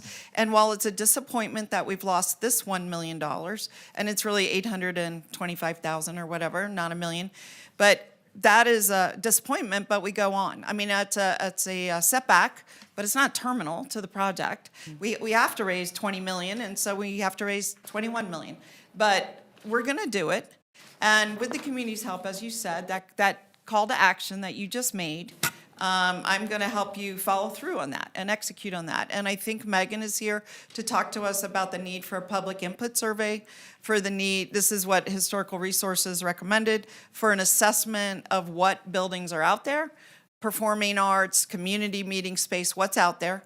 And then secondly, now survey, now public, now you know what that will cost, to run a theater for a full year or to run a community center for a full year, because those operational costs have to matter too. Then we have to come up with this council will have to make a decision based on public input. What do we want to see built? And then we can go apply for the next steps in funding with the support of this team that you are asking to be formed.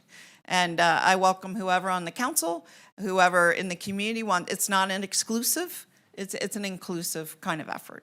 Do I have this right, Megan? And maybe fill in some blanks here for us. Megan Berner, Arts and Culture Manager for the record. I didn't introduce myself at the beginning. I do have a short presentation that has some of this information in it, so if you'd like to see that, I can sort of walk through that. I have some background We're already in trouble up here. information. I'm sorry, because we've exhausted our time, so I apologize, but go ahead.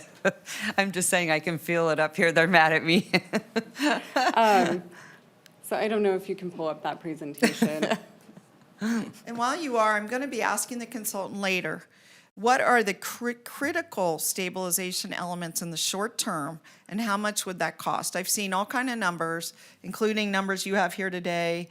I think that goes up to 440,000. But I think you presented to HRC a number that was closer to the 250 mark, which was just repair roofs and protuberances and those kind of things. We need to know up here what it's going to take to stabilize the building so we can do the rest of this. Okay, back to you, Megan. Right, thank you. So really quickly, alignment with our strategic plan, economic and community development, and arts, parks, and historical resources.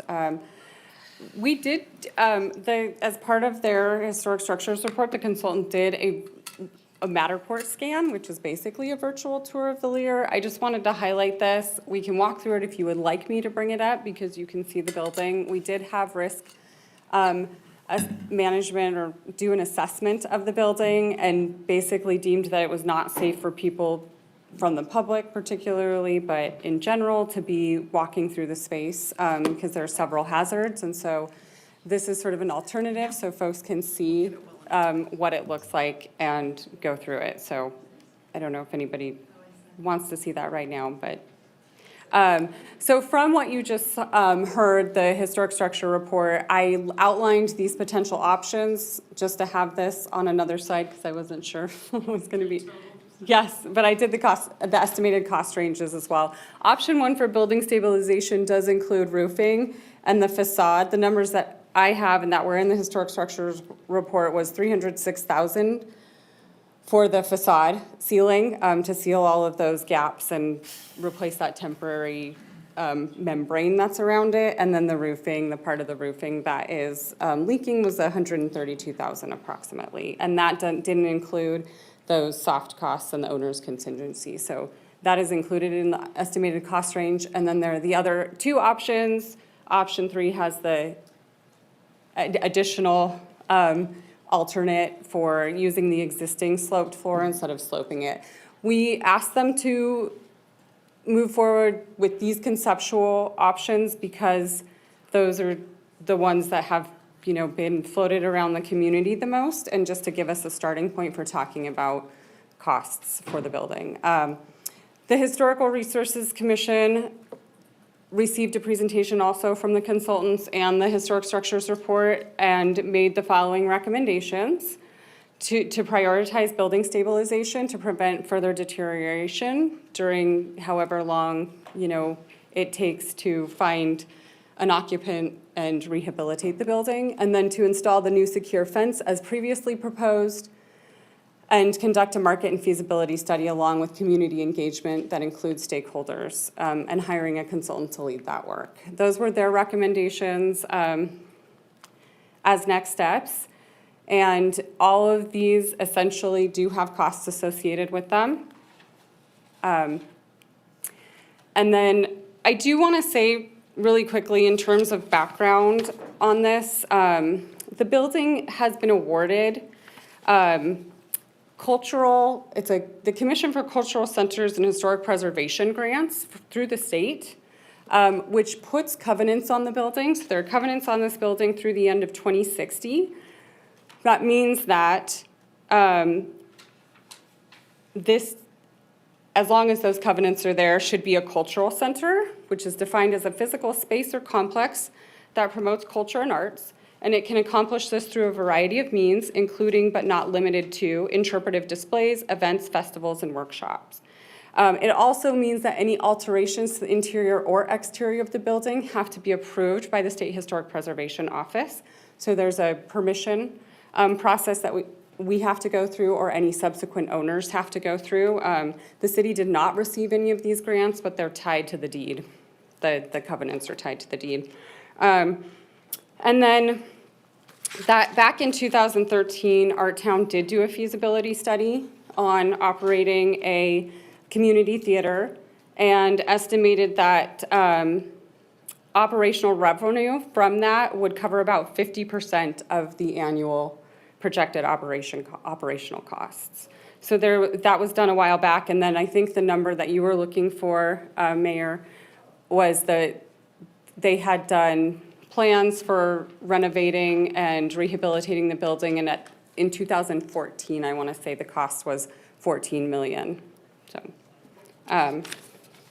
So that's some background before considering potential options for moving forward. And those potential options are listed here, mostly based on the Historical Resources Commission's recommendations, but also there's another one on here to issue a request for proposals or letter of interest process to allow for interested parties to submit proposals for adaptive reuse or development of the building, with whatever caveats you all want to put on that.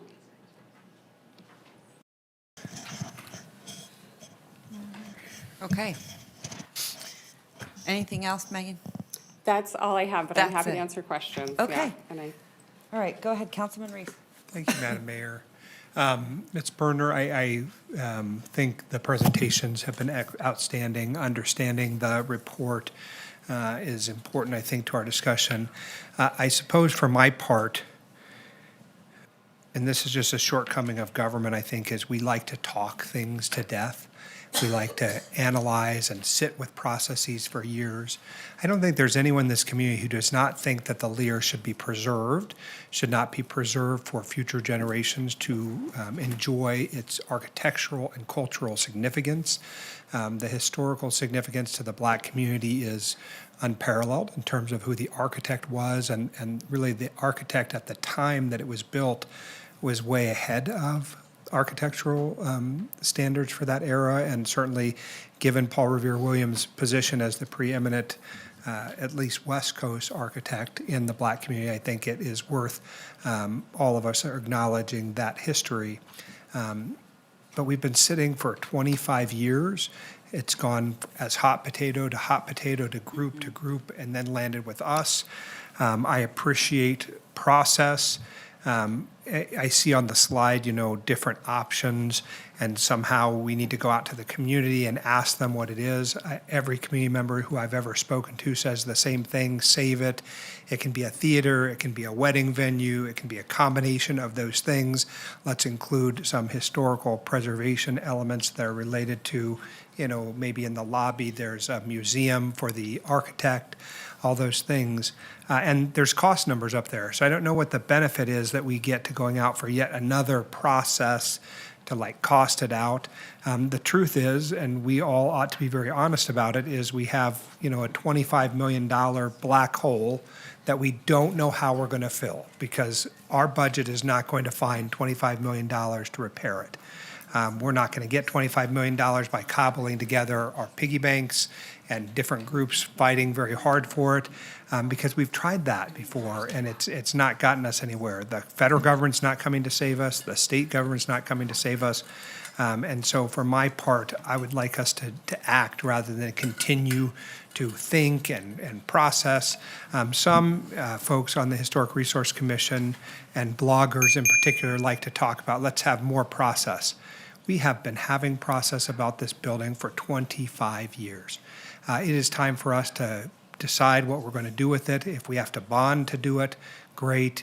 If we have to go out to the community and seek some kind of a tax increase like the WC1 funds to allow for it, I'm for exploring all those options. But the idea that we have to do more process is just anathema to me. I think we've got, and certainly on this slide, you say potential option for moving forward. The request for a proposal, I think, is very attractive. Putting it out to the universe to see who might come in. I have had 3 inquiries this week from people who say, I will take the Lear on and bring it to pass. I don't know if those people are legitimate or real. They have beautiful visions. Everyone wants to have a big idea about it, but I haven't seen a person who's saying, here's $25 million, let's take that to the bank yet. So I am both, I'm frustrated that the pace of government is so slow, yet I'm also heartened by the mayor's statement that we took possession of it to ensure that we had these options, right? If it just got sold to the highest bidder, someone would build a Walmart on top of that spot. Yep. And that was the risk, right? It's why we ultimately took it back, and why the prior stewards, their heart was in a good place. They wanted to see it preserved too.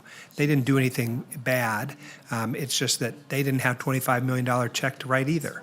So I guess I'm of no help to you today other than to say we want to preserve it. It's worth preserving. It's worth fighting for. There's something so critically, historically valuable about it. So let's go do it. All those talking about it, I am tired of that. I'm inclined to favor seeking proposals to figure out what can be made of it. Okay, Councilwoman? Yeah, thank you. I want to say a little different perspective than my colleague, and that is because historic buildings are treated differently. We have to understand that every single thing we do has another group looking over our shoulder. We can't get away from it. It's on the historic register. We've received funds. There are covenants. We have to work with SHPO. SHPO doesn't operate under traditional permit review standards like 60-day review. In fact, it took over 9 months to get the proposal reviewed, and then we had to go through an appeal period. So these are not of our making. I'll remind my colleague that my middle name is the doer. And the only reason I bring it up is I too am very frustrated, but I do know this. We have to do it right for it to have legitimacy in the historic sphere. And we have to touch those buttons, whether we're frustrated or we're patient or wherever we are. But I do say that you've got 2 action women here. The one over here, the mayor and myself, and we finally have it within our reach. We finally have the historic structures report done, which took money and time to do. And now we just have to do a couple more steps, and I think that as soon as January, we're going to be out fundraising. So we can, in fact, go do the thing, but we can't do it without money. And I like your ideas, Mr. Reese, about potentially bonding. I know we have some tough financial years coming up. Is this something that our community would support if we wrapped it in with a parks and rec bond, parks, historic resources and rec bond? That might get us somewhere. I would be willing to support that. More goods, our really needs, our deficits. But I do think it's incredibly important. I did part of the survey when it was with Art Town, very informal. Held some public meetings, got lots of ideas on the table, but I really think it has to be done in a professional way. Now, do I think you guys could do it? Yes, I do. I think that our own staff, we're doing surveys on all kinds of things. I'm not saying it's the best. Do I think that Melissa could do an inventory of all the venues from Grand Sierra to McKinley to this room itself on what meeting spaces are available, who owns them, and what can you do in them. I think that'd be a very important adjunct to this. We have to know what we're not missing, or what we're missing, which is a 400-seat theater or a community space of a certain size. One cool thing is, because it was a church, the acoustics were designed to help you hear, in contrast to the McKinley School Auditorium, which was designed to play in, right? Basketball, auditoriums, meetings. It wasn't designed with acoustics in mind. I believe the church was. So I think we have great opportunity. I think it's really simple. Whether we ask our staff to do it, it's going to probably take 6 months. I've already talked to Ashley. And I don't know, Ashley, if you want to come up, because you expressed some concern to me about just going out with an RFP at this point. And Madam Mayor, I have questions for Ms. Dewar. Oh, sure. Go right ahead. Well, it says engage a consultant. Can we go back to that slide? Engage a consultant to do a market and feasibility study. I don't, let's ask her what that is and cumbers, but my thought is we need to just find out what the community's interested in and what the needs are before we do any other steps. So, go ahead, Ashley. Ashley Turney, Assistant City Manager. For the record, to note a few things, as Megan mentioned before, there are some pretty significant covenants on this building that will restrict the use in the future. What a market analysis will do is to let us know truly what will the market bear. Right now, we have no idea if our community needs another theater. We don't know if we need another community center. This will allow us to understand what the market will hold and then what the feasibility of that project would look like, including operational costs. Because while yes, $25 million to get the building habitable, that does not include the ongoing maintenance or cost of operations of whatever function would go in there. So, Ms. Turney, we have a group that's doing a market feasibility study analysis related to the GSR's proposal. And when I heard them talk to us, what they basically said is, we need to decide what kinds of theaters do you have? Do you really think we don't know that we have a lack of a 400-person theater in this community? That's what I don't understand. We know we don't have the theater space of this particular size building. It's like a gap. We have Lawler at the top. We have Bruca at maybe the bottom in terms of size. So what, and where do we pay for this consultant to have another study? So we do know from an availability standpoint that, correct, there's not a 400-seat theater available. What we don't know is if we need one. We don't know if there's a market need for that. So we're really looking from a competitive advantage standpoint is if council or a partner or some other investor comes along to give you $25 million that falls from the sky to fix it, what happens next? Because if the utilization isn't there, then this council or whomever the ownership leasee would need to determine is how much subsidization are you willing to make at that point? And so we don't have those numbers. As we mentioned with those covenants, it is limited in what you can do. This cannot be turned into, Megan will correct me if I'm wrong, I'm going to make up something that will likely be quoted that will get me in trouble. This cannot be turned into a multifamily housing project tomorrow. The covenants will not allow for that. This will not become a Walmart or a big box store. The covenants won't allow unless those are paid off by someone. That's what I was saying. And there's millions and millions of dollars tied to the deed that were given to the previous owners. I think a good example is the Moana Pool. We were able to build it, we were able to bond for it, but at the same time, we knew at that time it would cost at least $300,000 to operate it. And we had to be prepared to take on that cost or there's no point in building a pool. We had to figure it out whether through user fees or general fund underwriting. Was the demand there for a pool of this size? And we struggled with it greatly. Should we build a smaller pool or is the demand going to be greater with a bigger pool? Any funder is going to want to know what is your goal and is this going to work? And that's why I think we have to document it. I'm a let's go do it kind of person. But I also know in order to raise the money and be legitimate, that they are going to look at our fundamentals and say, does this make sense? Okay, thank you. I'm going to cut you off because we're both way over, and I know Sure. I can I don't know where the feel clock it up starts. here. Everyone's like, Madam Clerk, I hate this system. I'm so sorry, but it's so difficult. I can't log in, but I have no idea who wants to speak. So I know you do, but I feel like I should make you wait a little bit longer. What do you think? It's completely up to you. I have all day long. Okay, go ahead, Vice Mayor. I'm messing with you. My middle name is not a doer, it's time efficiency. Well, and I was going to No say, nonsense actually, problem you solver. lied, Councilwoman Dewar. I thought you always say your first name is Dewar. I will stay within my time. I do not believe that we have the expertise, the resources, or any of the skill set to be working in this space. I appreciate the sentiment of trying to save this building. I guess I would say if it is possible to sell it with the covenants and keep it with what we can and keep it historical, but this is not going to be my number one priority, especially what I've heard with our budget concerns in the next couple of years. I appreciate the effort and the desire to go out and fundraise. We do not have the money, and we are not going to have the money. We don't have $400,000 for option 1 or whatever the smallest option is. So along with Councilman Reese, without all of the words, I would be interested in A, trying to sell it when we look at all the properties in January, seeing if it could go to somebody who could keep it and love it and give it the attention that it needs, or 2, going out for RFP to see what that brings. And that was 1 minute. Thank you. All right, Councilman Martinez.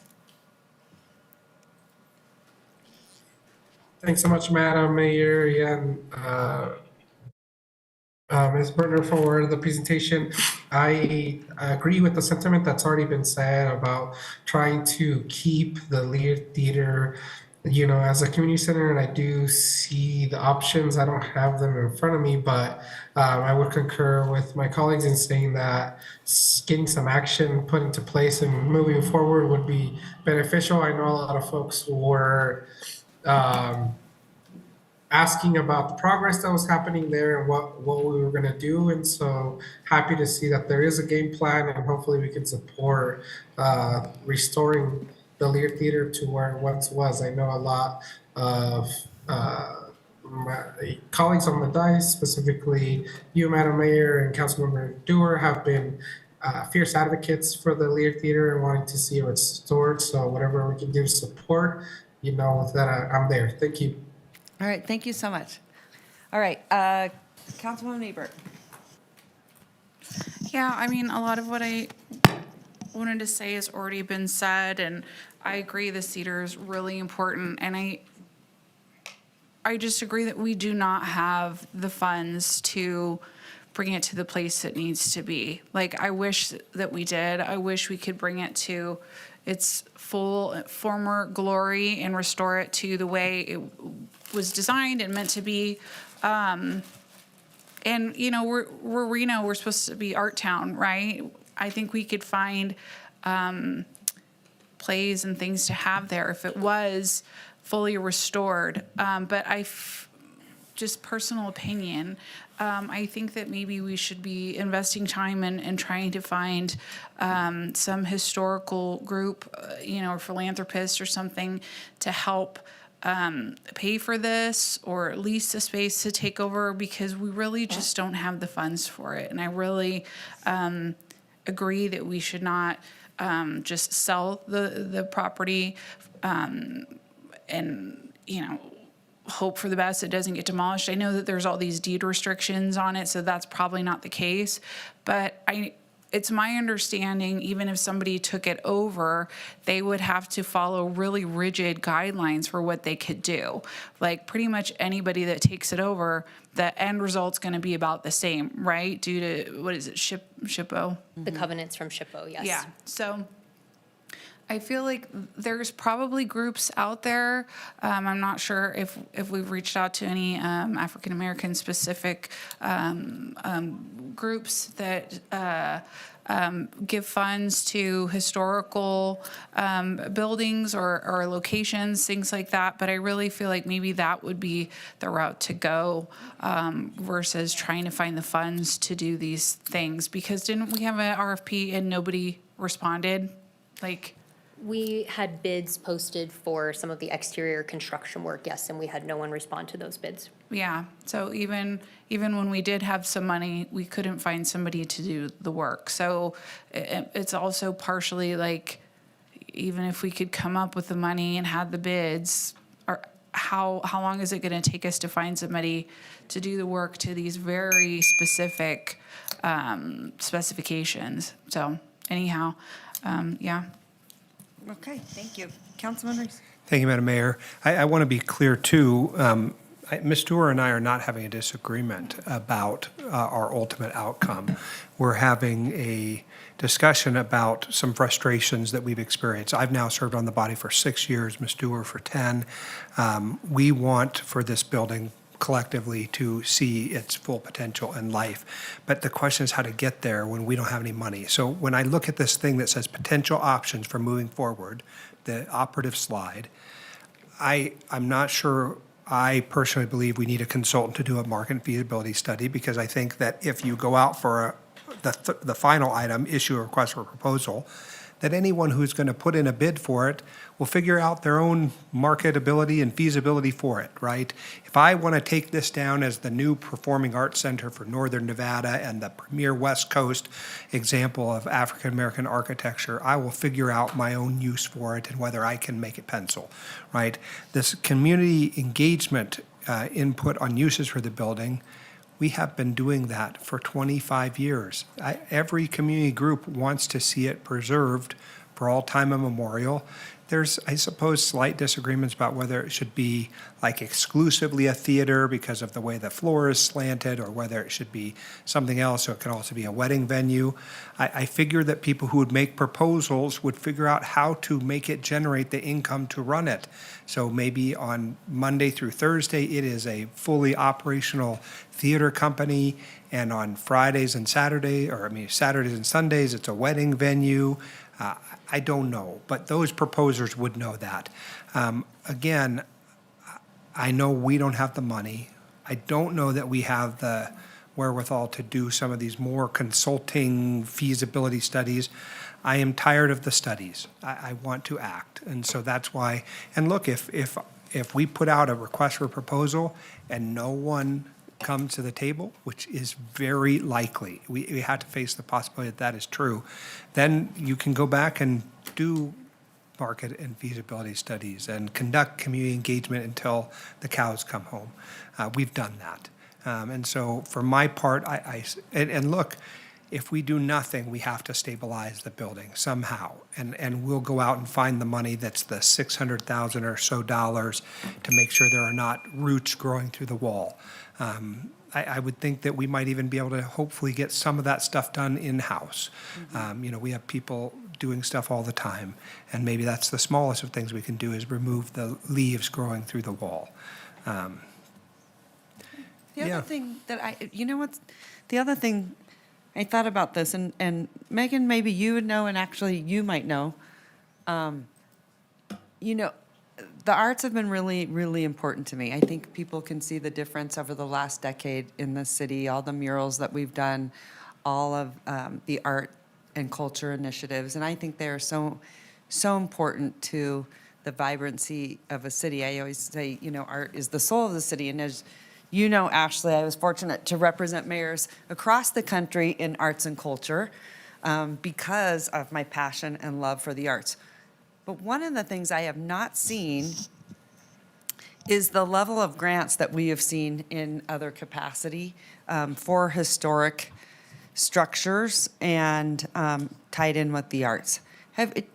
Do you know of any? I mean, I've worked with Americans for the Arts. I have been directly in the art scene, and I haven't seen anything out there.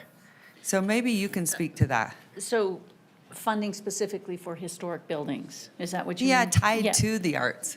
Yeah, well, Because I there's a- think there's a component of both. It's arts and culture, historic preservation. Yeah, there are a few through the National Trust, Save America's Treasures, grants and things like that, but they are, matching grants and smaller, But amounts. not much in saving historical, and it's been challenging because know. I love I know. all the historical Yeah. buildings and our heritage, and Yeah. it's very hard to save unless someone privately wants to come out that has a lot of money Right, and so to the best. preserve them. Right, the best funding mechanism is the federal tax credits. That's the best way. That's the largest funding Okay. component that we usually see, the 20% of the hard and soft costs of construction. Okay, So, thank you. yeah. Thank you very much. Megan, what do you need from us? I was going to add about the grants. One thing to note with the covenants, these are tied to grants, and many of these are one-time grants. They're not allowed on the property ever again. So they've already been given. So a lot of the funding that you would be looking for that would be available on other historic projects has already been utilized on this project. Okay. Madam Mayor? What we're looking for you today is direction. I'm going to ask her. Let me just, a couple wrap-up points. The reason I'm not excited about going out for an RFP at this time is that we've been there. I was part of a whole team that went out with an RFP. Everybody had brilliant ideas, few people had the ability to execute on the ideas, the wherewithal, the knowledge of managing a building. As far as people not responding to our RFP for construction, several unions reached out to me and said, you guys should have called us. We can get you people that want to work on this building. They were very adamant about it.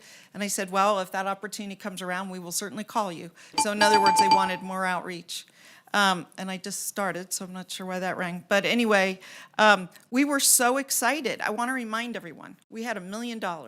We were going to go do 3 things so that this building would be used this summer for weddings and outdoor events. We were going to put in the fence, do the irrigation, and fix the concrete so that the exterior could be used and we would have a showplace and we could have a reason to raise money. That has been dashed, so we got to get that essentially $1 million back to do those things so that it can be back in action and people can be surrounding it. Finally, I guess my recommendation is that we must stabilize the building. When we first talked with Doug Thornley about purchase, he said, Naomi, we don't have money. That was a couple years ago. I said, I understand that, but there's an opportunity to acquire it. We need to have a little bit of money to stabilize it so that when the economics change, we are actually able to move out and execute it. I said, the Moana Pool was down for some 20 years. 2007, it was torn down. And here we are in 2024, it exists again. There's a timeline to big projects like this, and we just have to recognize, and I said, as long as we acquire it and stabilize it, we don't need to fix it on day one. It's just a misunderstanding of the process. So that's where I am at. I think we got to focus on stabilizing the building. It's our asset. As long as we own it, we should be making sure there's not roof leaks. And I think that some of this work can be done by our staff without a lot of money. We need to have a go-forward plan in order to get the grants. And to your point, Ashley, you said some of these are one and done. We'll have to take a look at that, which ones we've already received. And we're going to have to be creative. You mentioned to me that this is an RDA 1 as a potential funding source. In 18 months, we should have funds, some funds coming through there. Councilmember Reese mentioned a potential, ballot initiative with parks, recreation, and history. It's another option. So it's not all about just federal grants. There's some state grants that are still available to us. There are, I've already heard, people with a lot of money in our community that want to see this done. So I don't think we should give up today, and I'm not prepared to do an RFP until we have these next steps. So that's where I am. Madam Mayor, I can also state, this is in front of the body today because of due diligence by staff. This was a report that was commissioned. So for transparency purposes, that's why it's in front of you for that direction. If council is not prepared to take action today and you would like to wait until the proposals for property plans come forward in the spring, we're happy to take no direction today if that's the will of the body, giving as an option also. Madam Okay. Mayor. Go ahead, Councilman Reese. I think I just have one last round, but I just want to say, a part of the thing where Ms. Dewar and I maybe are diverging is I think, Ms. Dewar, what I'm hearing you say is we need to engage a consultant to do a market and feasibility I study. am not Hold on. supporting that. Engage a consultant to conduct community engagement and input on use for the building that includes stakeholder groups in order to entice some non-governmental actor to go out and look for grants. Is that, because see, in your version of the world, you see it as non-governmental actors doing some kind of grant work. And in my view of the world, we are going to have to rely upon some outside entity that may layer funding through those things, but maybe they are a private interest who just has a desire to you figure out the historic resource credits, all the tax things. So am I misunderstanding Just how those one- work? One shift, I want to go back to the pool again. We had a very active nonprofit, Sierra Aquatics. They could not get it across the line, could not get the first seminal grant of $9 million until the government got involved and gave credibility to the Pennington Foundation, in this case, to give us the money. Then we were able to springboard off that money to do a bond. So in order to convince a group like Pennington, they spent over 10 years building up community support. But again, it did not happen until a group like the city said, you know what, we're in, and we're going to partner with you. So it took us. So my point about this is that I've got to build, meaning the historic resources, our team, have to build enough community support, whether it's a cheerleading squad, financing, the first stake, whatever it is. I don't know what it looks like until we're there crossing that line. But I am not ready to suggest the city spend any money other than I recommend that we put it in the CIP budget. If at least it has a place to live. And if we don't have the money to do the stabilization this year, then we'll look at it next year, just like we did Idlewild Pond, Virginia Lake, all the things. It has to be in some line item somewhere to get done. But what is the downside to requesting a proposal from interested parties? These are the staff's I recommendations. know, I'm asking you, what is the downside to that? If I that don't know were that we my have money. desire. I don't know that we have money to hire a consultant, just frankly. No, but I'm saying to request a proposal or letter of interest process for allowed interested Oh. parties to submit proposals. You said you're opposed to that, and I- I'm trying to find out why. Okay, so we went through that on Civic Plaza. We got 3 proposals. We did song and dance presentations for 6-8 months. Nobody could execute. We did it already on the Art Town with, and we got 3 proposals, lots of song and dance presentations, money analysis. Nobody could complete. So I feel like before we do something like that, we have to get our ducks in a So row. you fundamentally believe that an outside party is not coming to save us, we're going to save us. Correct. Yeah. Okay, thank you. All right. If anyone else has anything to add, let me know. If not, then I am going to make a motion that we, I don't know. Madam Mayor, What would do you- you like yes, a go ahead. suggestion? Suggestion that I would offer the body is that we put this property into the property plan that will come before council in the spring. We will also be bringing forward the RDA 1 and RDA 2 capital improvement project plan to you in the spring, in which that would be an appropriate time for council to say, this is an important project to be considered when the funding becomes available. And then direction to staff to not take any action on this property at this time, and this will be something that you will discuss through your budget process going into next F1. I think that's important, and one of the things I would say, because I do believe, I've always believed this, it should have the fence, that it should have the facade, the outside, to Councilwoman Dewar's point, that we can use that as a place to activate outside so that we can leverage to start having fundraisers and gatherings, and people can experience, how incredible the Lear is. Not to mention, I have to tell you, I am sure those neighbors are not happy in any capacity, and that is not fair that we're adding to the blight of their neighborhood. That is not good, and it's embarrassing, actually. So I really would like to see us get the outside cleaned up where it's looking beautiful. Unfortunately, I know the inside is a lot of money, but the outside has got to look good so we can start to have events there, and even weddings. People pay for wedding venues outside all the time. So I think there is a way to do it. So I'm just passionate about this, as you guys know. I know that we just have not had an easy time getting this across the finish line. Not to mention, I want to point out one more thing. The reason why we're here now, this is a conversation, it was hot and heavy right before the pandemic. Pandemic hit and bam, now we're picking back up. So this would have been done a long time ago had that not have happened. Or we'd be in a better place, I should say. Anyway, so thank you for that. I appreciate that, Ms. Turney. Good recommendations. And how can we craft this for you? I looked at the attorneys, but I feel like I have the direction and they don't actually need to take action today. The attorneys are happy with that, so I say, Madam Mayor, you can close this item Thank you. and move on with the rest of your agenda. Okay, We will thank you so come back. much. I'm going to hand it back to Madam Clerk. Go ahead. All right, Madam Mayor, we're moving on to item C2, Charlie 2, which is the Title 18 zoning code cleanup. Okay, hold on one second.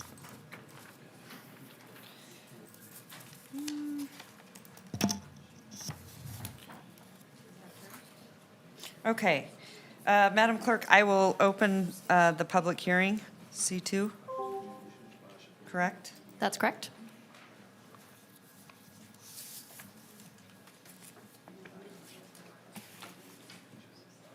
Okay, so this is, I'm right, this is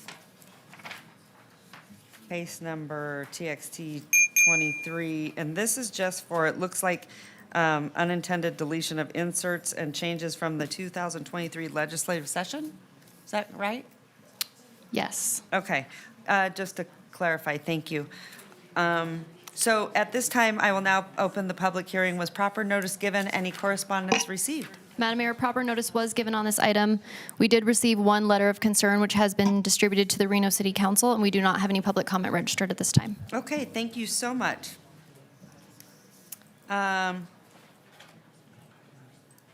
So what do you need from us? Just to make a motion? If you'd like a Accept. presentation, I can give a presentation. This is a first reading of an ordinance, so up to you. No, we'd like to accept. What do you need, Angela? Sorry. One slide, we had one change I just want to highlight as part of your recommendation. There's some language in our code that deals with parking in the Wells Avenue area. We put in the wrong language in the draft red line version, so we've cleaned it up. Again, it's a lot of technical information, but it basically is talking about the parking requirements. We're not changing the parking requirements. We're just calling them out correctly where we had called them out incorrectly in the red line. So the motion is in front of you and does include that language that we would update between first reading and second reading, the misprint that we had in the red line document. Okay, I just want to clarify, it's strictly towards this right here. Correct. Madam Mayor, I This move is to for the- refer. Sorry, Just give wait, 1 second, sorry, please. before 1 we minute. take, we need the city attorney to read the bill, please. Go right ahead. Carl, Ordinance take it away. introduction. All right, thank you, Madam Mayor.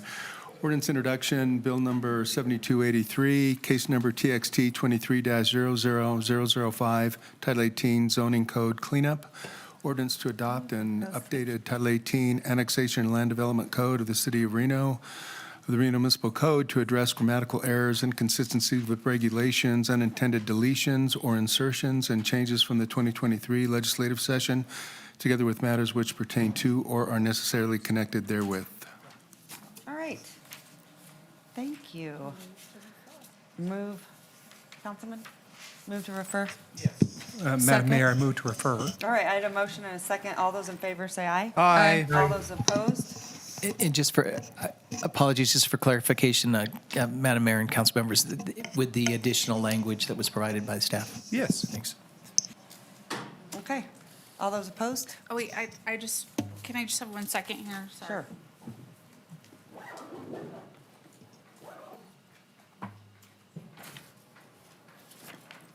Hey, Jackie, who wrote this? I think it's Tyler. Is it better?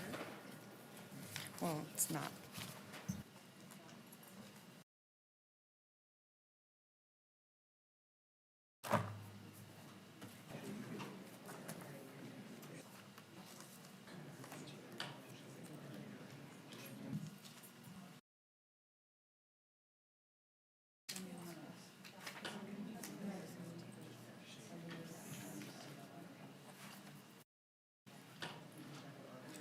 Which one is that? That's C1.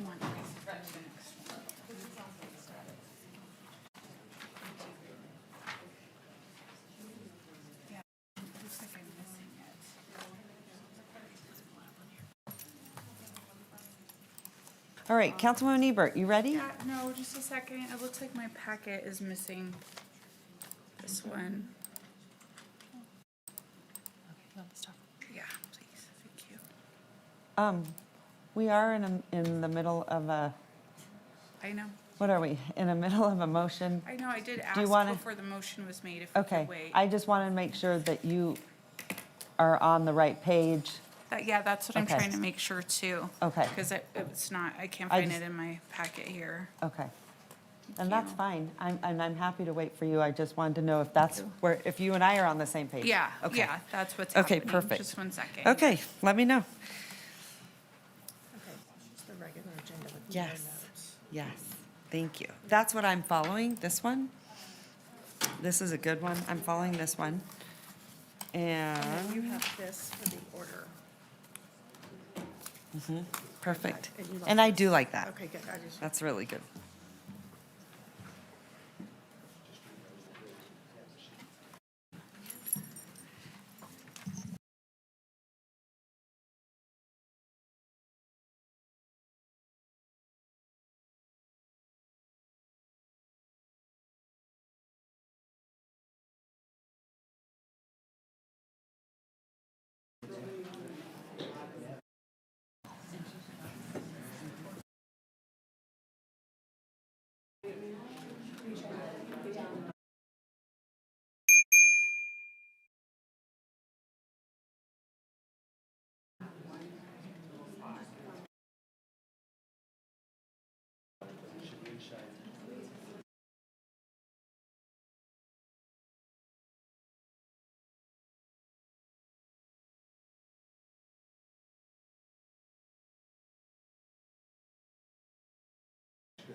Thank you for the record, Angela Foos, Assistant Director with Development Services. I think some of the questions that Ms. Ebert was looking for had to do with industrial, so I just wanted to highlight some of the changes that we have made.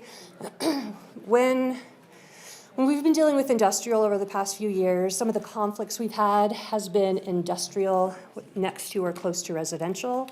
So we looked at some changes that we could make to help better protect the residents.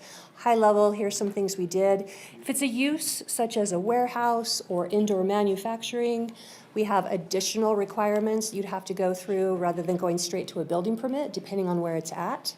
So again, we tried to make it a little bit stronger in terms of our ability to condition the project specific to those types of uses. We also added more regulations on screening, and that has to do with landscaping in between, let's say, a residential subdivision and a big industrial building. We also have more requirements on walls and how tall those walls can be, again, just to better buffer when we have industrial uses next to residential. Anything with outdoor storage, we tend to have issues with as well, so we added additional requirements in terms of fencing and landscaping. And then the big one, which was 24-hour use facilities, such as the Chewies. Right now, our code allows them to go straight to a building permit if they're operating 24 hours a day. Because they're a warehouse use, that's allowed. So we went a step further and we said, let's require a conditional use permit if they want to operate 24 hours and if they're within 300 feet of residential. So again, if you're in an industrial area and there's no residential, you can still operate 24 hours a day. But if you are within 300 feet of residential, we added that extra level of protection. Okay. So it would go to planning commission. Angela, I'm so sorry. I know that people are not going to like this, but can we start from the beginning? I feel a little lost here. Sure. You know, you skipped through a whole bunch of slides because of me, and I apologize. No worries. Can we just start over? Absolutely. Okay, thank you so much, because I'm kind of like, wait a minute. Because actually, as you start to talk about it, I'm like, that has been, as you know, a bone of contention, and I think this item really warrants conversation. So go ahead, take it away. So just high level for everyone, this is part of what we call our zoning code cleanup. We did not try and do major changes, we tried to do cleanup changes, but we looked at the entire code. So there's a lot of things in here that you're thinking, wow, that's a lot of red lines, you're making significant changes. Understand, here's the reason for these changes. There's a lot of sections of our code that our staff does not know how to administer because of the way it's worded. So first and foremost, if we don't know how to understand how to administer it, how to regulate it, that needs to be changed. So we tried to take out all of the confusing language. We also have things that happened with the legislative session. Again, every 2 years, our legislature meets. They have changes that we have to make, so we've incorporated those types of changes. Nothing major, things dealing with crematoriums, birthing center, it's a new use in state law, so we had to have birthing center as a use in our zoning code. Electric fences, now we are required to have standards for electric fences. Again, not major changes, but things that state law has now required that we take on. So big picture, this was intended to be a cleanup. We spent about 18 months going through public review. We went to the NABs twice. We had a technical advisory committee that was made up of about 30 individuals that are technical experts that review the zoning code and understand the zoning code. We also had a lot of smaller meetings with the landscape architect community, with the industrial community, with the school district. And then we had individual meetings with just broader stakeholders. We had about 9 meetings with anyone in the community that wanted to learn about zoning and the changes that were proposed.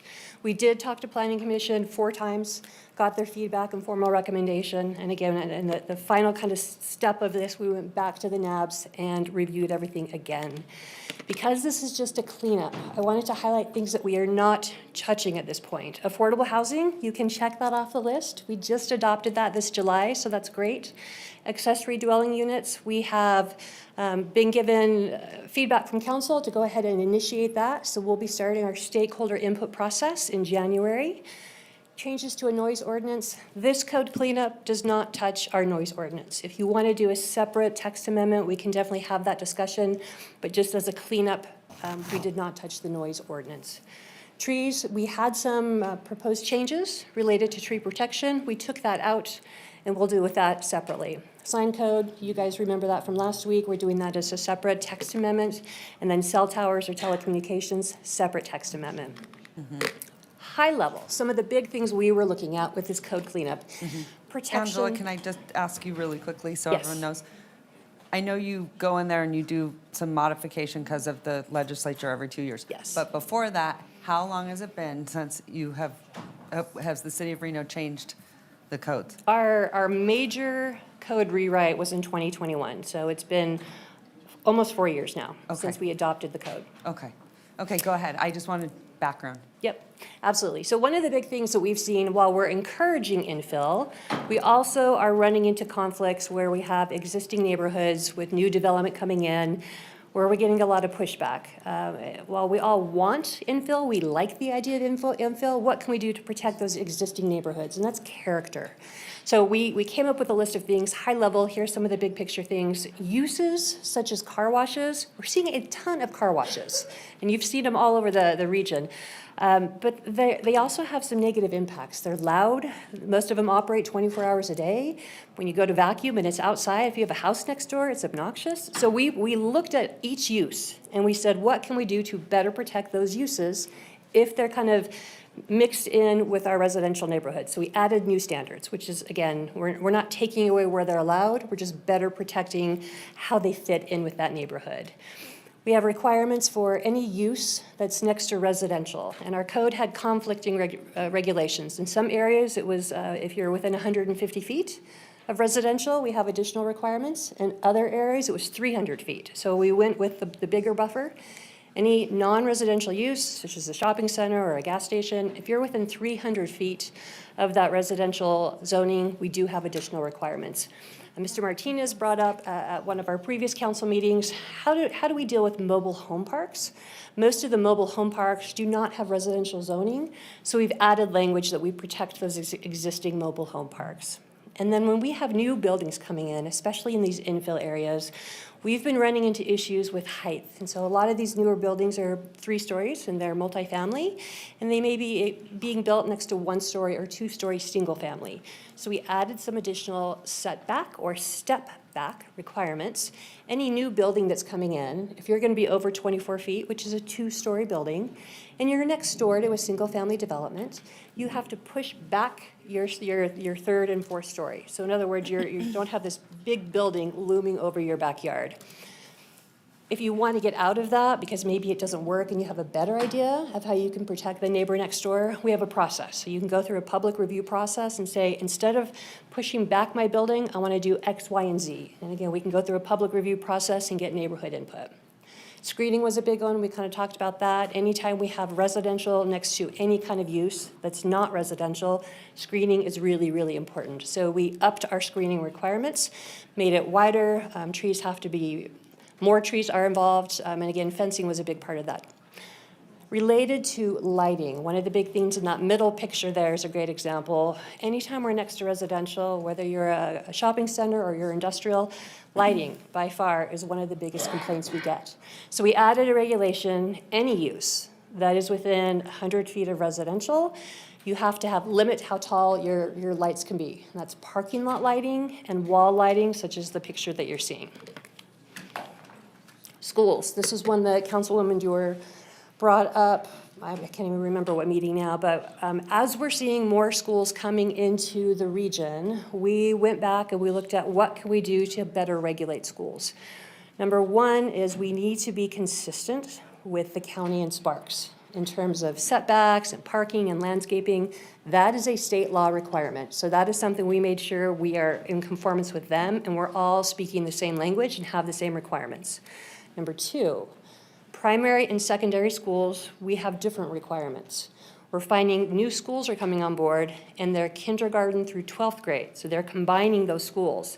When we look at Sparks and Washoe County, they don't segregate if you're elementary versus high school. You're just a school, and so your regulations are tied to your school. So we decided to do the same thing, again, being consistent with the region. One of the biggest complaints we get about schools is the student drop-off and pickup, the queuing. So we added language that just notifies schools, whether it's a charter school or a public school. When you come in with a new school, these are the things we're going to ask for. We want to know how you're going to do the drop-off, how you're going to queue, where you're going to put crosswalks, where you're going to put flashers. So you have to show that in the beginning rather than after the school is built, so we're dealing with complaints. And then the big one, this is probably the biggest impact to schools. Any school with more than 400 students will now trigger a conditional use permit. So more than 400 students will now have to go before Planning Commission. That is new. That is not something we've had in the past. That is not something that Sparks or the county are doing. That is unique to us based on feedback from council, and Madam Dewar in particular asked for that request. Any questions or comments on that slide? Thank you, Angela. Really quick, on that slide, how does that work with what's going on at regional planning for schools? Is that a totally different conversation? And if it is, we can just move on. Regional is looking at what will trigger a project of regional significance. And I will say the difference between what we look at a conditional use permit versus them, they look at very high level. So they're just going to look at, generally speaking, where a school would go. We're going to look at crosswalks and, again, parking and landscaping. So ours is a very in-depth review. Theirs is high level, where do we want to see schools, bigger picture. And you said this is, Reno is the only entity that's doing this. Correct. Sparks isn't doing it. Washoe County isn't doing it. So if you're a school in Reno over 400, you have to go through the CUP process. Correct. Okay, thank you. And I also have a comment real quick on that. So I just want to thank staff for being responsive about that, because this came about due to issues that we were having. We've had a lot of parents come in and give comments about safety concerns in our school zones, and there's been some concerns with the school district and also charter schools with what safety precautions are doing and what kind of impact and contribution they should make to the surrounding area. And I know that the first thing that I did as a council member was use all of my ARPA funds that were allocated and my discretionary funds to put in crosswalk flashing beacons. So there's an obvious need for more of that kind of safety, and I do think that it should be the responsibility of the school district or the charter school to provide those things, and not necessarily, be reliant on the council members' discretionary funds, or maybe they can work in conjunction with like RTC or something like that. I believe the mayor recommended that at that time, that other groups should be chipping into this. It shouldn't all be the burden of the city of Reno. But I think it's fair to have that in there, because we need more than what's been going on. Their school zones are not being considered safe by the children and the parents that take them to those schools. So thank you for responding to that and adding that. Great. And then sustainable development. Because this is just a code cleanup, not a major overwrite, we tried to sprinkle in some sustainable elements. We do intend to come before council this next year and have you initiate a text amendment specific to sustainable development, but smaller things that we could do. We added more tree requirements for screening. Any sprinklers that are within 18 inches of a street, you cannot have spray irrigation. You can do drip irrigation, but not spray irrigation. You can see that picture in the middle. When we have spray irrigation so close to the street and the wind blows, which it does every day in Reno in the afternoon in the summer, that water sprays all over the road and it completely degrades that road much faster than it should. So we are paying a lot of money to clean up these roads in terms of resurfacing when we don't need to. So this is something that we worked on with Tumwa and the health department. And this is a positive win, I think, more for the region and hopefully saving us some money and not having to do so many road repairs in the future. And then related to traffic impact analysis, normally when we have a development come in and they look at traffic, we're just dealing with cars. But we've decided to elevate that. We also want to look at multimodal. So we want to see how you're addressing biking and walking and pedestrian needs. So now we've added that specific language to require it. The big one that I'm kind of excited about is solar. At one point, we talked about mandating solar, and that received a ton of pushback. That was something that I would say the development community was not in favor. There was a lot of pushback even 4 years ago when this was brought up. So instead of mandating it, we said, what can we do to incentivize solar?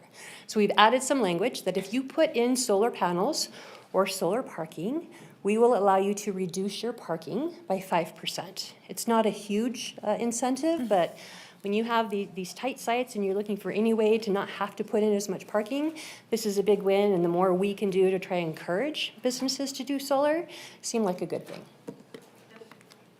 I have a comment on that. Yes. Just thank you so much for this. You've really made a lot of changes based off of feedback that I've shared, which was really feedback from the constituents. So I want to really thank you specifically for the solar and for the trees and the irrigation. I'm really, really grateful for the help, the support that you're showing for the constituency and the responsiveness for what they've said they wanted. So thank you. Great.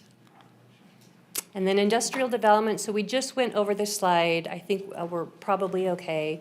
One thing that we have talked about in all of these meetings we've had has been the topic of data centers. So for the last 18 months, we've been talking at every stakeholder meeting we had. We've had probably 20 meetings. We've talked about data centers as a use. Right now, our zoning code does not regulate data centers. We lump them into warehouses. And we hadn't seen a new data center come forward, so we would have these calls constantly. I would say weekly, we get phone calls from data centers that want to move to Reno. And they ask us, well, where can I go? What zoning districts are allowed and what are my use regulations? So we thought we really need to be smart about this and be proactive and set some regulations. So we started out by looking at what are the data centers that we know. We know there's Switch, and I think for all of us that have driven out to Trick, it's a fortress. It has, armed guards and fencing. It looks like a prison. I feel like there should be a moat with fillies and alligators, running around it. It's not the data center that we want probably in our community. But as we looked at that, we said, well, it's also kind of a dated data center. When we talk to the newer data centers, they're saying, whoa, that's not how we're operating data centers or building data centers. So the technology is definitely changing. It's very quickly changing. And so we reached out to our state jurisdictions and we said, how is everyone else regulating them? And they're not. They're calling them warehouses. So we said, okay, let's go bigger than that. So we went national. We looked at Virginia, Texas, Oregon, Ohio. And we said, how is the rest of the nation regulating data centers? There's not a whole lot of jurisdictions that are making them unique to data centers as a use. A lot of jurisdictions are just calling them warehouses.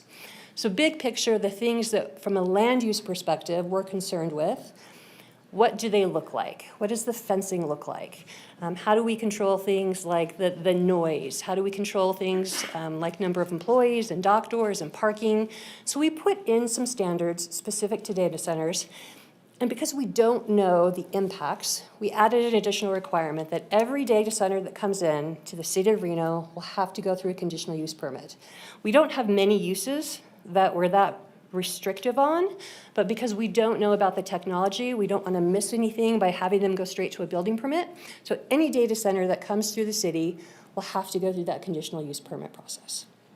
Questions on this topic? I know you guys had a public comment. And if you have any questions on that, I'm happy to give you some background as to how we came to these regulations. I have a comment, if you don't mind. So this is just an overview, but do we have anything in this code or title, whatever it is, that talks about the noise regulations for data centers? I know that they sometimes can be loud, or is that going to be in the next separate piece that's specifically for noise? That is one of the things that we also had concerns with, depending on where they're at. If they're in truly an industrial area where there's nothing but industrial around them, they would not have any noise restrictions. Okay. That also concerned us because we know there's businesses, and if you have to go to work and it's loud, so at the conditional use permit level, we can require a noise study and then determine what's appropriate. Okay.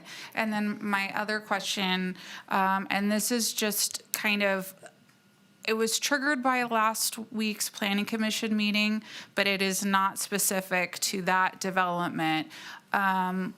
What kind of conditions do we have for electric, what do you call it? Usage? Yeah, not just usage, but that their needs are going to be met. Like, we have to provide like proof that there's enough sewer capacity and that they can hook up to water. Are there any things in this code that says, here's what we are going to require for proof that they will have enough electricity, and also like any kind of backup, generator sources of power or anything like that, or requiring solar for backups? Or is there anything in there regarding electric usage or electricity usage? There is not. The one thing that's different with NV Energy is they are completely unregulated by the city of Reno, meaning we have zero authority over NV Energy. In talking to NV Energy about data centers, they have a backlog of probably 20 different data centers that have shown interest in coming to Reno. Most of the ones that are looking at Reno are lower power needs. The big ones, they're looking at more Story County and Lyon County. And in talking to NV Energy, they've said that they have some stopgaps to be able to say, we don't have the ability to serve this data center or a hospital or a new casino, right? They have tools in place to say, we don't have the ability with today's transmission lines. So developer, you're going to have to build a substation or upgrade your transmission lines. So they handle all of that. From a zoning code land use perspective, we have zero control over that. Okay. So we have stayed clear of regulating something that we don't have the ability to Okay, control. but there's nothing in there. Okay, sorry. All right, no, I'm gonna move on if there's anyone else that has any comments. No? Okay, and Wild Horse, we worked with the Wild Horse advocates, updated the code. Again, we talked about this change, and then finally, back to the proposed motion. Okay, are there any council members, any questions? Okay, if not, Councilwoman, go ahead. Yeah, great, thank you. And then you get 3 minutes, and then we're gonna Okay, ask for. got it. So, now I lost my train. So we're not going to require, I understand that City of Reno is not, in any way in charge of what NV Energy does. They report to the Public Utilities Commission. But was there anything in the code regarding, what they have to show to prove that their service? And if not, is the City of Reno in any position for any kind of liability if we say, okay, you can do this development, and then NV Energy says we don't have the power? Is any development going to say, you guys let us build this huge thing and now we can't power it? Like, is there going to be any fallout for City of Reno if that happens? At the conditional use permit stage, it's a concept, it's a pretty picture. We have zero requirements from TUMWA or sewer or NV Energy to require what we call a will serve. Okay. We don't do that until time of building permit. Okay. And so by the time they get to building permit, they have gone the extra step, Okay. gotten water rights from TUMWA, gotten the approval from NV Energy, so that's taken care of at building Okay, permit. so they should know by then. Okay, great. And then you mentioned the additional screening and lighting requirements requirements if you're within 300 feet of residential. Can you just kind of briefly tell me what that is? What it used to be, what it is? Like, is it fencing? Is it, what is that additional screening look like? So we gave the applicant or developer options. We have 3 options. You can either do a really wide screening requirement, about 30 feet, where it's landscaped and there's a big berm and you have a 6-foot tall fence on top. Another option is that you just put in a 10-foot tall fence, and not a chain link fence. It's got to be a solid fence. Another option is maybe that doesn't work because your site's not flat, maybe there's some topography or something unique. You can go through a major site plan review and show what you want to do instead. And so that would go through the planning commission, and you'd be able to kind of true up why you Okay. think your proposal is better. Okay, so there's different options, which Yes. is great, but there is a requirement that they do some additional step to Yes. block noise. And then the light, is that just like your usual kind of dark skies requirements for Yes. everything? Citywide, we have dark skies requirements, so that's every use. But if you are within 300 feet of residential, we limit how tall the light can be. And so generally, a lot of these bigger industrial projects have tall lights, 30 feet tall in some cases. And so we've limited it to 18 feet. And we came up with that number. We worked with some of the electrical folks that specialize in this. We also said, well, if you're in an industrial area and you have semi-trucks, we want to make sure that the light's tall enough that the semi-trucks can still work Yeah. around. So 18 feet was more of a standard kind of best practices Okay. that we could still do in your average parking lot. Okay, and you said there was a requirement for conditional use permit if the warehouse is 500,000 square feet or larger? So that is tied to different zoning districts. If in 2 zoning districts, both IC, which is industrial, commercial, and mixed-use airport, or mixed employment, 2 industrial zoning districts, if your building is more than 500,000 square feet, we have to go through a public review process. It would be a major site plan review, but Okay. it's the same as a conditional use permit. Okay, and is that a new requirement, or has that always been there? We beefed that up. We also used to have a requirement that you had to have multiple tenants.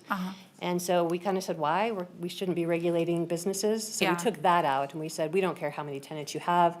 We're just concerned about kind of the impacts of how, buildings more than 500,000 square feet tend to have a lot more traffic, and especially truck traffic and employee traffic. So that's why we triggered the additional review process. Thank you, I appreciate that. Thank you for all the time also. Okay. Miguel, Councilman Martinez, I don't know if you're up on my screen, so I don't know. I'm okay, Madam Mayor. Thank Okay, you. thank you so much. All right, can I get we were in the middle of a motion. Is there anything Mayor, you I'll want? renew my- Do you want to add anything? No, but I'll move to refer the bill for second reading. Okay. Councilman Ebert, go ahead. Yeah, I just remembered one more thing. I know you mentioned Councilmember Martinez asked something about the mobile home parks, and I can't remember what that was. Can you just tell me real quick? I'm so sorry. Yes, we have a number of older mobile home parks throughout North Valleys in particular. Yeah. Most of them are Washoe County, and now they're City of Reno. So we wanted to add some extra protection. A lot of them are near Virginia Street where we have a lot Yeah. of the industrial. So we've added some extra protection that if you are within 300 feet of a mobile home park, you have all these additional requirements. Okay, So the okay. screening, the lighting, 24-hour use, same Okay, thing. thank you for that. Yeah, Yep. no, I don't have anything else to add, so thank you very much for all the time, No problem. everyone. Yeah. Okay, so we have a motion, Second, second. All those in favor, say aye. Aye. All those opposed? Motion carries. Thank you. Thank you so much. Okay, Madam Clerk, where are we at? Madam Mayor, we're on item D5, October downtown update.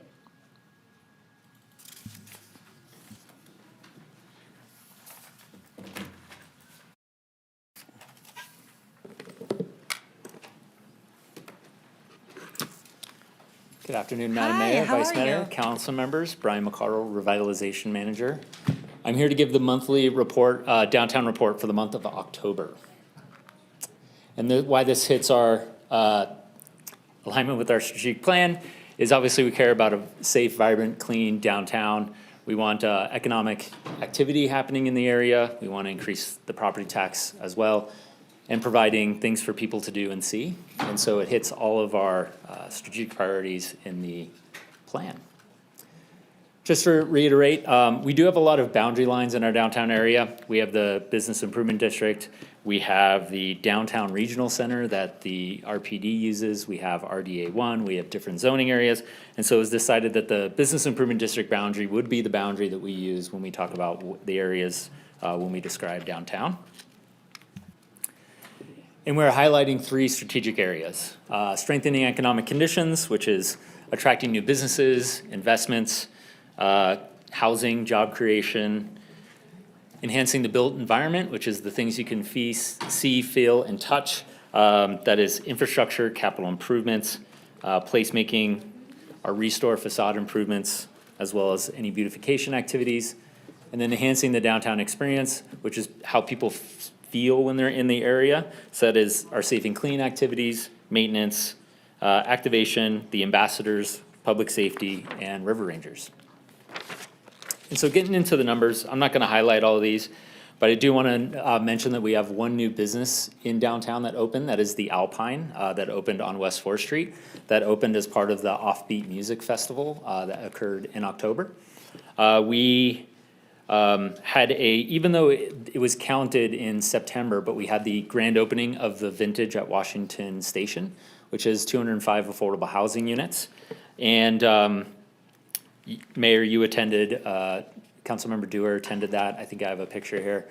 And then the last is we keep track of the Harris project. It's an ongoing concern, but we talk to them almost weekly, getting updates on how the project is coming along. I have to have hope every day that they're closer and closer to getting out of bankruptcy and getting that project capitalized and started. But it's a process. Idea? I mean, I keep hearing, oh, next week, next week. It was supposed to be next Brian, week. this is so painful. It was supposed to be next week. See? They did get an See? extension with the bankruptcy trustee. How long? I think it's another 60 days. Uh-huh. Yeah, Oh, no. so we'll know in February. More time allows them to have the discussions, to do their project plans. So they are working on it.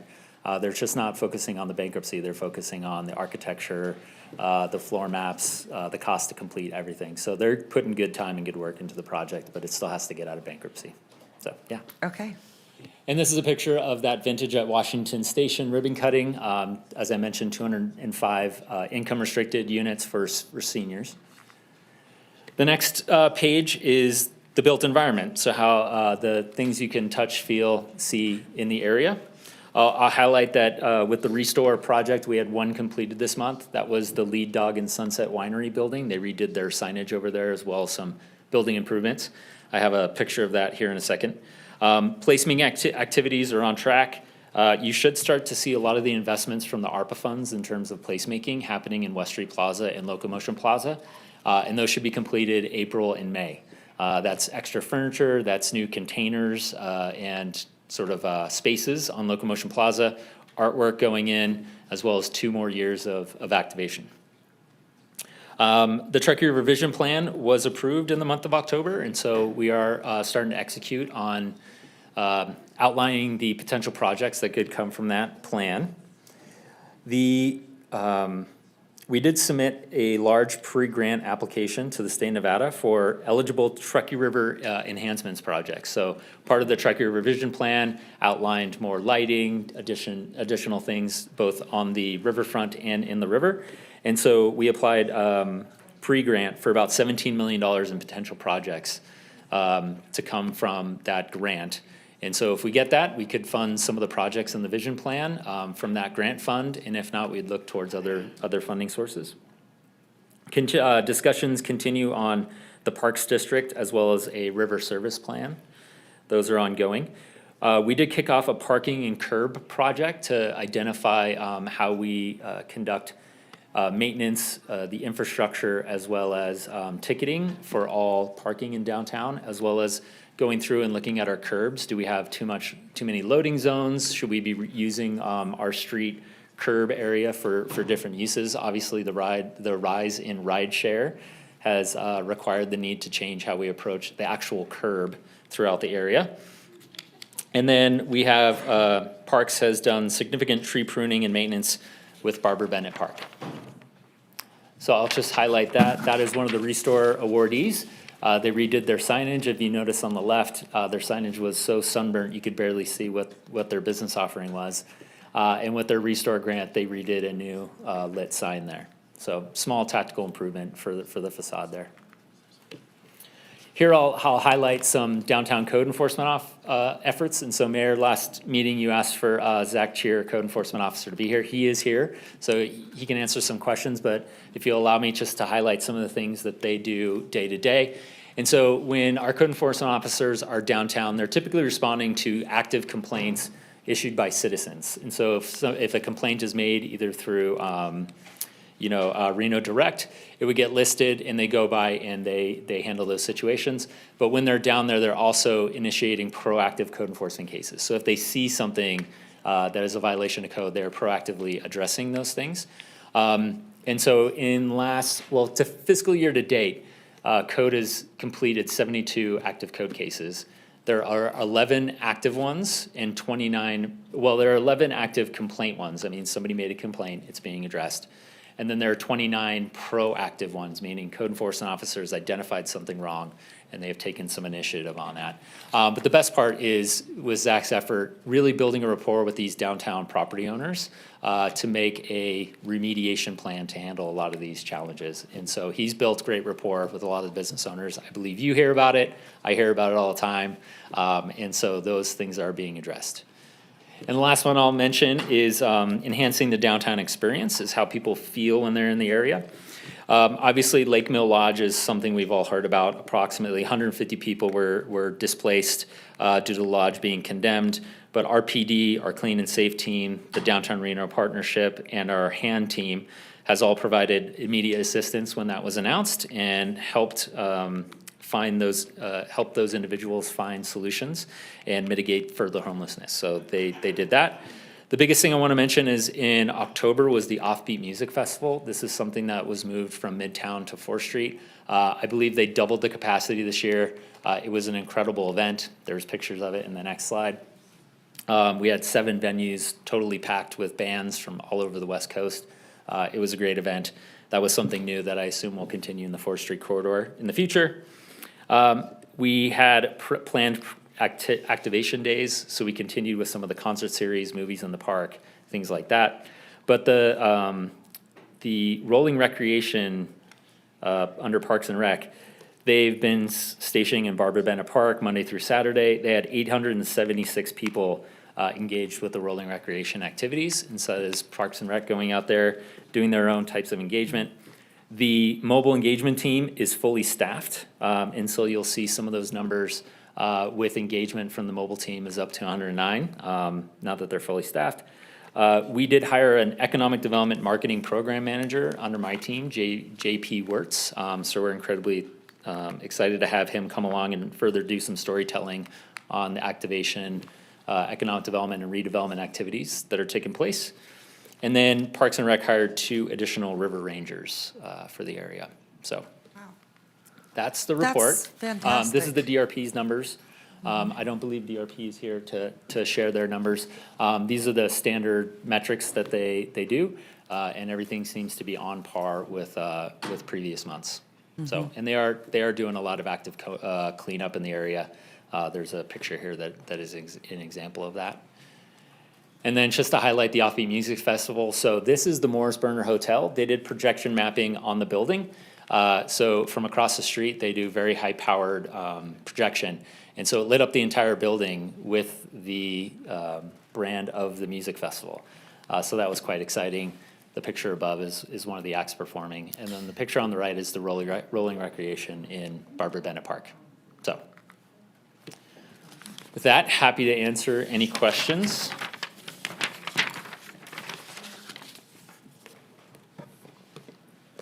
All right, Brian. Yeah. Fantastic job.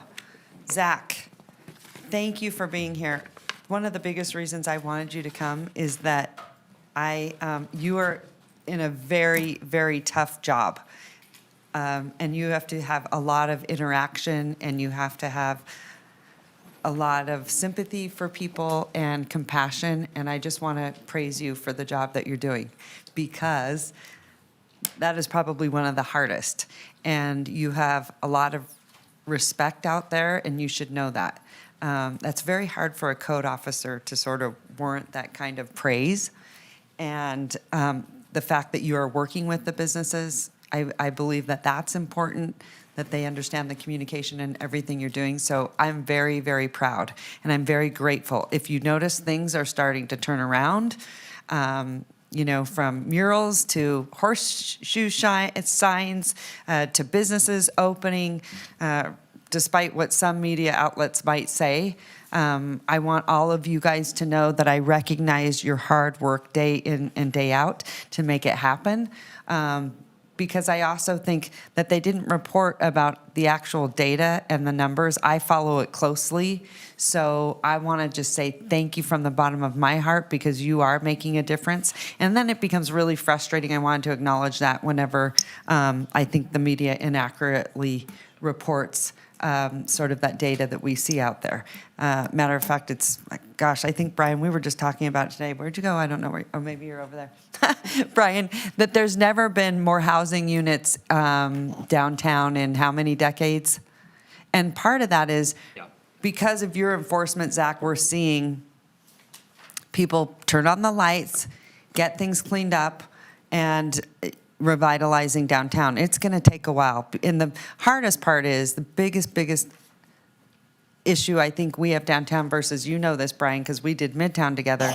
We had smaller spaces that were, it was affordable to activate. Downtown, you have massive spaces with casinos that are no longer in business, and that is a heavy lift. And it doesn't make sense for a small business to go down there. Usually in downtowns, that's why most downtowns outside of gaming can be really, really successful, because they have those smaller footprints. But when you have a downtown that had very large footprints of gaming back in the day when it was successful, then that worked.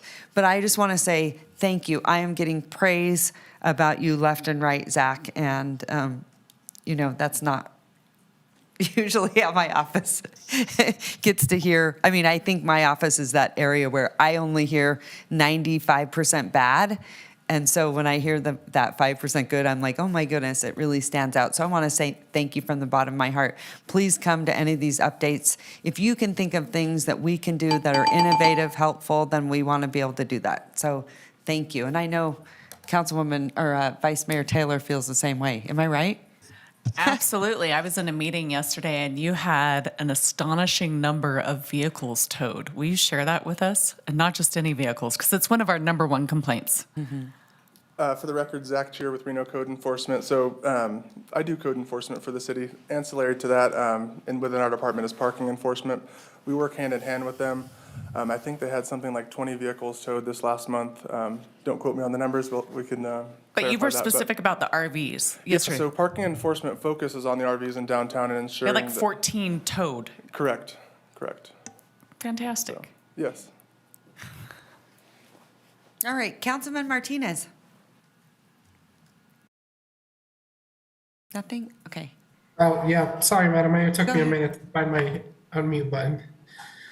I just wanted to thank Code Enforcement and Ms. Ricardo for the presentation. Appreciate always seeing the efforts that are going on downtown and how programs like the Restore Facade Improvement Program have made a difference and how much that's going to impact the liveliness of downtown. So thank you, everybody, for your efforts.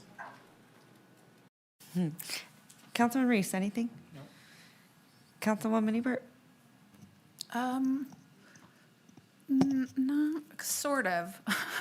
Okay, go ahead. Is there anything that we could do to help with the Harris building? Like, I know we have that thing I think around that's the biggest, outside, but, big like, frustration. I mean, redevelopment funds wise, or just anything. I know it's been such a struggle, and there's been people that have tried to do stuff in there, but then the building owner has problems that kind of throws a wrench in things.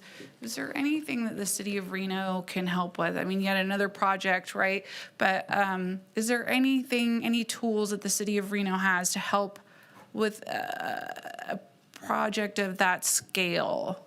We're, Brian McCardle for the record, so we're working with them quite regularly. There's not much we can do when they're in bankruptcy. Yeah. But they are, we did a walkthrough the other day with a contractor's building team to identify all the things that would need to be addressed first when they go to redo the project. Yeah. They've been meeting with the planning team, the building services. And so they're constantly trying to figure out that once they hit go, they should be able to start the project. It's just very complicated for us to help tactically right now. Yeah. We have had conversation that when the project is green lit and they need support from the redevelopment agency, we are prepared to start immediately. Okay. So that we can, and we're spending this time wisely to ramp up some of those conversations. But because the project currently is in bankruptcy, they're Yeah. ineligible for any sort of Okay. direct redevelopment But once support. they kind of get that piece under control, they will be in an area, like, they would be eligible to potentially use the redevelopment tool to help Yes. with anything.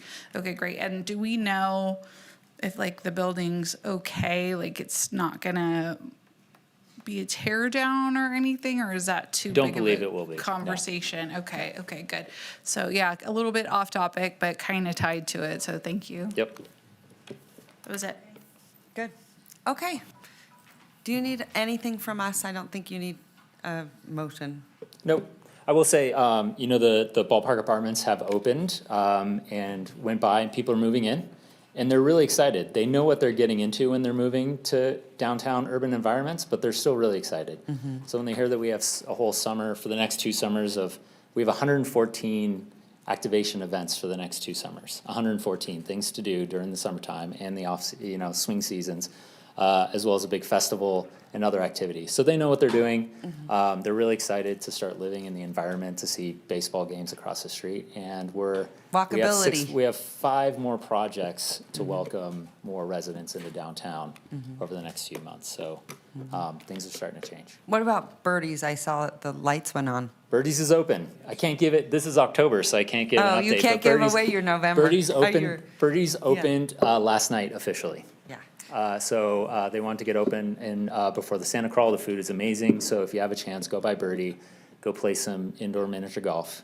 But they are open. Okay, that's fantastic. So I want you to come back with a map that literally shows the red dots where everything is opened from, the last, 3 years? Because it's been hard to get out of the pandemic, but there has been a lot of movement. Yeah, we have a lot of restore projects finishing up right now. And so we're probably going to do a big announcement highlighting the next few restore projects that are finishing up. Birdie's is one. California Avenue has one. And there are 2 projects along Virginia Street. We're getting a new sushi bar, sushi restaurant on Yes, Virginia a Street. new So we'll sushi highlight bar. all those. But I thank you, because I think it's important to highlight those, because it's difficult when the media says negative things about what's happening, and they invest in downtown, and they open their doors and create jobs, how difficult that is for a small business to sort of be slapped in the face. It's really discouraging. And maybe they have a vendetta against us, but don't take it out on the small businesses. They create jobs. Yeah. Thank you. Thank you. Okay, moving along. Madam Clerk, where are we at? Do we need to accept the report, or? No? Okay. Madam Clerk? Madam Mayor, we're moving on to our E items. Item E1, E2, and E3 are going to be open together. Okay. Do you have any public comment on this item? We don't have any public comment registered. We did receive a lot of correspondence on these items, and I just want to make sure that they're the same. So for item E1, we received 33 total, 4 in support, 27 in opposition, and 2 of concern. For item E2, we received 32 comments, 3 support, 27 opposition, 2 concerned. And for item E3, 31 total, 3 in support, 27 in opposition, and 1 of concern. Okay. Thank you very much. Hello, Cynthia. Hello. Take it away. Good afternoon, Madam Mayor, City Council, Manager Bryant. Cynthia is the Chief Equity and Community Relations Officer for the record. Today, you will be hearing an ordinance introduction to address an urgent community need related to encampments. This ordinance introduction and the addition to Title 8, Chapter 8, offenses against public peace related to sitting, lying, sleeping, and camping is in alignment with our public safety priorities infrastructure, and of course, environmental priorities. Over the course of several presentations that commenced in April, Council directed staff to bring forth tools to help address community concerns. These presentations were centered on public safety. Before you today is an ordinance introduction to address one of these concerns. And at your direction today, should this ordinance be referred for a second reading, it would be scheduled for an adoption at the January 8th meeting, which is the first meeting of 2025. As discussed at previous council meetings and highlighted during public comment today, the city is experiencing challenges related to encampments and associated activity.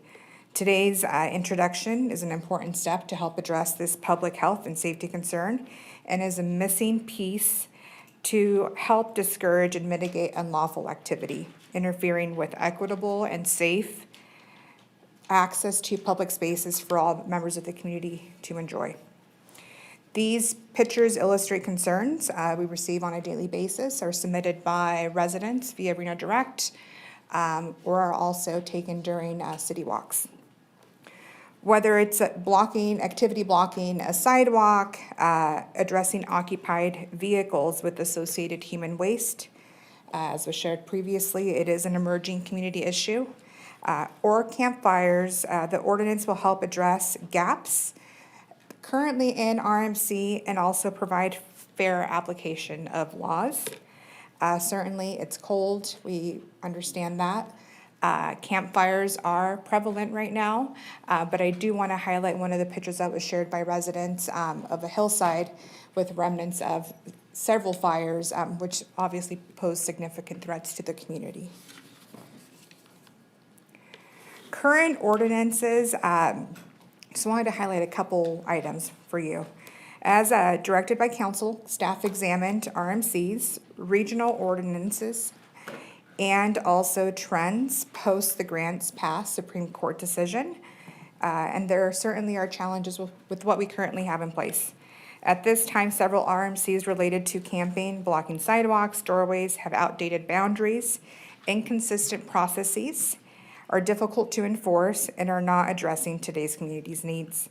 The proposed ordinance before you will create one law, enforceable citywide, and provide clear understanding of community expectations for all who reside here.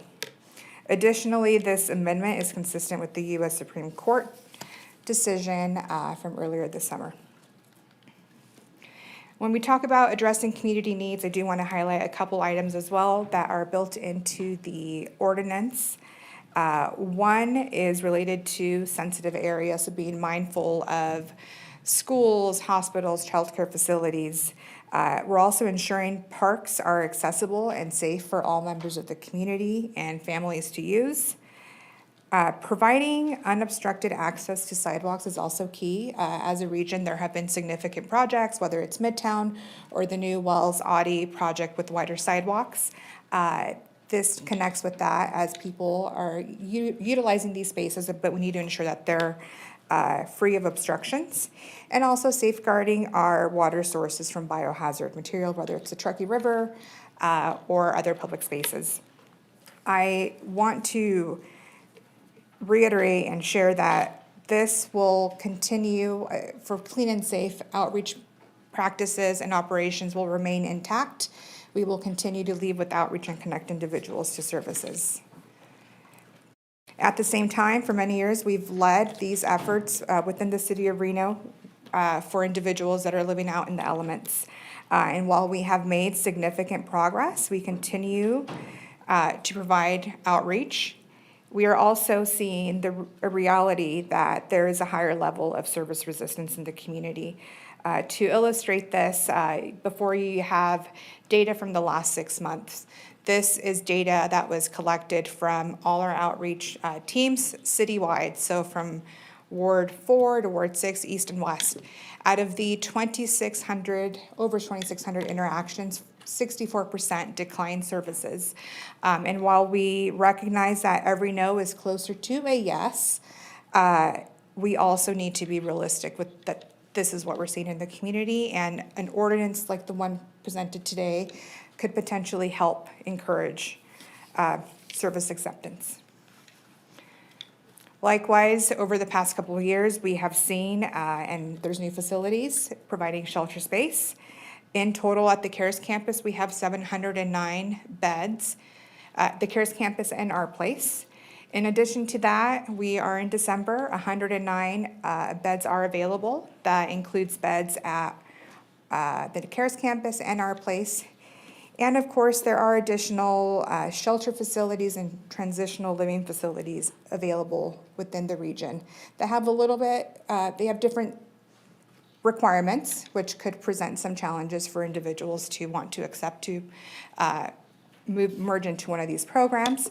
I also want to highlight that Washoe County takes the lead on an annual housing inventory that will be compiling information on all the beds available within our region, and that will be commencing next month. On that note, I do want to share that after this morning's public comment, I did communicate with Ms. Lily Barron. We talked about her Good Neighbor program. She did share that they're looking at adding an additional 25 to 30 beds in the community. I'm expecting an email from her shortly, and we're excited to help get that message out to the community as well. And with that, I will pass it on to Brian Sudi.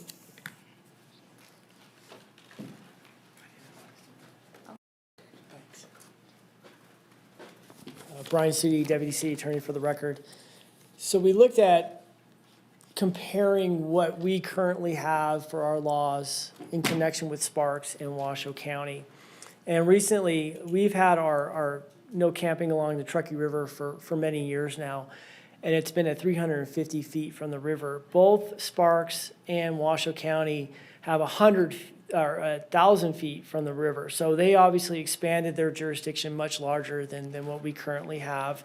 If you look at our no sitting and lying in the sitting lying sidewalk laws, ours pertain really only to the downtown regional center, which is it's an outdated definition of our downtown. It was written about 15 years ago, and it doesn't really apply to what our downtown currently, the makeup of our downtown looks like. We also have a sidewalk ordinance, but it really only applies when someone's blocking ADA access, and it doesn't address the other activities that are occurring on the sidewalks. Sparks recently updated theirs. They have no blocking obstructions, they have no sleeping, and they have 150 feet of any crosswalk within an intersection or school. So they have a much more stricter sitting on the sidewalk law, and so does Washoe County, and I don't have to go through each one of them. But the one I'll also point out is one of the reasons Reno is struggling with the vehicles is we really don't have a precise law that addresses that activity. We have it for camping in parks, using your vehicle for camping in a park and sleeping in it. But as you can see, both the Washoe County and Sparks have something that applies to actually using your vehicle as a mechanism to camping on their streets, and we don't have that. So I think you've seen some of the challenges that Reno has faced is we really don't have a law that necessarily targets some of the activity. So taking that into account, I don't know how to change this. Click, which one? That one? Okay, right? Okay. I wasn't aware I was doing this part of the presentation. But what I'll do is let me just summarize this. When you're tasked with drafting a new ordinance, it becomes challenging because you have to take the entire criminal justice system into account. You have to take the person who would be accused. You have to take how the community would be affected by the law. You have to look at how the police will be able to enforce it. Some considerations no one ever thinks about is, will a prosecutor prosecute it? Because they have absolute discretion. So if they don't like it, they don't have to prosecute it. And then how the courts will handle that with the constitutionality. So it is a very challenging way to write a law that balances all those parties all at once. And when we've had our previous ordinances on our books, you look at how our laws are written, they're in different codes, they're in different sections. it would probably make it hard to really understand what you can and can't do. We have camping along the river. We have camping in a park, which is in a completely different section in the code that's not even in the sitting in sidewalks. We have 2 different versions of sidewalk laws. We have a version you can't sleep in a doorway. So when tasked with this, it was how can you draft a law that really takes everything that we have under our current code, obviously expanding some of its jurisdiction, but at the same time making it one concise ordinance that everyone can go to and understand precisely what you can and can't do. So that's kind of where you start. And then the best thing to do is to start looking at what other jurisdictions have done. And I will tell you, without a doubt, since Grants passed, which was the U.S. Supreme Court that overturned the Ninth Circuit with sitting, lying, sleeping laws as being ruled as unconstitutional for excessive, cruel, and unusual punishment, when that case came out in the summer, almost every city in the Ninth Circuit has enacted different ordinances. In fact, I found Fresno's, and I looked at Fresno's really carefully because Fresno enacted this ordinance that they had in April of 2023. It was about 2 months before the U.S. Supreme Court came out with their decision. And right after that decision came out, in September, they went back and they amended it again. And so I took what they had as the start, as the basis as to kind of how can we tackle the challenges that we're facing, and also how can we take all these different various ordinances and combine them into one. So I stole Fresno's ordinance, and I like doing that only because they're in the Ninth Circuit. And Fresno's resembles much of other California cities has done too, but Fresno was close enough for us that we can take theirs and base it. And so obviously we're staying within the Ninth Circuit. I took that law, I took some of our language from our current ordinances. I also looked at Portland and Seattle because they just enacted sleeping in vehicle laws. And so I took some of their language. And then I was like, well, if we're doing this, we're also kind of changing our river ordinance, right? We have the no camping along the river.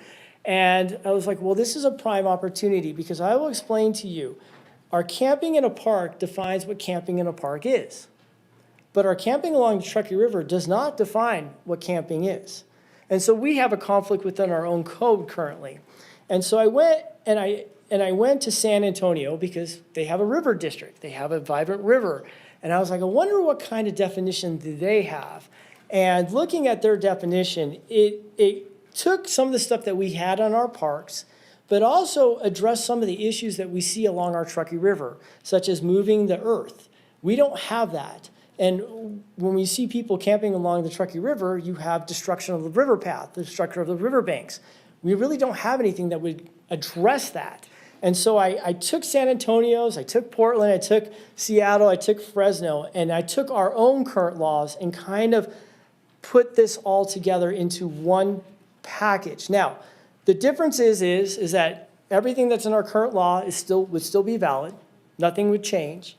We are expanding, though, its jurisdiction. Camping would apply across the city, no camping. The North Valleys, I know, are having difficulty with people camping in the North Valleys. But we don't have a law that says you can't do that. So this would tackle some of the issues that the North Valleys are seeing. So it is expanding that jurisdiction just from a river and a park to the entire city. Also the sitting, lying, and sleeping on the sidewalks, taking that and expanding it. Obviously Midtown, as Cynthia has described, the sidewalks are expanding, they're getting bigger, so it'll encompass that area as well. So it is one law, it applies citywide, and it's easier to understand and to read. And when we did that, I also want to point out a couple things, because I was listening to public comment today. And there's exceptions. And I think those exceptions were misconstrued as actually being enforced. If you're having a medical emergency, this law would not apply to you. If you are disabled, sitting in a wheelchair, this law would not apply to you. They are written into exceptions. If it's part of a parade, special event, businesses having outdoor activity, doesn't apply to them. There's exceptions. Sitting on a bench, that's an exception. The bench is designed to be sit on. That's its intended public use. You're sitting in a park, you're sitting on a bench. This law does not apply to you. So I think there were some misconceptions that were earlier that were stated that these are the exceptions. The law will not be used against those people for doing what the use of the land or chair or bench, whatever its intended use is for. Additionally, I did like what Fresno did. And Fresno had a warning in their law. And we have, some of our laws have warnings, some of them don't, that are currently going, if we move forward, would be repealed. But anybody who's engaging in the activity that would be a violation of this law, it requires them to be warned first. So it's not an automatic you get enforced. It's an information, you are in violation, there's an opportunity to correct that. So it's not an automatic ticket, one-way ticket to jail. This gives that warning, it's built in there. And that warning has to come from someone who's employed at the city or is one of our city agents. So it's not some random person on the street giving warnings. It's an official who has the authority to do so. Fresno also had something that was really good is the idea of offering services in lieu of jail or citation. Do you want to go to the shelter? Do you want to, do you need to go to a medical facility? Those type of questions. So that's written into the law to give the person an opportunity to choose to do that instead of the enforcement action. So there's a lot of choice kind of built into the law, which I thought was really unique, and that's why I liked what Fresno did. And then finally, I was careful not to use community court because I know I've been here for 20 years and terminology changes. But Fresno had a direction from their city council to the courts to encourage the courts to put people who are charged, who are less fortunate, into those type of programs, such that we currently have as our community court. But I didn't put community court in the law, but that direction's listed there. So in case community court one day changes its name, but once again, council's encouraging the courts to be proactive, to realize you have different populations in your court system and there's different mechanisms that can be used in lieu of the typical fine or jail type sentence. And I'll end with this on this law. When the Supreme Court ruled in Grants Pass, they made an interesting comment about looking at the public camping laws. And when they made the difference, it says it makes no difference whether the charged defendant is currently a person experiencing homelessness, a backpacker on vacation, or a student who abandons their dorm room to camp out and protest on the lawn of a municipal building. And it's interesting that our U.S. Supreme Court said that because as an attorney, I think that's a key terminology to look at. If you are writing a law singling out a single person and targeting them, obviously that's not what you should be doing. But when they were looking at these camping laws, if the law is not specifically targeting anybody and saying it's applied equally across the board to everyone, then that's okay. And so when we were looking at how to formulate this and combine our old laws, that was one of the biggest things is this specifically really targeting anybody? And that's the question that we have to answer or we have to, look at when we write it. But then when we put the exceptions in as well, we are even probably excluding more people out of this law than we are actually going to enforce to it. So I'll end on that. And I know Cynthia and I are here for your questions. All right, thank you so much. Really appreciate it. Okay, I'm going to start with you. Councilwoman Ebert, go ahead. Yeah, I have a question. So, for the enforcement of these changes, does it need to be called in by people? Do constituents need to call? Like, do they call the non-emergency line? Do they call Reno Direct? Like, how does this get enforced?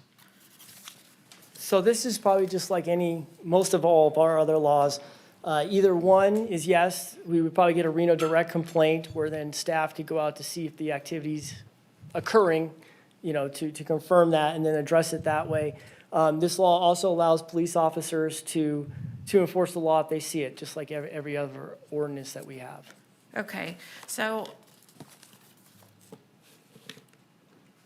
all right.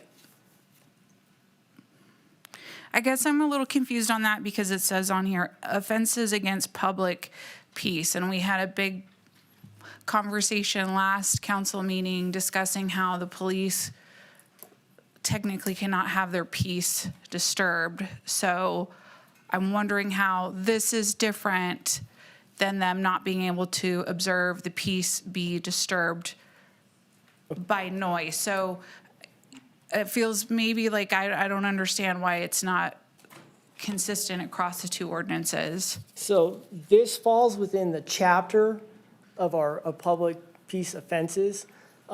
When we were talking about last council meeting about the peace officer's peace being disturbed, that's specifically into a specific charge that's called disturbing the peace. So that applies specifically to that charge. This is not the same thing. There's case law that says a peace officer's peace can't be disturbed, so therefore disturbing the peace, like loud music, that doesn't apply if a police officer thinks your music's too loud. They can't just enforce that. They have to have a complaining party. This particular case falls within the chapters, which is a generic term that just encompasses all these laws. So all the current laws that if you should move forward tonight with this, minus the camping in the park law, all fall into the same section. The sitting on the sidewalk is a public peace charge. So it's just addressing the activity as a whole. So as a community, does these activities disrupt the community? And that's where this falls. Okay, because I feel like loud noise is also disruptive to the community and could also be observed by the police. Like, that's kind of where I'm like, I don't really understand why you couldn't say that police could observe the peace being disturbed with noise. But regardless, also, so let's say we have somebody that's not willing to go anywhere. They're camped out somewhere in town, anywhere, and they've been contacted several times. What happens at some point? You know, they've had their warning. What happens next? Well, I'm not a peace officer, so I think the chief is here to address that. Chief Nance, for the record, yes, they can be arrested for that activity. So Okay. if we've warned somebody about that this is an illegal activity within the city of Reno, this is the municipal code that it falls under, and if we contact them again and they're doing that same behavior, they can be arrested. Okay, so I'm over. I don't know if I'll get another chance, if that'll be Yes, allowed. you will. Okay, thank you. I will come back to you. Madam Clerk, I apologize. I can't tell on my screen who's hitting their button. So maybe you could go by who is on your screen. Cool. Councilmember Anderson? Chief Nance, I just wanted to clarify, and this is just building on what Councilwoman Ebert was mentioning. So as I read through these revisions, first step is a warning, right? Yes, Okay. Second step, potential removal or arrest. yes. Okay. Third step, after that charging violation happens, they can choose to be offered services, or they can accept services. Yes, so I guess that those things aren't, well, the warning has to always come first, but the warning and the offering of services would happen at the same time. So And that then- will be the second time they've been offered services? Yes, and so every time we come in contact with somebody who is experiencing homelessness, is having an issue of some kind, mental health or whatever it is, we always offer those services. And so they would be offered services at every step. Even if they received a citation or went to jail, they would still get the same offer of services. So when you get out of jail, these are the places that you can go. This is the services that are optional. What do you want? And then the jail has a very robust service offering program also that they utilize when people are booked into jail that are experiencing homelessness or mental health issues. Okay, so every step of the way. Every step. Services are offered. One question I have, when items get taken away, when they're removed, moved, or arrested, they're tossed, or are they, when you get arrested or you go to jail, your items are saved for you? Yeah, They're we'll cataloged for you? There is case law around personal property, so we have a process in place and a storage location for items to be stored for 90 days. If there is a perishable item, something is soiled, we will not store that, but property can be stored for 90 days, and that process is in place. And there have been situations where someone is detained, and they'll contact us later on and pick up their items. At the same time, there are also times where people do not claim their items, but we still hold them for 90 days. Okay, thank you. Those are my questions. Okay, thank you. Madam Clerk? Councilmember Ebert's the only one with her hand raised. Okay, go right ahead. Right, so, I guess, I don't know how we'll know if somebody's had a warning, like, let's say they don't give their name, they don't have an ID when they're contacted by law enforcement. Like, how will we know if somebody's had a warning before?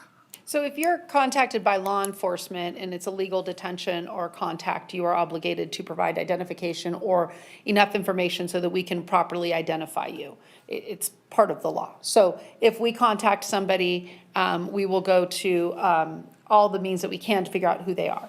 And then if we will determine if they've been issued a warning or not prior by our documentation system and our connections with both Clean and Safe and the DRP and our ambassadors.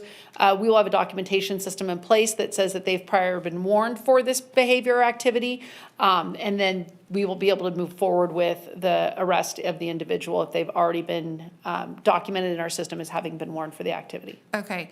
Is there ever any circumstances where somebody doesn't have any ID? Like, is that ever a problem? It's always a problem. A lot of people that are experiencing homelessness don't have identification with them, or they might not just have it with them.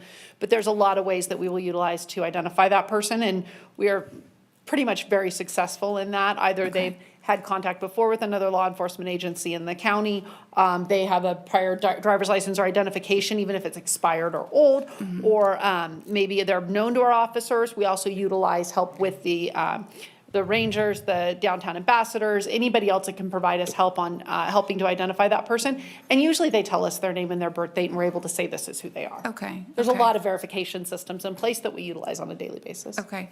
So what is the intent with this? Like, what are we trying to get to? I mean, I know that we want people to get into services, but arresting people for not, like, what is the desired goal here by enforcing this type of ordinance? So it really centers around quality of life for all members of the community and ensuring that sidewalks are accessible, parks are clean, our water quality along the Truckee River, that is maintained as well. The Truckee River also poses significant, could pose crime or harms, when the river is running. There have been individuals that drown, so it's really a safety issue. Like I said, we will continue to provide outreach and be compassionate, but we also are being mindful of all our members, community members, their access, quality of life. And something I do want to highlight is a lot of the activity that we're seeing throughout the city of Reno, when we talk about equity, they are occurring in areas that are lower socioeconomic status who may not report things as frequently. So really, it's ensuring that we are taking a holistic approach in serving all members of the community. Yeah. I'm just wondering if it might be more helpful to people if it was a requirement they have to go to services and not be arrested. Like, you can't stay here.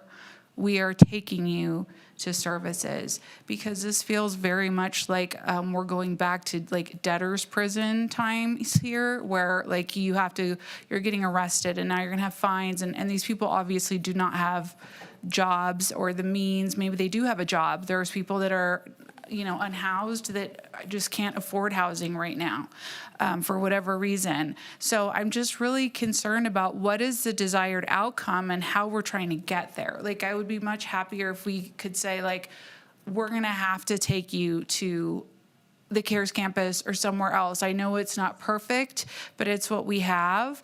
But I'm just concerned about giving somebody a record, which makes it so much harder for them to get a job in the future.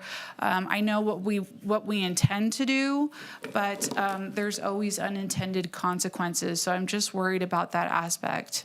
Yes, Chief Nance, again, for the record, I can cover a couple of those things. One, there is no law in place that allows me to take somebody who's experiencing homelessness and place them someplace else. That's not legal. I can't force somebody into services. I can't force somebody to the CARES campus. That would be a violation of the law if my officers did that. If they willingly wanted to go there, we can provide them transport or provide them services, but I can't force somebody to get help that they don't want. That's just not, it's not legal. On the side of we don't want people to have criminal records, I don't disagree with you.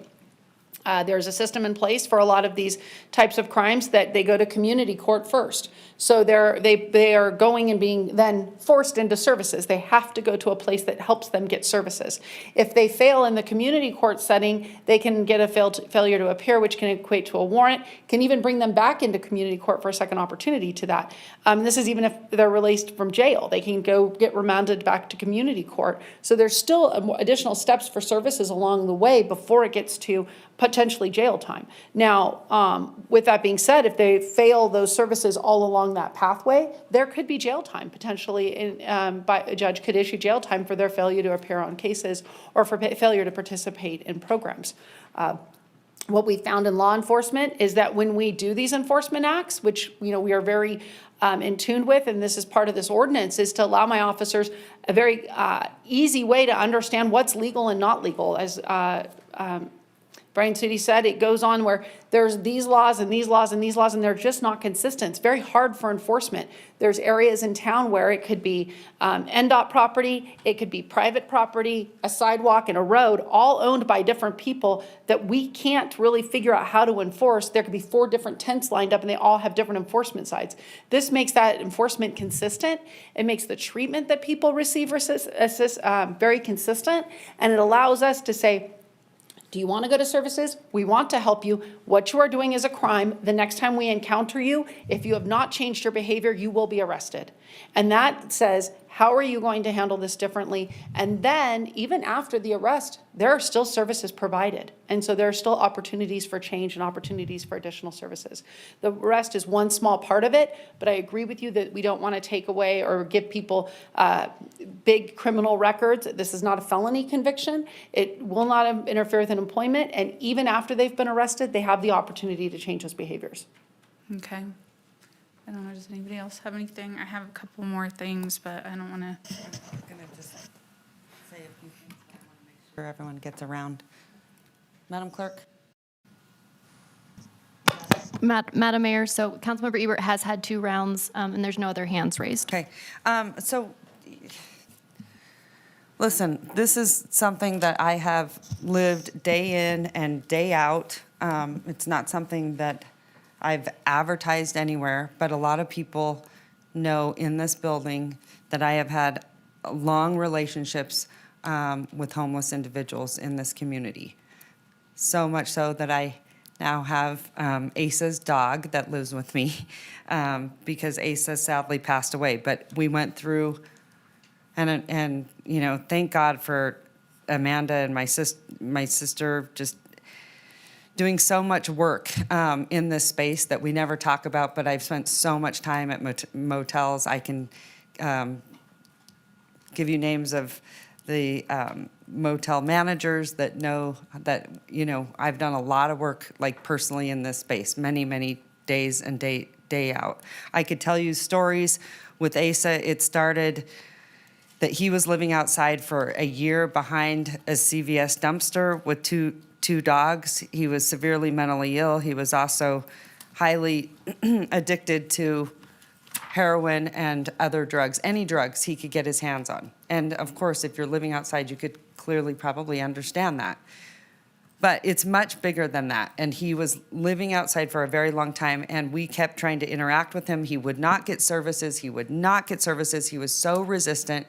And it was getting to a point where the weather was absolutely unbearable to live like that. He was also going to the bathroom behind that area, and we had employees that were coming back out there, and I kept going to him, giving him food. My sister, we went there almost every single day. And it wasn't until that we asked the Reno Police Department to help intervene in this, because he would not go. He would not go. Thank goodness we had them come, and because you guys were there, he got services. And so for many years, we had him in housing, and we built this incredible relationship. And there were a lot of times he kept leaving housing, didn't want to live in housing, because he had a little bit of financial assistance through disability. And he didn't want to spend that money on his housing. So we went back and forth, and everyone knows the story, but we went back and forth of getting Asa in housing, not having Asa in housing. He called me one night saying, I am freezing to death, please come and help me. So we ran down to the park. I have many people that can attest to this. We ran down to the park to go and help him. And when I got there, he said, I'm not going. And it broke my heart. Well, guess what I did? I called the police and they said, how can we help you? Came down, picked up Asa. We went to the shelter. Many people can attest that I was down at the shelter for hours, helping him get acclimated, because at that time he lost his housing because we'd gotten vouchers and we got him into services and he was doing phenomenal. We had him at Hope's. We went through this for years, but it was because the police came and, or any public safety officer, whether it's fire or police, they saved his life for many, many years. And I watched firsthand how they handled it so compassionately. So my experience was obviously a little, maybe different than other people have, but I've also seen where I think it's very inhumane to let people die in the streets in the cold and just allow us to walk over them. I don't know what is humane about that. I am sorry, but I think that is awful. But where we have failed across this country, and no one wants to talk about that, about taking away the services in our country for people that are suffering from mental illness and addiction. That's what we should be talking about. That's where we should all be up in arms and asking the federal government, what the hell are you doing when you took all of those services away? And that's what they did, and they strained our cities with it. They've strained our ERs with it. They've turned our jails into mental health hospitals. That's what we should be talking about. And if anyone wants to use your voice, use it there, because that's what's happened. And it's absolutely wrong. But I don't know what else to do anymore to get someone services, but I can't watch people die on the streets. I think that is so wrong. So I just wanted you to know that, Chief Nance, because I think you were not here when we had been going through that. But it saved Asa's life. And sadly, he passed away several months ago, and Jamie Peak here at the city knew Asa very well. We moved him in and out of services and housing, and you know, I'm fortunate enough, I have Max now, so I'm lucky that I have his dog, but I just know firsthand it was wrong for him to live like that for so long. So anyway, that's how I feel. All right. Where are we at, Madam Clerk?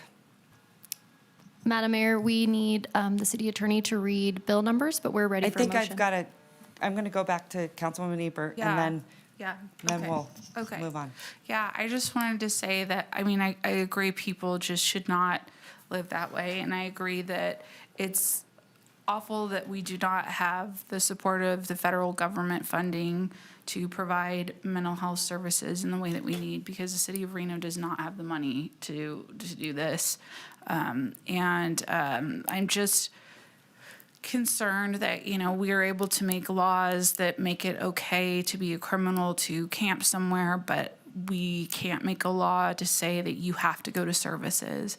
I just wish that was the proposal in front of us today, that it was, you have to go to available services, you have to go to a county facility. Like, that is your option, and it wasn't that you're going to get arrested, you're going to have a warning, and, if this happens multiple times, you could, be arrested. So I know that we have the ability to make different laws and decide what the outcomes are of these interactions with law enforcement, and I just wish that we could have the end result be something different. So that's all I'm going to say on that.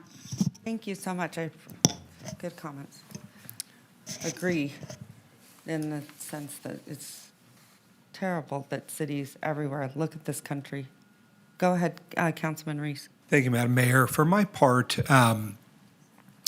this is a complex issue, and so I want to make sure that I give it some of the thought that it deserves. Obviously, there's a delicate balancing act, and now I have had the privilege of serving in this body for 6 years. And even in that short time, I think that we have done a lot of good work in this space, meaning 6 years ago, we did not have the CARES campus. 6 years ago, we had 7,000 fewer affordable units. We didn't have the Village on Sage Street, Highway 40, Hopes, the CARES campus, the Our Place campus. We didn't have Eddie House, or some of those were just coming online. And so in some ways, it's like the culmination of a lot of things happening. It's also true that it used to be that the city was the lead agency in taking the role in homeless services. And that's no longer true as well. I mean, the city of Reno does not have counselors and staff members on board, or very limited ways in which we do. Generally, we work with RISE and the Karma Box Project, because it has not been our responsibility under the laws of the state of Nevada. The care and compassion for folks who are homeless falls to the county. And I want to be able to say that the county has done a really good job in taking the laboring oar and doing this work.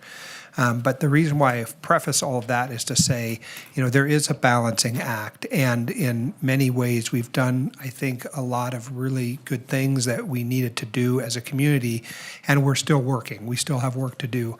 This community is a very expensive place to live. It is the growing wealth inequality in this country it happens and grows every day, and as a result, we're seeing more people who are becoming working poor and working homeless. And so for my part, I just want to acknowledge some of those realities as a preface to saying, I think that these ordinances are well-intentioned and we should adopt them. They are sort of, in my mind, really making unified approach to how we approach this issue. And it gives us the opportunity to make sure that everybody can enjoy the public spaces that are in this community, whether they are sidewalks or parks. I think that many of the public commenters who came this morning really do have an incredible heart for those less fortunate.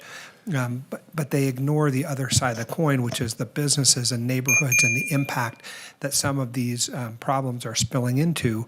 And I think that's unfair too. I mean, so again, it's really about me viewing it as a balancing act. I don't want to see us create a jail full of people, a debtor's prison. I don't think that's what law enforcement will do with it.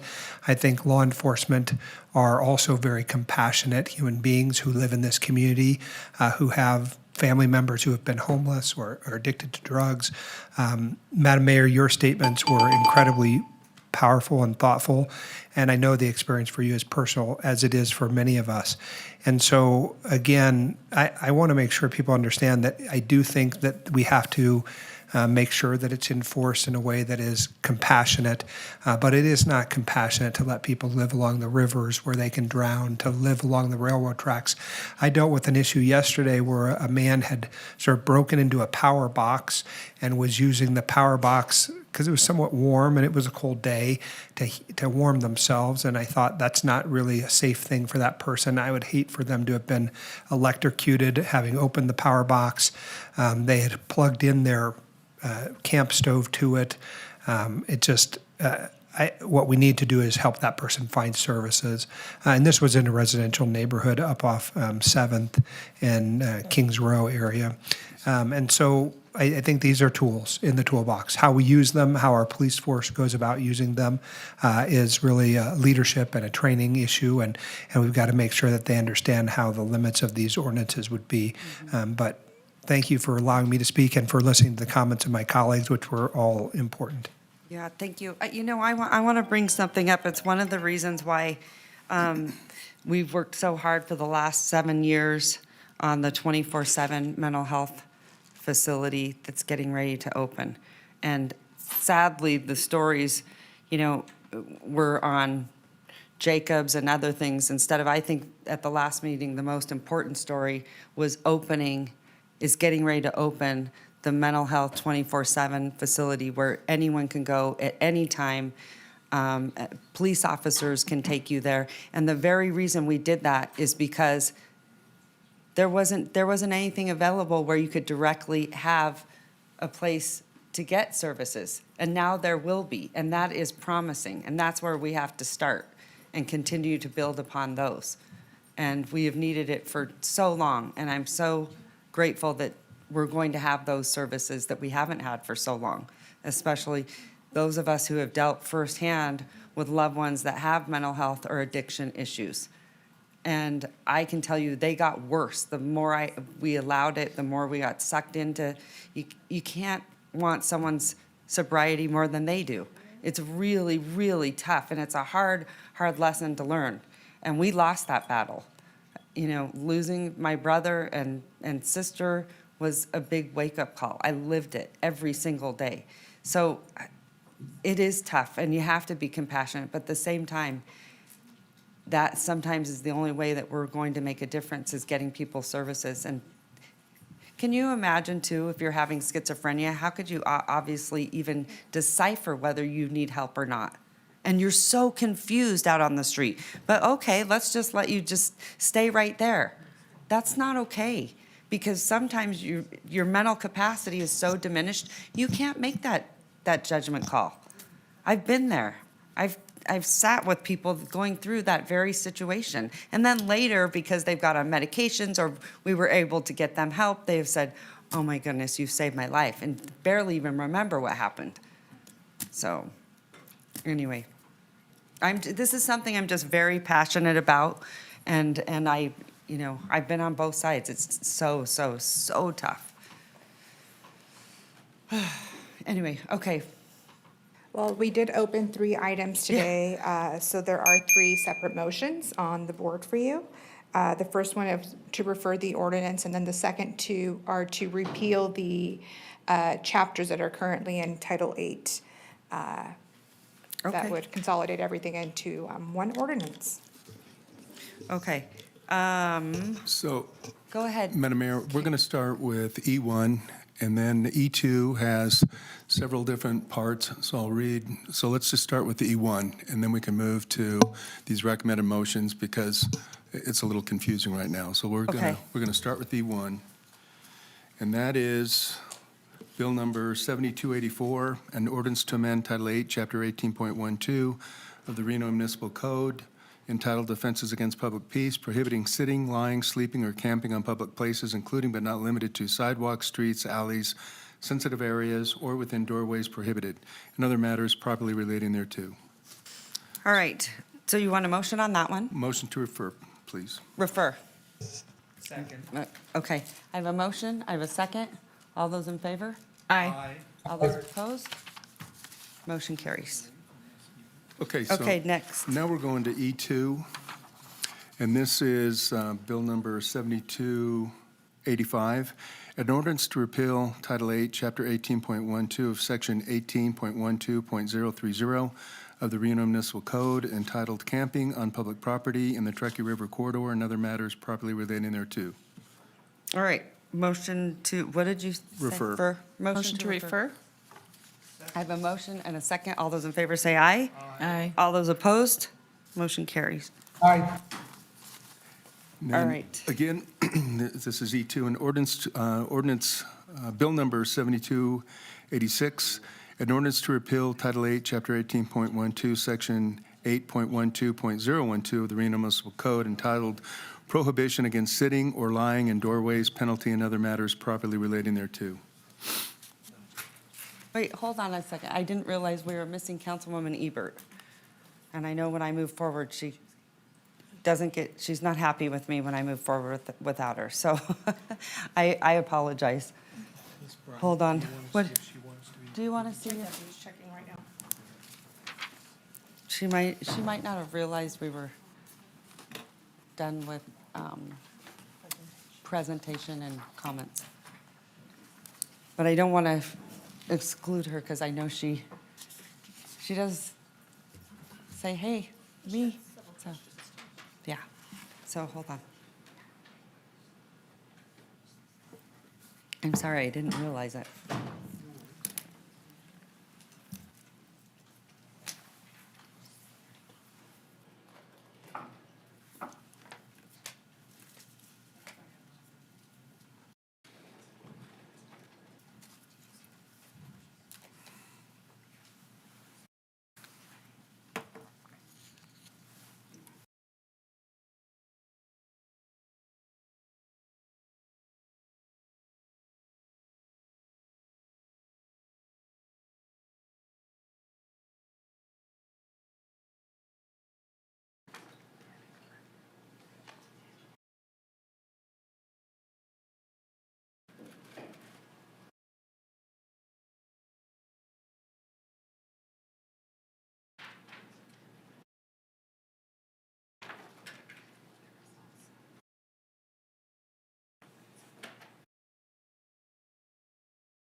Okay, so Madam Mayor, just your microphone wasn't on, so we're going to go into a 10-minute recess. We'll Yes. reconvene at 5:30. Yes, and then we'll wait for Councilwoman Ebert to come back, and we'll go into a 10-minute recess. Thank you. Thanks.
Go, and then we lost someone, and then we're back and forth, and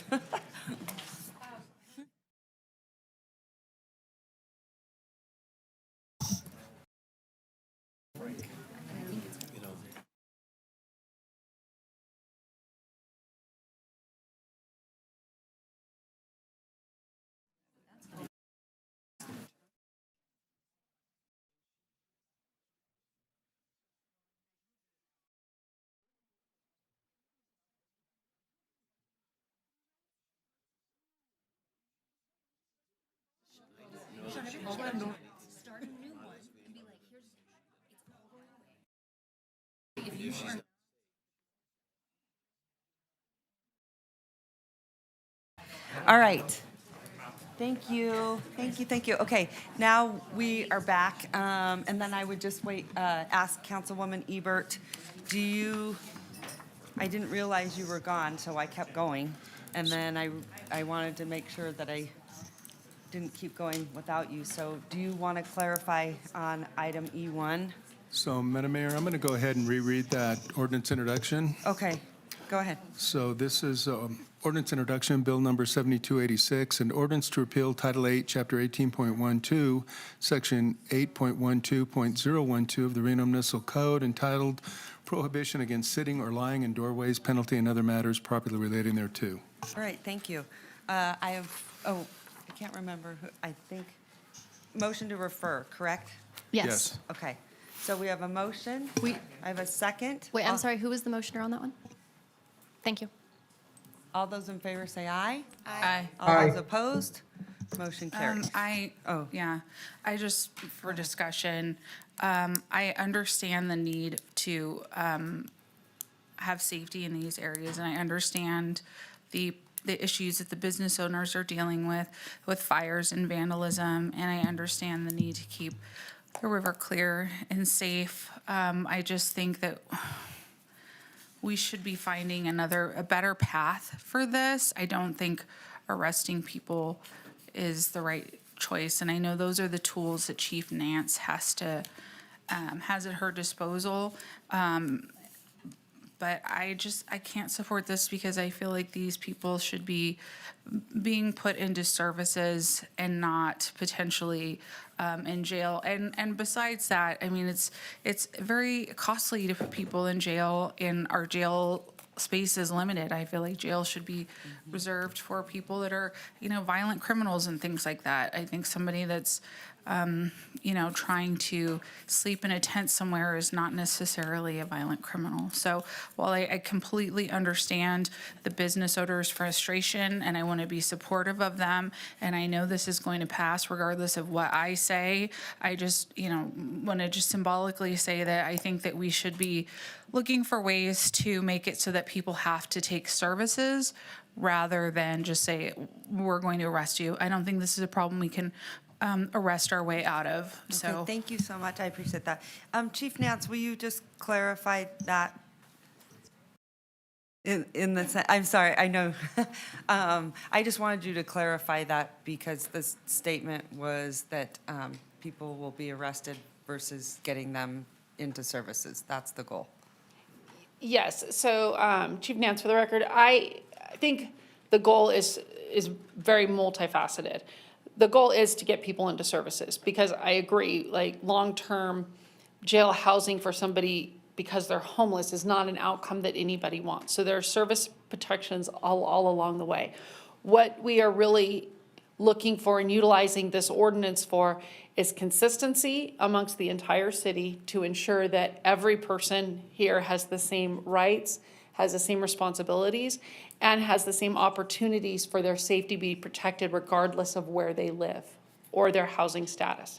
The second goal here is to ensure that if people refuse services and don't want the services that have been offered many times and will continue to be offered on every single contact that we have with them, that we still create a safe environment, and we have an ordinance and a law, and when people are violating that law blatantly, we have opportunities at our disposal to effect an arrest and ensure that we are still then providing additional services. Sometimes that is the wake-up calls people need, and sometimes people will not respond unless there is some sort of consequences at the end. But we will continue to provide services, and for people that refuse and are causing problems and disruptions in our community and causing harms to our river, to our parks, to our streets and sidewalks, and all of the things that go along with it, we have a tool at our disposal to utilize for the people that are resistant to that change.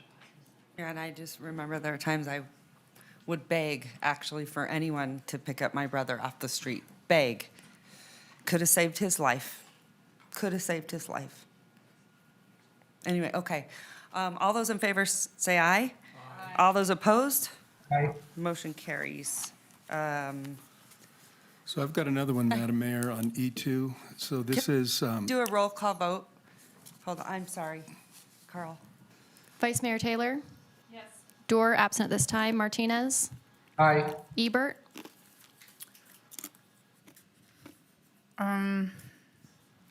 As I stated, I think this should be a move to put people into services. So just because of what the process is, I know just because I think it should be to put people into services and not arrest them, so. And just for clarity, Councilmember Ebert, we're on item E2. This is bill number 7286, which is the repealing of section 8.12.012. Oh, I thought we were doing the E1. I thought the mayor waited for me to come back for that. Madam Mayor, if we're going back to item E1, we need a motion to reconsider, and then we would need to take a new vote. But the item that you're voting on right now is bill number 7286 under E2 for the repealing of section 8.12.012. Okay, I thought we were going back to the, to E1. Carl, what did you read? That was, no, we've been in E2 for a while now. We already voted on E1. all right, so then this is for E2. Right. So E2 has several ordinance introductions. So there's 3 or 4 of them that I'm going through right now. So all of these relate to E2. E2, okay. So Councilmember Ebert, your vote on item E2, bill number 7286. Yeah, I just don't think it should be illegal to sit or lay down. So, yeah, for the same reasons. Again, I'm going to be a no, just because I think people should be going into services and not arrested. Councilmember Reese? Anderson? Thank you. Okay, thank you. Go ahead, Carl. Right. So this is ordinance introduction, bill number 7287, an ordinance to repeal Title 8, Chapter 18.12 of Section 8.12.015 of the Reno Municipal Code entitled Sitting or Lying Down on Public Sidewalks in the Downtown Reno Regional Center and other matters properly relating thereto. All right. Motion to refer? Second. I have a motion, I have a second. All those in favor say aye. Aye. All those opposed? Wait, can you ahead. explain that one again? This is to, ordinance to repeal Title 8.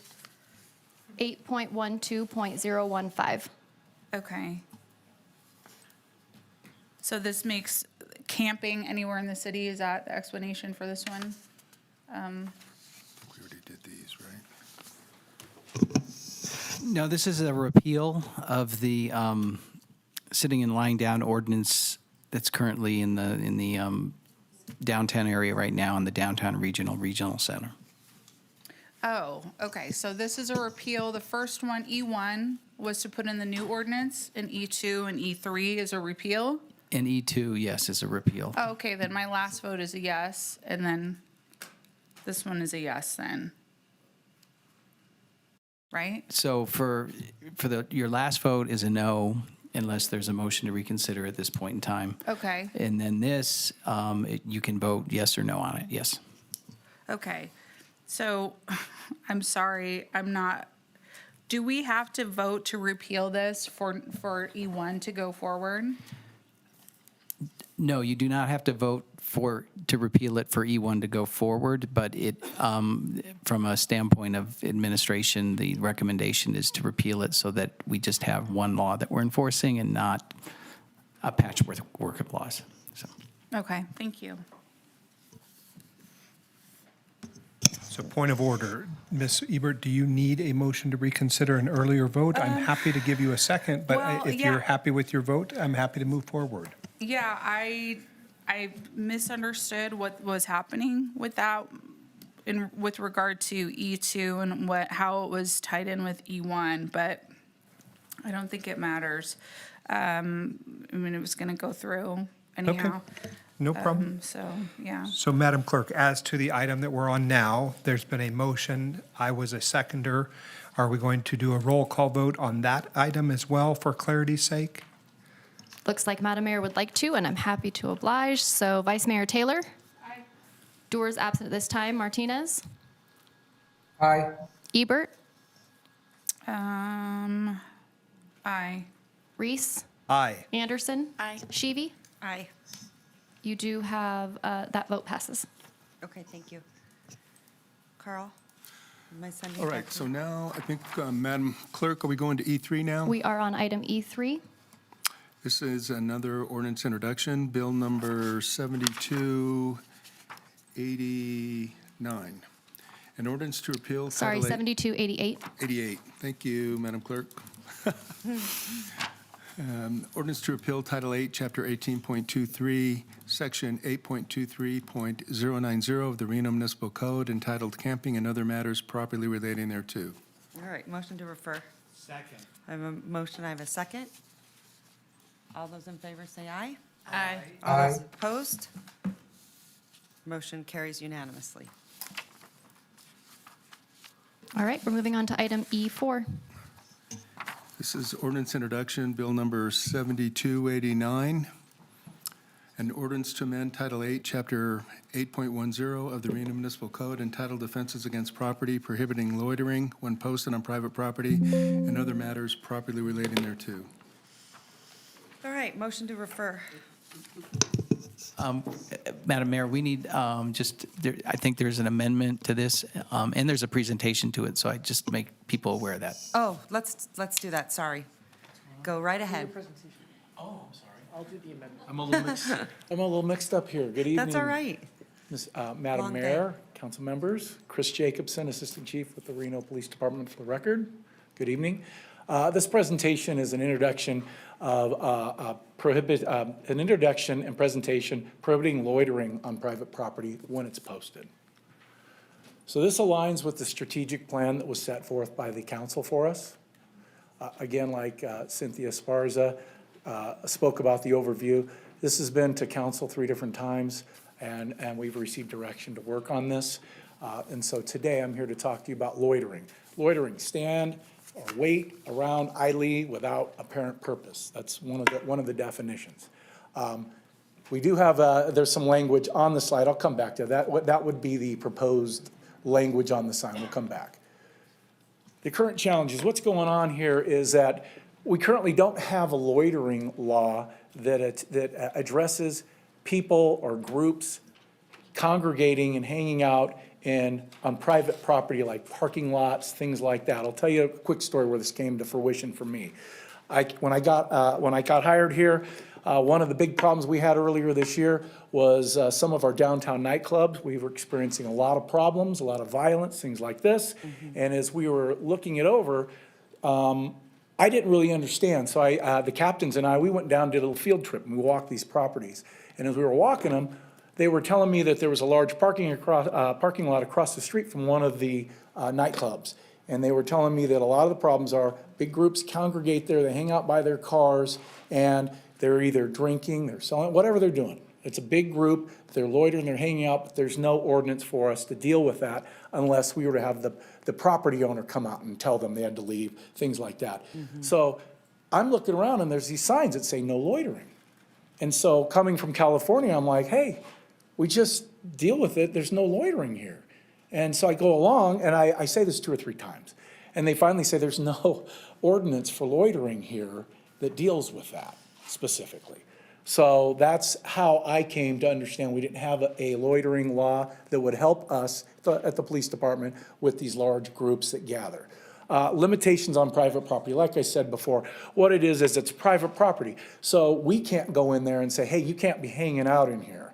The property owner has to do that. Generally, we have to call them and ask them to come out. It's like a citizen's arrest. Say, do you want these people here? Do you know that? So there's limitations with that. A big problem for that is after hours when the business is closed, those folks are gone. We might not have a contact number, and we've got a large group and trouble's brewing. We can see it, but we don't have the authority to tell them they have to leave. It's an open parking lot. It is private, but it is an open parking lot. We don't have the authority. Signage. We did have signage at the one place, but it didn't apply. But signage is needed in this ordinance. It hinders our proactive response.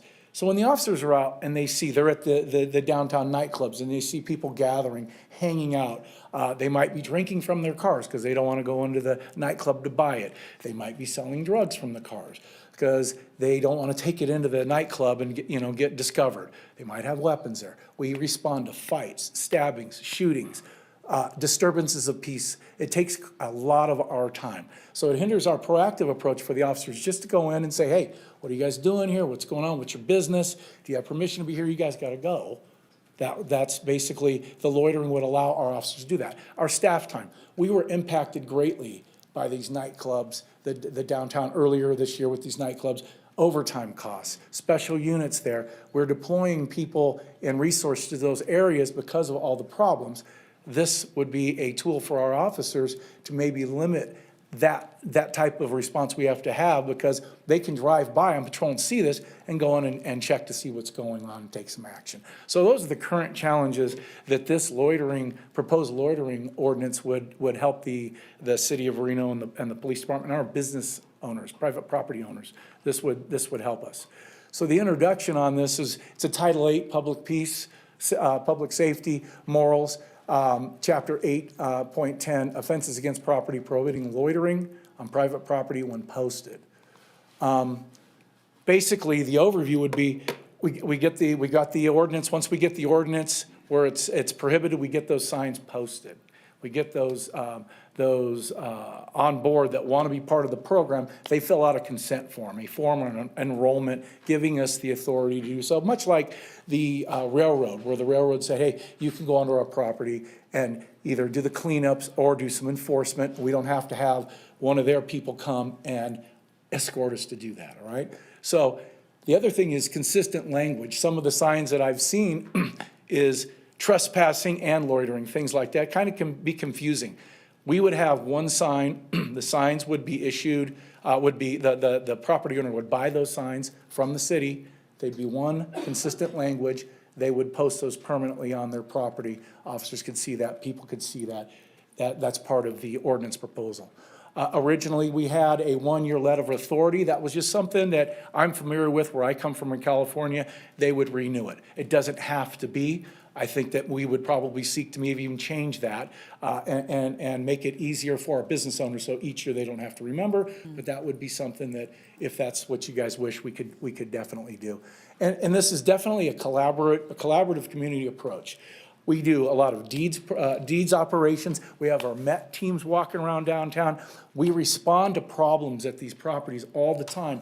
This gives our officers an opportunity to talk to a property owner and say, hey, you're having these problems. Are you aware of this loitering ordinance? If you wanted to enroll, give us permission to come after hours, come when we see things. Many places in California, it's during hours. One of the big problems that we suffered was In-N-Out Burger. In-N-Out Burger, all the kids would congregate, hang out and do nothing in the parking lot.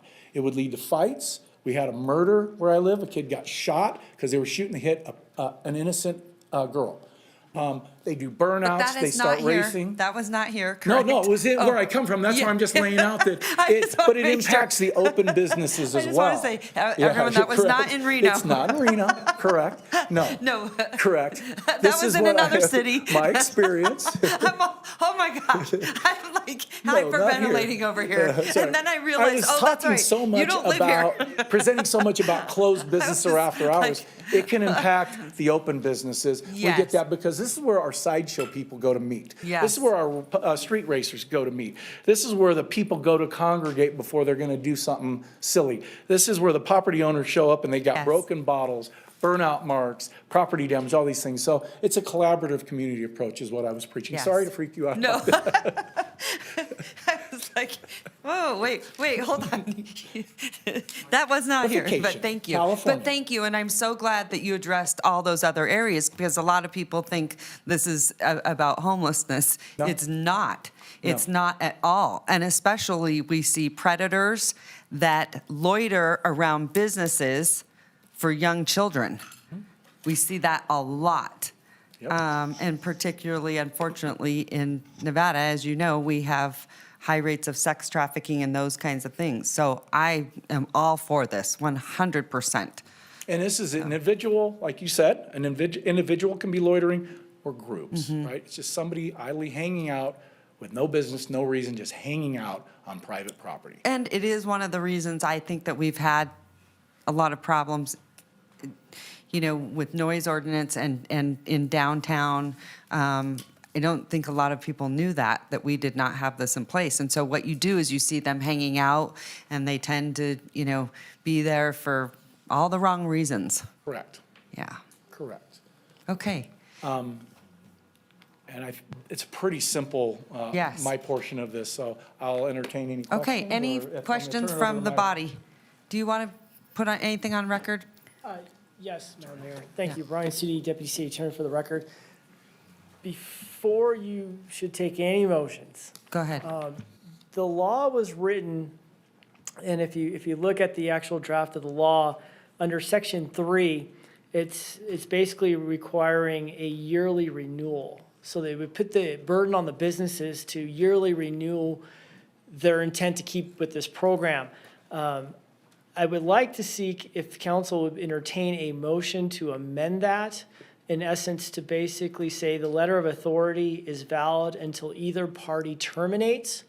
Therefore, the businesses would not have to keep track of, you know, in September I got to renew it, and another business may have to do it in November and so forth.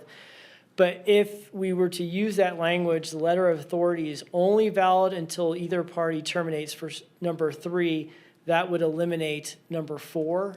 And so I would ask to I council, agree. before you move forward, to entertain that motion to amend it before you move forward Okay. in that way. Can, one piece of clarification, because I know I've had this issue in my business many, many, many times. So I assume then the business owner actually can act as the landlord, because that was part of the issue, is that we couldn't, and it really goes with the owner of the property. So how do you address that? The law is written that includes owners, tenants, or Okay, occupant tenants. in legal Okay. possession. Okay. So that would include the business owner themselves. Okay, perfect. All right, any questions for Mr. Sudi or Assistant Chief? Go ahead. Yeah, so this would just be, I'm just clarifying here, this would only be for the perimeters around private property. They could say, I would like to have no loitering signs up, and it would just be the property owner, the tenant, the, you know, person leasing the space could put this up, and it would just be the perimeter of their private property. Would be correct? their private property, correct? Okay. Is this something that we could use, like, let's say around like City of Reno property as well? It's got to be private property. It's Okay. not private property. So is there any way that we could do like anti-loitering and public property? Or is that just, you know, excludes any kind of congregation at all, like usage of parks or anything like that? Like, is there a way to? So historically, all those laws have been struck down, and we have a U.S. Supreme Court case that says you cannot prevent loitering on public property. So there's very limited laws. I will tell you, this isn't anything new to our code. We have it for cannabis establishments, alcohol establishments, adult cabarets, schools, gaming establishments, and only in public restrooms. And that actually comes from case law that the U.S. Supreme Court said in a public restroom you could prevent loitering. So those are our current loitering laws. This would expand it to all the private businesses to allow them an opportunity beyond just the limited ones we have currently. Yeah, I was just wondering if there's a way to use that maybe like at the Believe sign area. A lot of times there's people that are just kind of there all the time. And if we could just kind of move people along sometimes, it doesn't sound like we could do that there with this. Okay, thank you. And Madam Mayor, before we take a vote, I just want to note for the record, we did receive 30 comments associated with this item, 3 in favor, 27 in opposition, and those have been distributed to the Reno City Council. All right. Carl, what do you need from us? Oh, I guess we're going to motion to refer but amend Motion to refer as amended. as amended. And To- real quick, the amendment was to just keep it in place for as long as the business owner is there, or just as long as the use remains the same? So the seeking the amendment changes Part 3 of the law, which would say the letter of authority is valid until either party terminates. Okay, so In if, place until either the Reno Police Department says you're no longer part of this program because you're, whatever reason they would ever say that for, or the business owner is leaving and they're out of business and they don't need that, they would no longer need that services. okay, so let's say like a property sells and there's a sign there still, would that agreement carry forward with the new owner as long as the sign is there? No, the new owner would have to reestablish that. Okay, so is somebody gonna be checking that, like checking with title companies if somebody sells their property? Well, if they sell the property and it's a business department usually will have those notifications. Okay, all right, thank you. All right. So you have my motion? Motion, I have a second. All those in favor say aye. Aye. All those opposed, motion carries. Okay. Thank you. Good night. Thank you so much. Appreciate you. Good job. Okay. Madam Mayor, we're on item C1, Arrowleaf zoning map amendment. Okay, hold on. So this is another ordinance introduction. Sorry, Ordinance- Carl, can we have Madam Mayor open the public hearing first? Oh, yes. Hold on. So sorry. Oh, here we are. Okay. Madam Clerk, at this time, we will open the public hearing. Has proper notice been given and any correspondence received? Madam Mayor, proper notice was given on item C1. We did not receive any correspondence. We did have a registered public commenter earlier today, but they did not stay. So at this time, we do not have any public comment. Okay, thank you.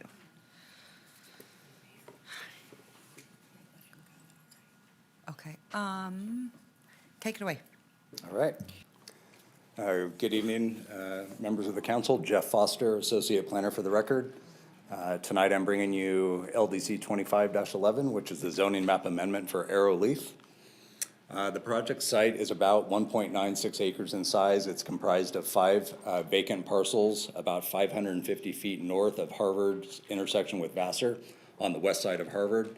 And for a frame of reference, most of you know where the U.S. Postal Service, the main office is at. That's where this site is. The request is a zone change from multifamily 30 units per acre to general commercial, which would provide for consistent zoning over the property, which also includes 6 additional parcels that are the subject of a separate conditional use permit that was approved at the Planning Commission on November 21st. As we zoom in here a little bit, the land uses to the north, you have an auto repair business. To the east, you have a climbing gym and a vacant parcel. To the south, you have apartments, and to the west, you have other vacant parcels as well as a vacant single-family residence. And the key issue that staff looked at was zoning and land use compatibility for the proposed zone change. Again, the current zone is multifamily 30 units per acre, which does conform to the master plan designation. Many zone change requests that we see do not conform to the master plan designation. This one actually does.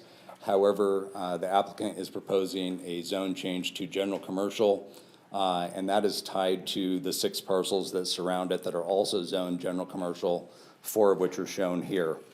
The proposed general commercial zone change would allow for a maximum residential density of 45 units per acre. The 2 apartment developments to the south and southeast are developed at densities of 24 units and 56 units per acre respectively. Given the surrounding uses and the general commercial zoning, the proposed zoning map amendment to GC is consistent and compatible with the surrounding zoning and development. Here's a chart showing a comparison of the current multifamily 30 and the proposed GC. You can see there's a fair amount of overlap. However, clearly, general commercial is more permissive in terms of the types of uses that are allowed in that zone. The master plan land use is suburban mixed use. And here are three policies from the master plan that support the proposed zone change request. The development standards are shown in this chart, comparing multifamily 30 and GC in terms of height, number of stories, things like that. The big difference between the two is that general commercial allows more height as well as more stories. Here are the recommended findings, and staff can make all the recommended findings, and I'm available for questions.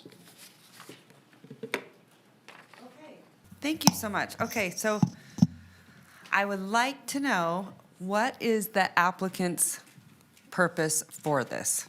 And who is the applicant? The applicant, I feel like I didn't see it. Mike Daniels, Pacific West Companies, I think. I'm trying to remember the name, but their purpose, and they were going to be on the Zoom. I'm not sure, are they on? Is Mike Daniels on the Zoom? Is Okay. he local? Yes. Okay. Yes. I always get concerned when you have applicants that aren't coming, and then we can't ask them questions. So, I mean, I would like to continue this, if he would like to come to council. Yeah, Madam Mayor, we'll go ahead and promote Mike Daniels into the Zoom meeting. Okay.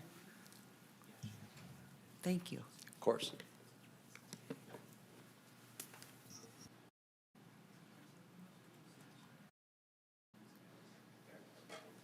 All right, so I'm going to send the floor to Mr. Daniels.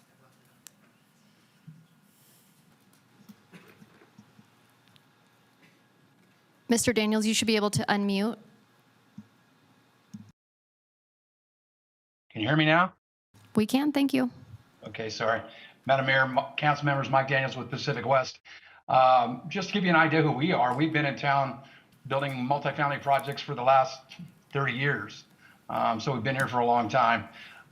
This project is, we've come in, it's a 168 unit apartment complex. That's actually an affordable project.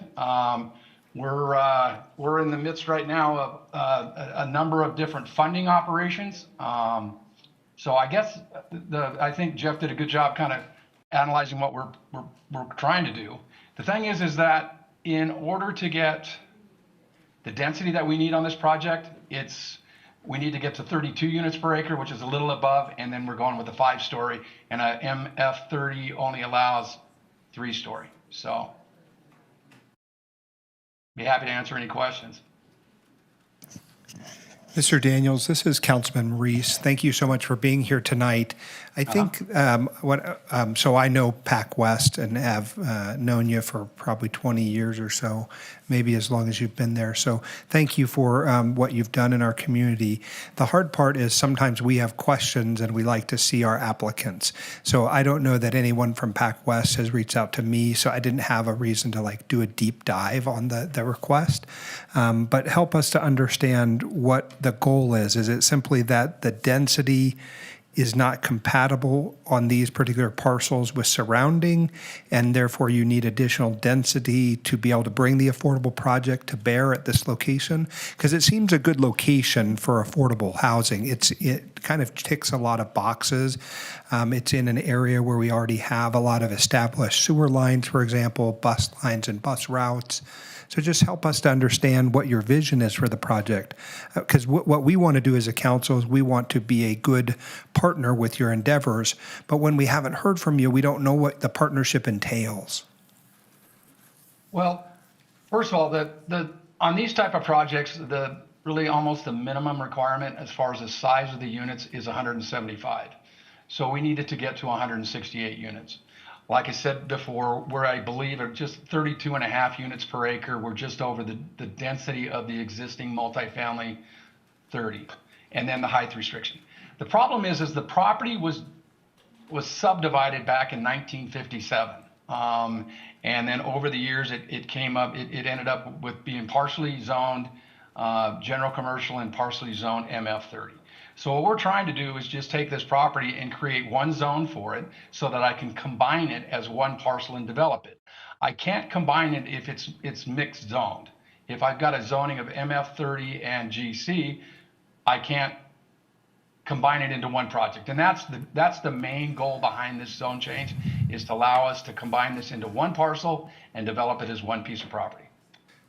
Okay, thank you for that, Mr. Daniels. And I won't interrupt, Madam Mayor, your train of thought, but I might have a question for Mr. Foster, which is related to the answer given. But I want to turn it back over to you, Madam Mayor.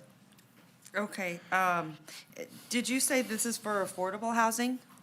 That's correct. Okay, so that's another thing that we love to celebrate, and we appreciate what you're doing in the community, and it makes it easier to understand what those, when we're looking at, because part of me, my brain thought, okay, maybe we're expanding it for a large parking lot, or maybe we're, just sometimes the intention. But I think that's also really helpful because that area is obviously a lot of housing, and it makes sense. So I just think I didn't know the reason, or, anyway, I think this helps a lot. Yeah, the other thing that we're trying to do is, the city of Reno has a requirement of one parking space per unit. Yes. I've developed enough multifamily projects around here to really know that can get to be a problem. So we're at 100 and way over that. I think we're about 1.4 parking spaces per unit. And then the other thing is we're building this as just like we would one of our market rate projects. I mean, it's got a beautiful clubhouse, it's got all the amenities, it's got a pool, it's got a tot lot. The units are good size. They're about 50 square foot less than what we would do at a market rate. And it's really a beautiful project. So we're excited about it. All right. Well, thank you so much. We look forward to more affordable housing. We need it. And I know it's not easy to build, so thank you. Okay, I'm going to send this. Is there any questions? Well, I wanted to go one more question for Mr. ahead. Daniels. So, Mr. Daniels, this is Councilmember Martinez's ward, and he's been laboring through being ill for the better part of the last 2 weeks. So I do want to put a lot on him. I know he's online, but for my part, Mr. Daniels, I would like to find an opportunity after this is resolved to meet with you and just learn a little bit more about what you all are doing out there and how we can, work with you and learn what your plans are for all of your projects. That would be great. And I know that my partner, Bob Lawler, has been reaching out. I think they've been to council on several occasions with regards to funding. And maybe that the two didn't really tie together. But if you, and I don't know exactly who he's met with, but there's been at least 2 or 3 occasions when he's met with public officials with regards to this project. But I'd be happy to meet with anybody that wants to delve a little deeper and take a look a little harder at the project. Yeah, no, that's awesome. Thank you so much. With that being said, and thank you, Councilman Reese, I'm going to bless you. I'm going to send it to Councilman Martinez. I believe he's still on the phone because it is his word. Yeah, thank you so much, Madam Mayor. I move to uphold the recommendation of the Planning Commission and refer the bill. Miguel, Mr. Martinez, hold on one second. We can't do a motion yet because Mr. Hall has not read the ordinance, and I know you're not in chambers, and I think Ms. Ebert still has. And exactly. Okay. Ms. Sounds Ebert good. still, I don't want to, I want to make sure I include you. Thank you. I just had a question about the zoning. What is the current zoning in conformance with the master plan? And I'm sorry if you already said that. I was writing notes, so I might have missed that. So what it is now is in conformance with the master plan, even though it doesn't match the surrounding zoning? Correct. Okay. Correct, yeah. But actually, both zones are in conformance with the master plan, both general commercial and MF30. Oh, okay, okay. Right. So, yes, it is in conformance with the master plan, unlike many zone changes that come before this body are Okay. to bring them into conformance. This Yeah. one currently is. Both zones, MF30 are. and GC, are in Okay. conformance. Okay, so it's currently, how many units could be there if we didn't do any changes? So, the total site is, where are we at? 1.96 acres times 30 units an acre to 60 units. Okay. Yeah. Okay.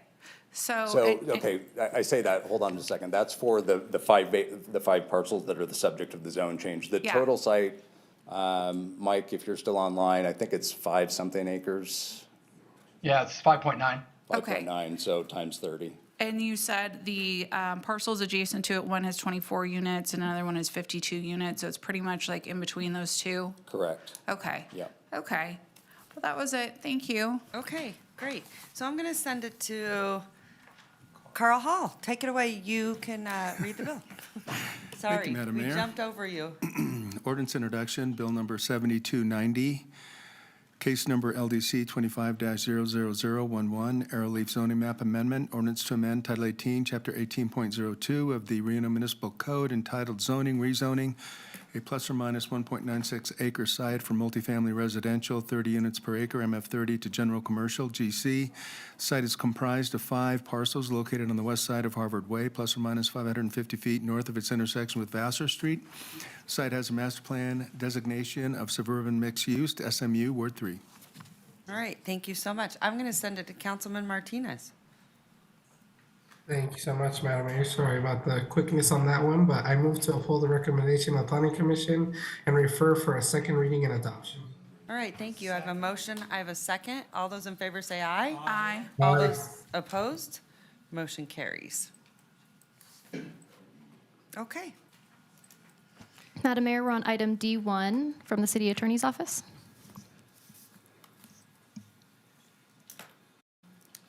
Okay, Madam Clerk, do you have any public comment on this item? I do not have any public comment registered for this item. However, I would like to state for the record that we did receive one letter of correspondence that has been distributed to the Reno City Council in opposition of this item. Okay. All right, so thank you so much. I appreciate it. That being said, do we have a presentation on this? Madam Mayor, John Shipman for the City Attorney's Office. No, we don't have a presentation on this. We basically outlined the position in the staff report, and if there's any questions generally, we can answer those, but if they're real substantive questions, we'll probably have to take it offline and take it into an attorney-client Okay. meeting, so. Just two things. Jonathan, okay. Mr. Conrad had submitted a letter. I read through it, and then it had me asking more questions. And then it also said that the staff report was not complete. Can you tell me about that? Because I want to make sure Yeah, I that think. that's not the case. Yeah, no, I think, for the city attorney's office, I can tell you that we stand behind the staff report. I think there's just a difference of opinion between Mr. Conrad and what we're asking for and why we're asking for it and what he wants, and that's understandable, but the city attorney's office stands by the staff report. Okay. The other thing I do want to clarify on this, this is about process. This is nothing to do with. Correct. This has. Nothing to do with not wanting to, I guess, or how we feel about giving public records requests, because I would think these are two separate things, because I want to make it clear, and especially to Madam Clerk, that when someone asks you for those records, I would think this body would support that they are given immediately or within that time frame of the law. I think every single one of us up here would expect that from you. I cannot speak for what happens once it leaves your hands. I would like to understand, so you can also, because I think this is part of what people don't understand, how does it go from you to the city attorney's office? And is that a law? How does that work? Because I think oftentimes the finger get pointed at you. So I would like to know, because this is where this council, I think, feels strongly that transparency and provide those records when asked. So maybe you can give me a little bit of background. Madam Mayor, if I could, I hate to interrupt, but I just want to keep this conversation kind of square on this particular item. And to answer your question directly, it is just a procedural item. This is just it has nothing to do with the merits of the public records that are being requested. This has to do with the process in which those records are being requested. And I would just ask if we could just keep it in cabin, the discussion with that. I'd appreciate that. Okay, and I appreciate that, Jonathan. I appreciate that. I just think what I'm trying to get at is clarification of what the clerk's role is when she's asked for those records. And that's all just the procedure of what that is. Because reading it, it made it sound like it was her fault. And I wanted to clarify that. So I just wanted to know, what is the process? Do we know what the process, when a FOIA comes in, what is the process? Yeah, and if I could I'll answer that real quickly, just to keep it within this, and that, a record request will come in. It'll be, the clerk's office will receive it. It'll be distributed to the departments that may have the information. The departments will, gather and marshal that information, return it to the clerk's office. The clerk's office will look at it and determine whether or not portions of it are confidential. If there are any questions, it'll be referred to the city attorney's office. We will weigh in, and then eventually the records requests are marshaled and pushed out to the records requester, and it's done. At least in my experience with the staff and the resources, it's amazing what they do, and they push it out. And the effort at all times is to get the record out as quickly as possible, but not to make missteps. So that's essentially what it is. Okay, thank you. I appreciate that. And just one last question for Madam Clerk. You do not withhold records, correct? That's correct. Okay, I want to make sure. All right, thank you for clarification. Okay.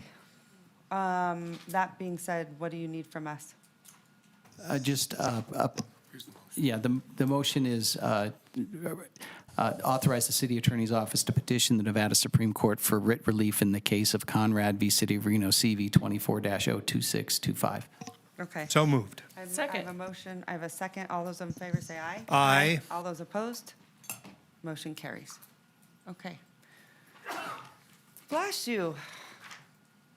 I feel like we're going back to the sneezing game like we did last meeting.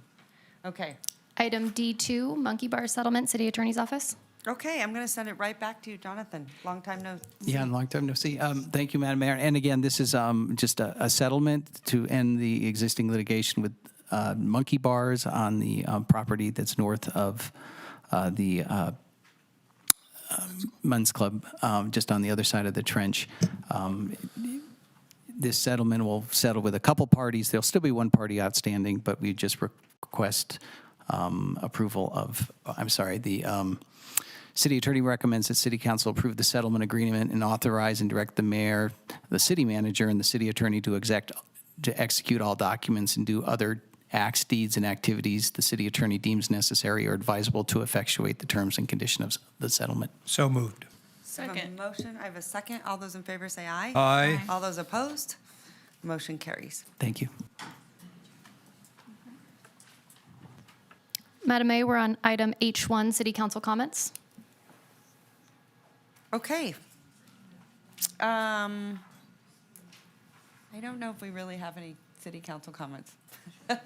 Councilwoman Anderson's like, no, other than I think Councilwoman Ebert and I were talking about obviously looking at, I want to look at some of the problematic areas when it comes to the traffic safety and I don't know how to craft that, but maybe Jackie, you could help us and invite NDOT, RTC here. If they are not willing to have that conversation over RTC, then let's have it here. That'd be great.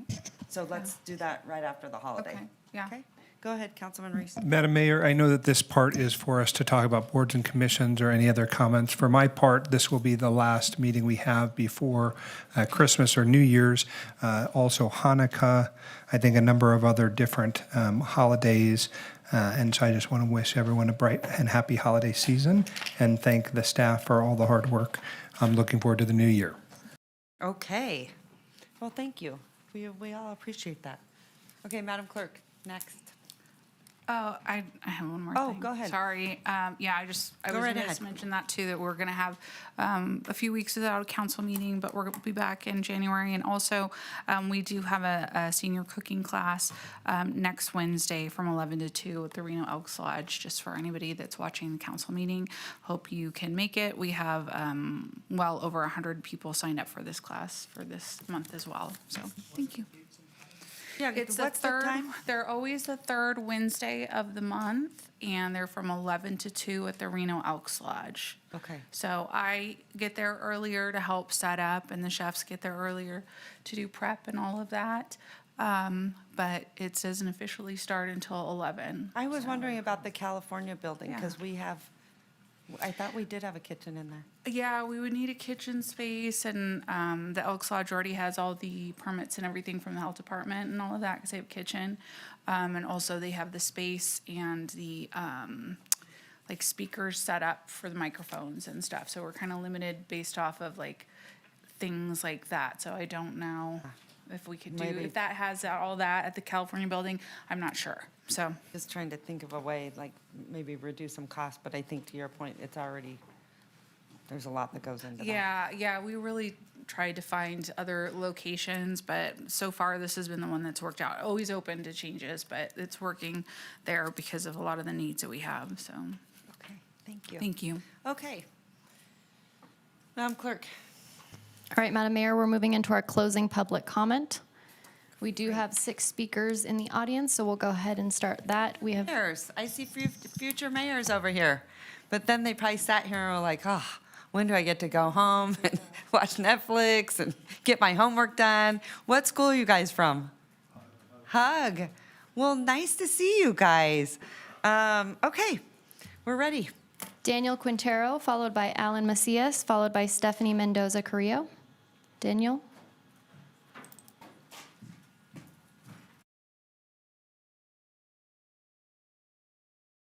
Hello, my name is Dinael Quintero. Do I need to say my address or no? No, okay. Yeah, oh,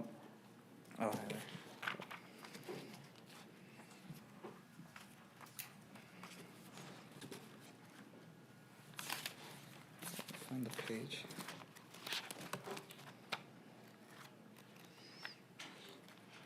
Can I go after somebody? Can somebody go before me? Yeah.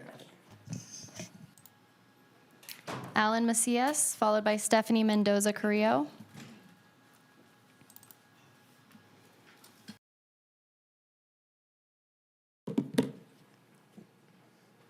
Hello, good afternoon, City Council.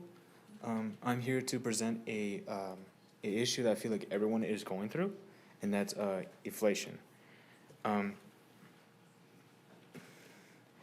Now, inflation is not a really easy topic to talk about because it's completely everywhere. Like it's hard to get by.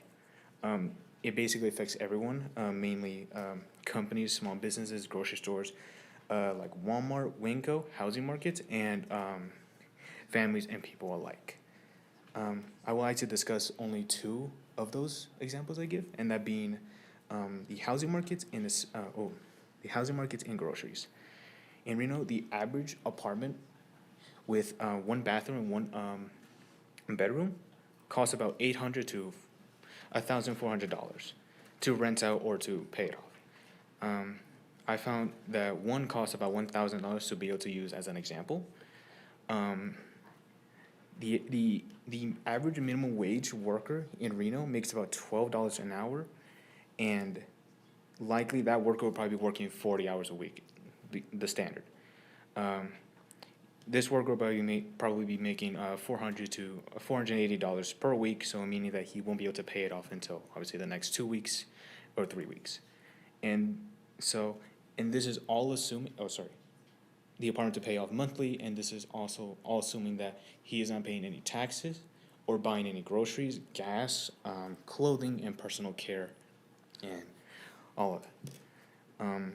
From that, the groceries, I'd like to mention that obviously all the stores vary from their own prices. But I'd like to talk about Walmart because it's the one I know the best. Walmart, increases their prices since 2020, especially specifically 25% increase on their groceries.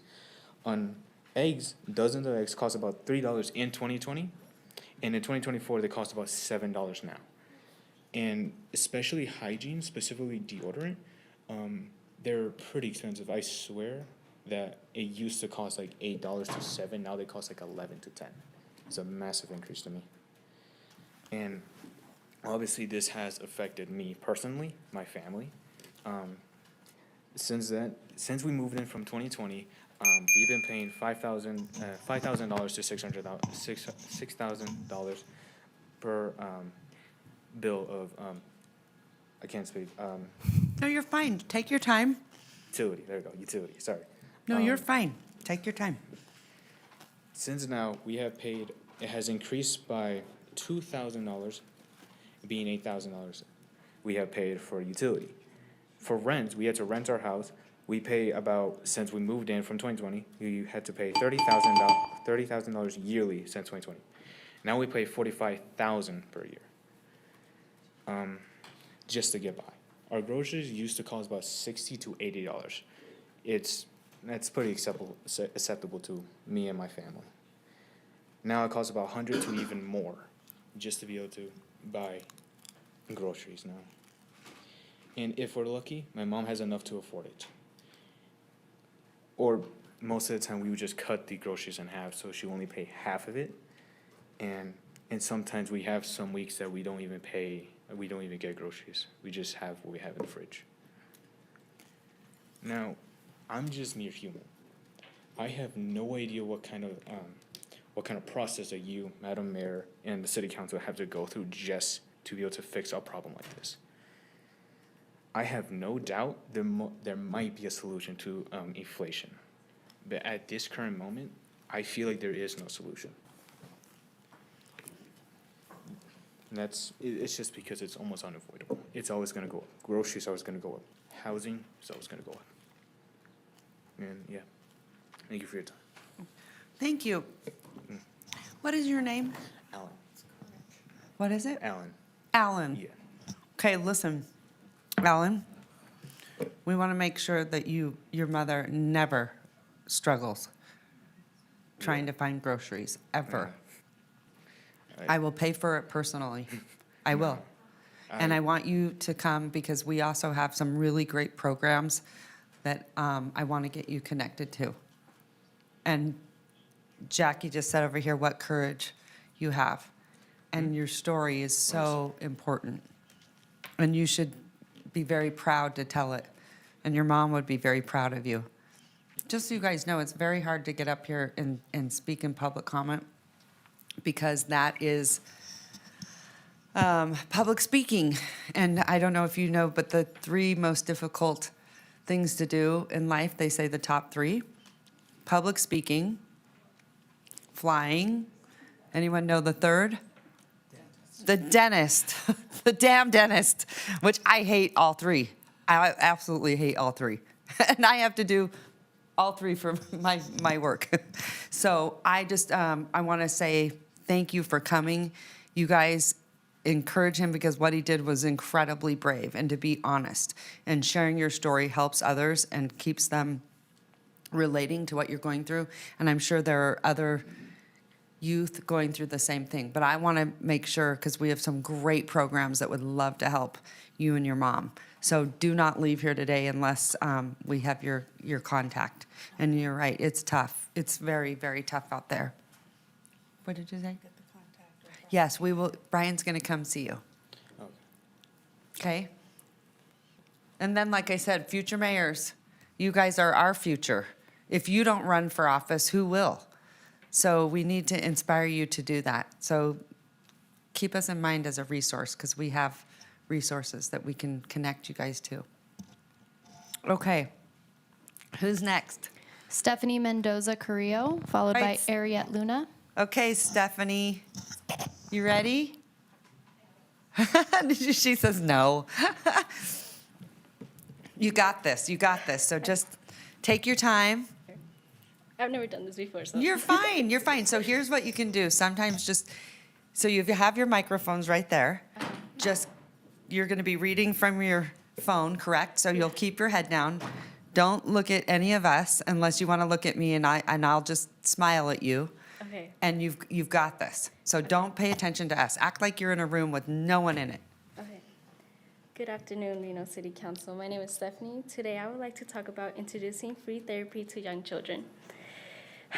It hurts me to see these kids suffer from emotional issues, especially because some don't even reach high school because of these issues. I have heard very sad stories about these, sorry. No, you're doing fine. Take your time. I have heard sad stories about those who really couldn't find help, or they weren't really taken seriously or had no one to talk to. Kids can experience mental health issues or various of reasons for it's important to remember mental health challenges and a child are complex and arise from combinations of genetic, environment, and social factors. Children who experience trauma such as abuse, neglect, or loss of a loved one, as well as anxiety. Anxiety is a big one for me because We all have it. So no, you're okay. I will skip through that because it's like very touchy to me. But no. We want to hear it. Go ahead. You're doing great. so I have a sister who really struggles with anxiety, and she has been going to therapy, but my parents just can't afford it anymore, and I feel like she's losing herself again, and like it's just really hard for me to see that. And she'll be telling me stories how people her own age at 12 have been struggling. Yes. And it really hurts me because they're just young. They haven't even reached high school yet and really faced real big challenges in life. And they say high school is like a whole new experience where you get to learn new things and feel like a big kid. But not being able to see that really hurts me, and they don't get to see how there's more to the world than just yourself and your own head. Mm-hmm. But I think we should start a program here in Reno so kids could have therapy for free until they're at least 18, where they could afford it. Amen. Although we can't solve the world's issue like everywhere, I believe we can start here in Reno. For example, California has a program called Hello Bright Line, where they have professional therapists who can communicate with young children about their issue.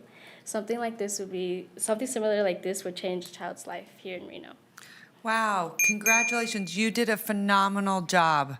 And what bravery. Are you the older sister? Yeah, she's my younger sister. I have older siblings, but they're all moved out, so it's just like me and my little sister. And you take care of your little sister. That is fantastic. So a few things. We have some programs. We have Hope Means Nevada. We have also Hopeful Cities.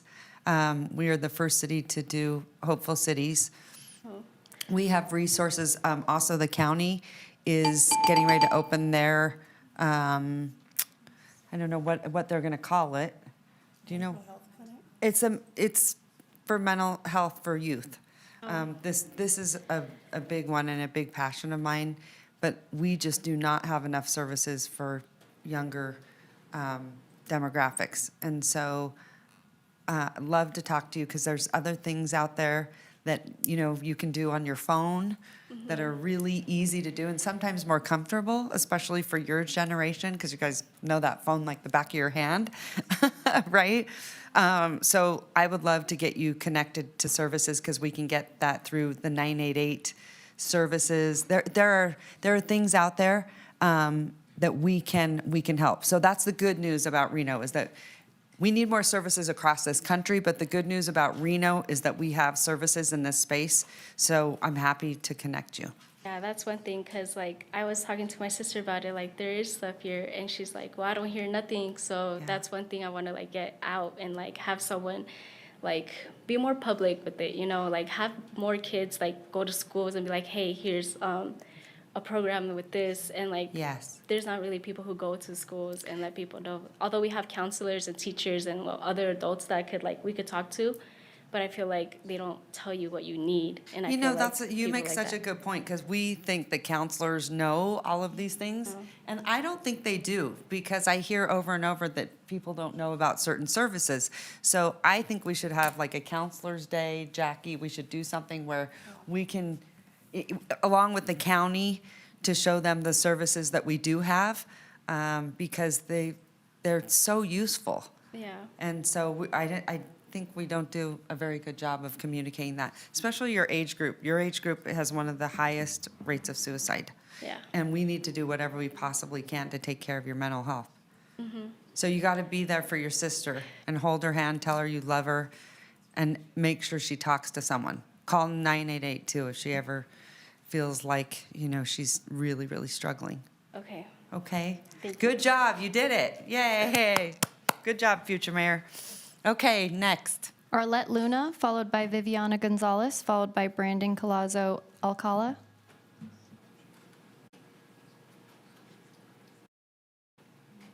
Okay, Arlette, you ready? Are you guys all friends back there? Yeah. And if not, then you'll be lifelong friends. You'll say, remember that time we had to go to city council and it was so painful? No, you're going to be great. Just take your time. Okay, thank you. So good afternoon, members of the council. So I'm Arlette and I go to Hook High School. And I'm here to discuss about gun violence and how we could do gun control and just gun reduction in general. Because I feel like a lot of people really struggle with having safety because of a lot of guns. Mm-hmm. And personally, I want to be a cop. I want to be a cop in the future. You do? Yeah. You want to be a future police chief. I think she left. But you should meet our police chief. As a matter of fact, I bet we could set it up. You could go on a ride along with her. Oh, thank you. Because truly, I feel like guns have really impacted our lives. Mm-hmm. And it was used for protection by, lately it's just been used for the for worse. It affects behaviors, really changes how people act because of guns. Definitely.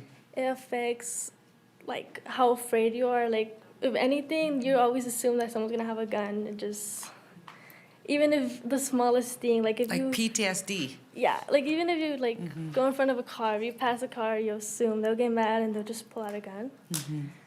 And I was doing research and I saw Rhode Island has really low gun rate because they require more things to purchase a gun, as mental kind of a test. Like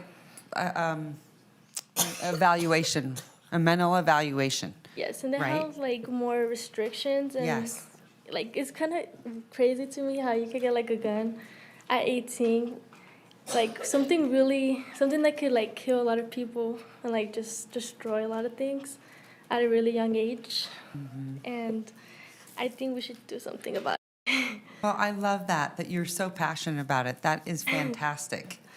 And we have a big gun buyback program, and Chief Nance has been really forward-thinking about gun violence.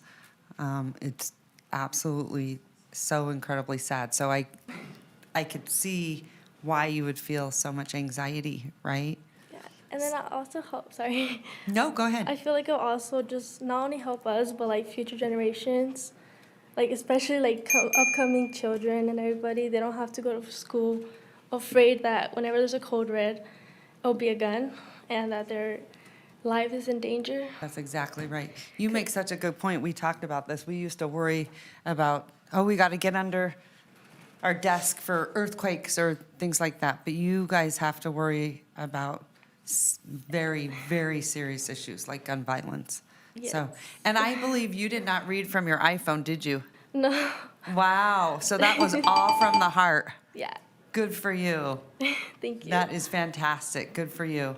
You'll make a great police chief. Thank you. Okay. Sorry, I just wanted to say, from my personal experience as well, I had a situation as well, Personal. yeah. Yes. I went to it was a family-friendly event. It was a horse race, and just because of an argument, two people that shouldn't have guns, they pulled out guns, and it could have turned into a shootout. And At a family event? yeah, and there was a lot of children. It made me think even more because I was I don't think any children should be traumatized by anything like that. Mm-hmm. And you experienced it personally. Yeah. This is why you can speak on it from the heart. Yeah. So Thank you so much. You guys have I'm so impressed. I am so impressed. All of you are so brave to share your personal stories. Thank you. Good job. Good Thank you job. so much for your guys' consent and No, time. I'm so glad you're here. We love it. Thank you. Okay. Viviana Gonzalez, followed by Brandon Colazo Alcala, followed by Daniel Quintero. All right, Viviana. Sorry, I'm a little nervous. No, don't worry about it. You're going to be great. Who is your teacher that said we want you to come to city council meeting? Oh, Mr. Johnson, or well, we call him Mr. Dinosaur. You call him Mr. Dinosaur? Yeah. What does that mean? He's really He actually ancient? really likes dinosaurs a lot. Oh, he likes Yeah. dinosaurs. Okay. Yeah. Okay, good. All right. Well, good afternoon, members of Reno City Council. My name is Viviana Gonzalez. Today, I'm here on behalf of Haga High School from Mr. Dinosaur's class. I'd like to talk to you about inflation and about the unreasonable prices that we've been having lately. Me and my family had bad experiences with inflation from me seeing it firsthand. My mom is someone who has been, sorry. No, you're doing great. This is a personal experience. That's great. Of mine. So, Good. Sorry if I get a little No, emotional. take your time.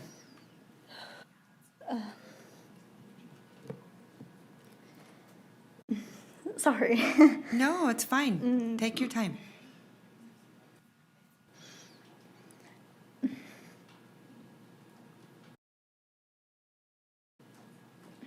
My mom is someone who has been affected by inflation.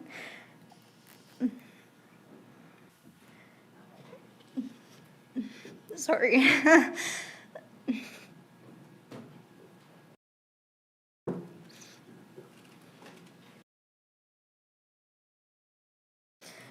She's been trying to work her way through it and do her payments.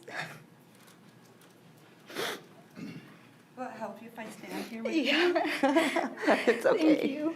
It's all right. You're going to make me cry. So, you've got this, Yeah. okay? You got this. Go ahead.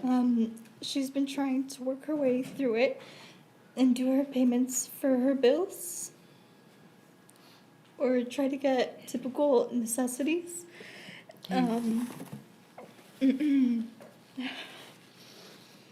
Sorry. What I love is how much you love your mom. Yeah. Right? Yeah. So this is why it makes you emotional. Yeah. Typical necessities that a person would need, like groceries or gas. She's a very hardworking person, and I actually really admire that about her. I'm sorry. I love that. No, that's good. You're proud of her. But she can sometimes struggle when it comes to inflation. I'm trying to pay for our apartment. But they keep raising the prices. But she tries her best to overcome those obstacles. And I'm sorry. No, you're doing great. I get the pleasure of reading this, and this is incredibly well written. Yeah, I tried. No, very you did hard on a it. wonderful job. Wonderful job. But it can be very hard when she barely has a lot of opportunities here in Nevada, since she wasn't raised here. So she does not have many benefits compared to like other people here. But the reason I'm mentioning this is because this can relate to unaffordable prices, and my mom can get stressed from such inflated prices and happening right now, actually. But she doesn't get a lot of money from her work, and with her not really having a lot of benefits here, it can be hard for someone to do that. Even if she gets help, she still is struggling by trying to make payments. I love how you love your mom.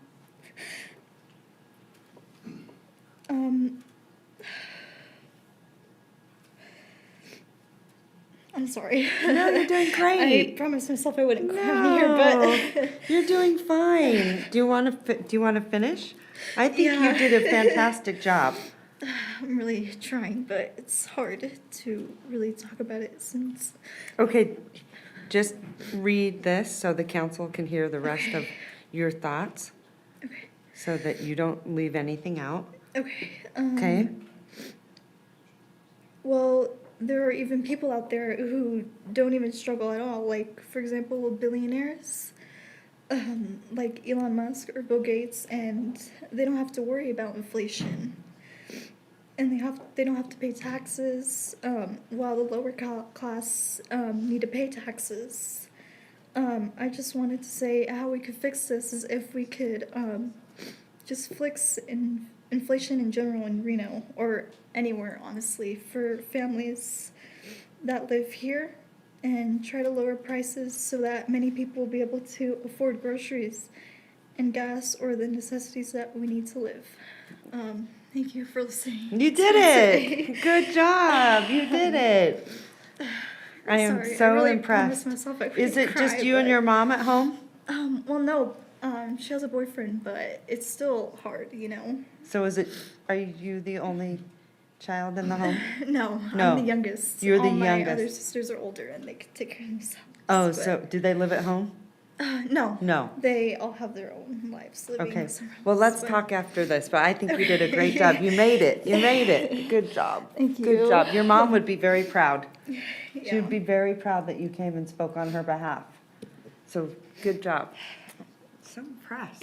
Okay. Thank you for listening to me today. Brandon Colazo Alcala, followed by Daniel Quintero.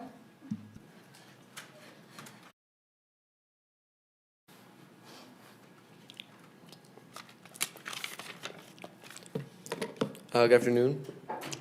My name is Brandon Colazo Alcala. I'm here to discuss the library budget cuts that are affecting a community. When I was a kid, I would beg my mom to take me to the library every week. The library is where I found my love for history, comics, and where I met people who would shape the person I am today. A little story, when I was first going to the library, that's where I first found out about Spider-Man, and that's where I met another kid who also who loved Spider-Man like I did. And he would tell me how he wanted to be a firefighter when he grew up. And that's where I made my career choice moving forward, is I wanted to be a hero like Spider-Man because of the kid who told me he wanted to be a firefighter. And now that's where I'm today, where after I graduate, I plan on becoming a firefighter for You do? the city of Reno. Okay, I was just gonna say, it better be for the city of Reno. It's going to be for the city of Reno, hopefully. No, it's gotta be the city of Reno. But this all started with libraries, and after sorry, let me get back to where I was. All right.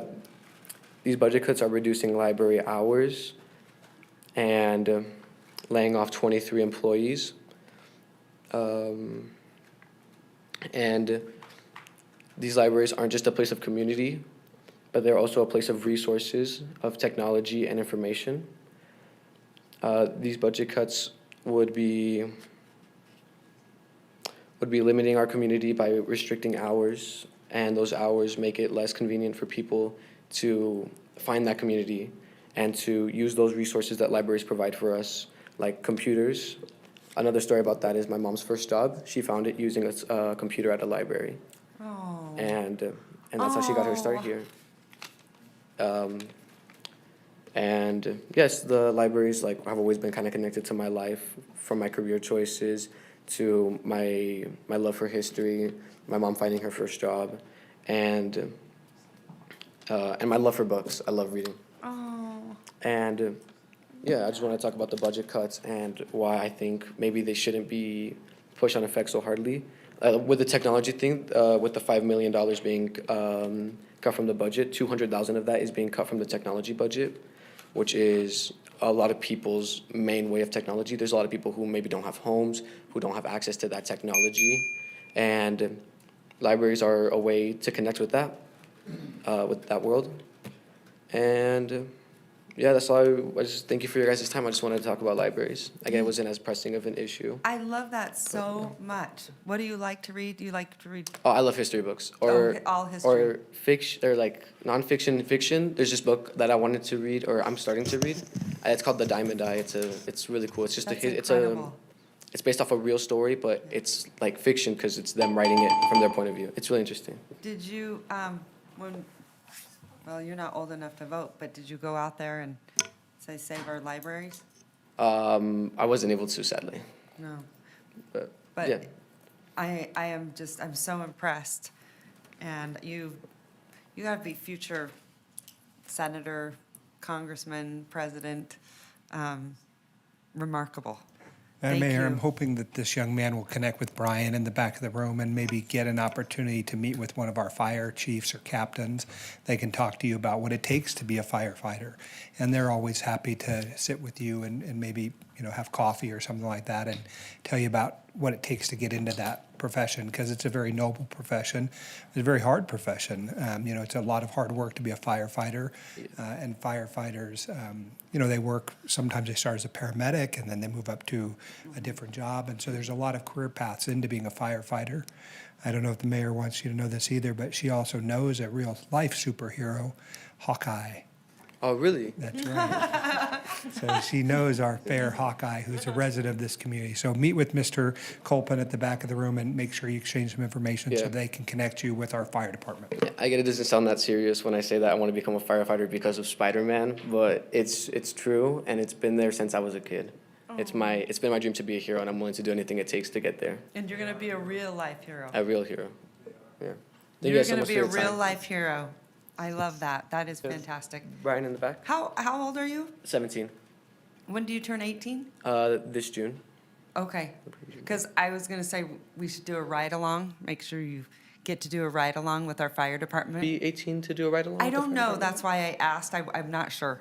Well, I don't think they have ride-alongs with fire, just so Yes, clear. they do.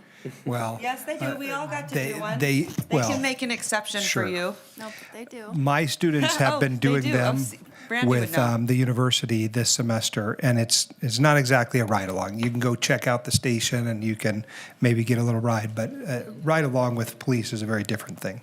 So, Brandon, Meet with have you Mr. heard Coleman. about the explorers, the fire explorers here at the city of Reno? Have not heard about it. Okay, well, We'll now get you you that have. information. I Yeah. think that's a program you'd be very interested in. Thank you guys so much for your time. All right. Thank holidays. you. Thank you. Okay, Madam Clerk. Daniel Quintero? All right, Daniel. Sorry about the first time. I just got You ready? My mind went blank. Your mind went blank? Yeah, the first time. Oh, did you? Okay, I'm sorry. I had to get up. So Oh no. you got this. Okay. Just take your time. Yeah. So I want to talk about job opportunities. Right. Like I love eating. I go to like fast food restaurants or whatever. You love And, eating? yeah, and like they're always hiring, and so I apply, but Yeah. I don't know. I feel like I've applied everywhere, and they just won't call back. What? Yeah. I don't know. I just feel like there's not that many job opportunities for like, cause everybody's asking for, like you already have to have experience, but you can't. I Really? Can't, yeah, like I can't get experience if you don't hire. I think I yeah. can get you a job. Oh, that'd be good. Okay. Yeah. All right, go ahead. Take it away. 4.4% of Reno is unemployed, which is around 12,000 people. Yeah, and it's been increasing actually. That was last October was 4.4. It's increased 4.1% since last October. Yeah. I don't know. I just want a job. Help my parents get Christmas presents. Okay, well, I have a job for you. Okay? Mhm. You're hired. We'll talk about it after. Okay. Okay? He's like, I know a place where teenagers work. And they're surrounded by lots of dunks and clothing and things like that. So Oh, that'd be we're gonna get you a job. okay. Okay? Yeah. All right. So hang out with Brian and then we'll connect. Okay. Good job. Yeah. Thank you. You're welcome. Okay, next. Clerk. Madam Mayor, with that, we have no additional public comment. For the record, we did receive 34 comments, which were either general in nature or received after 4 p.m. yesterday, December 10th. 1 letter of support, 23 letters of opposition, and 10 letters of concern. Those have been distributed to the Reno City Council and are part of the record. And with that, we are on item K, motion to adjourn. All right. So moved. I have a motion. Second. I have a second. All those in favor say aye. Aye. All those opposed? Motion carries. All right. Everyone, if I don't get to see you, have a wonderful, wonderful holiday and make it count.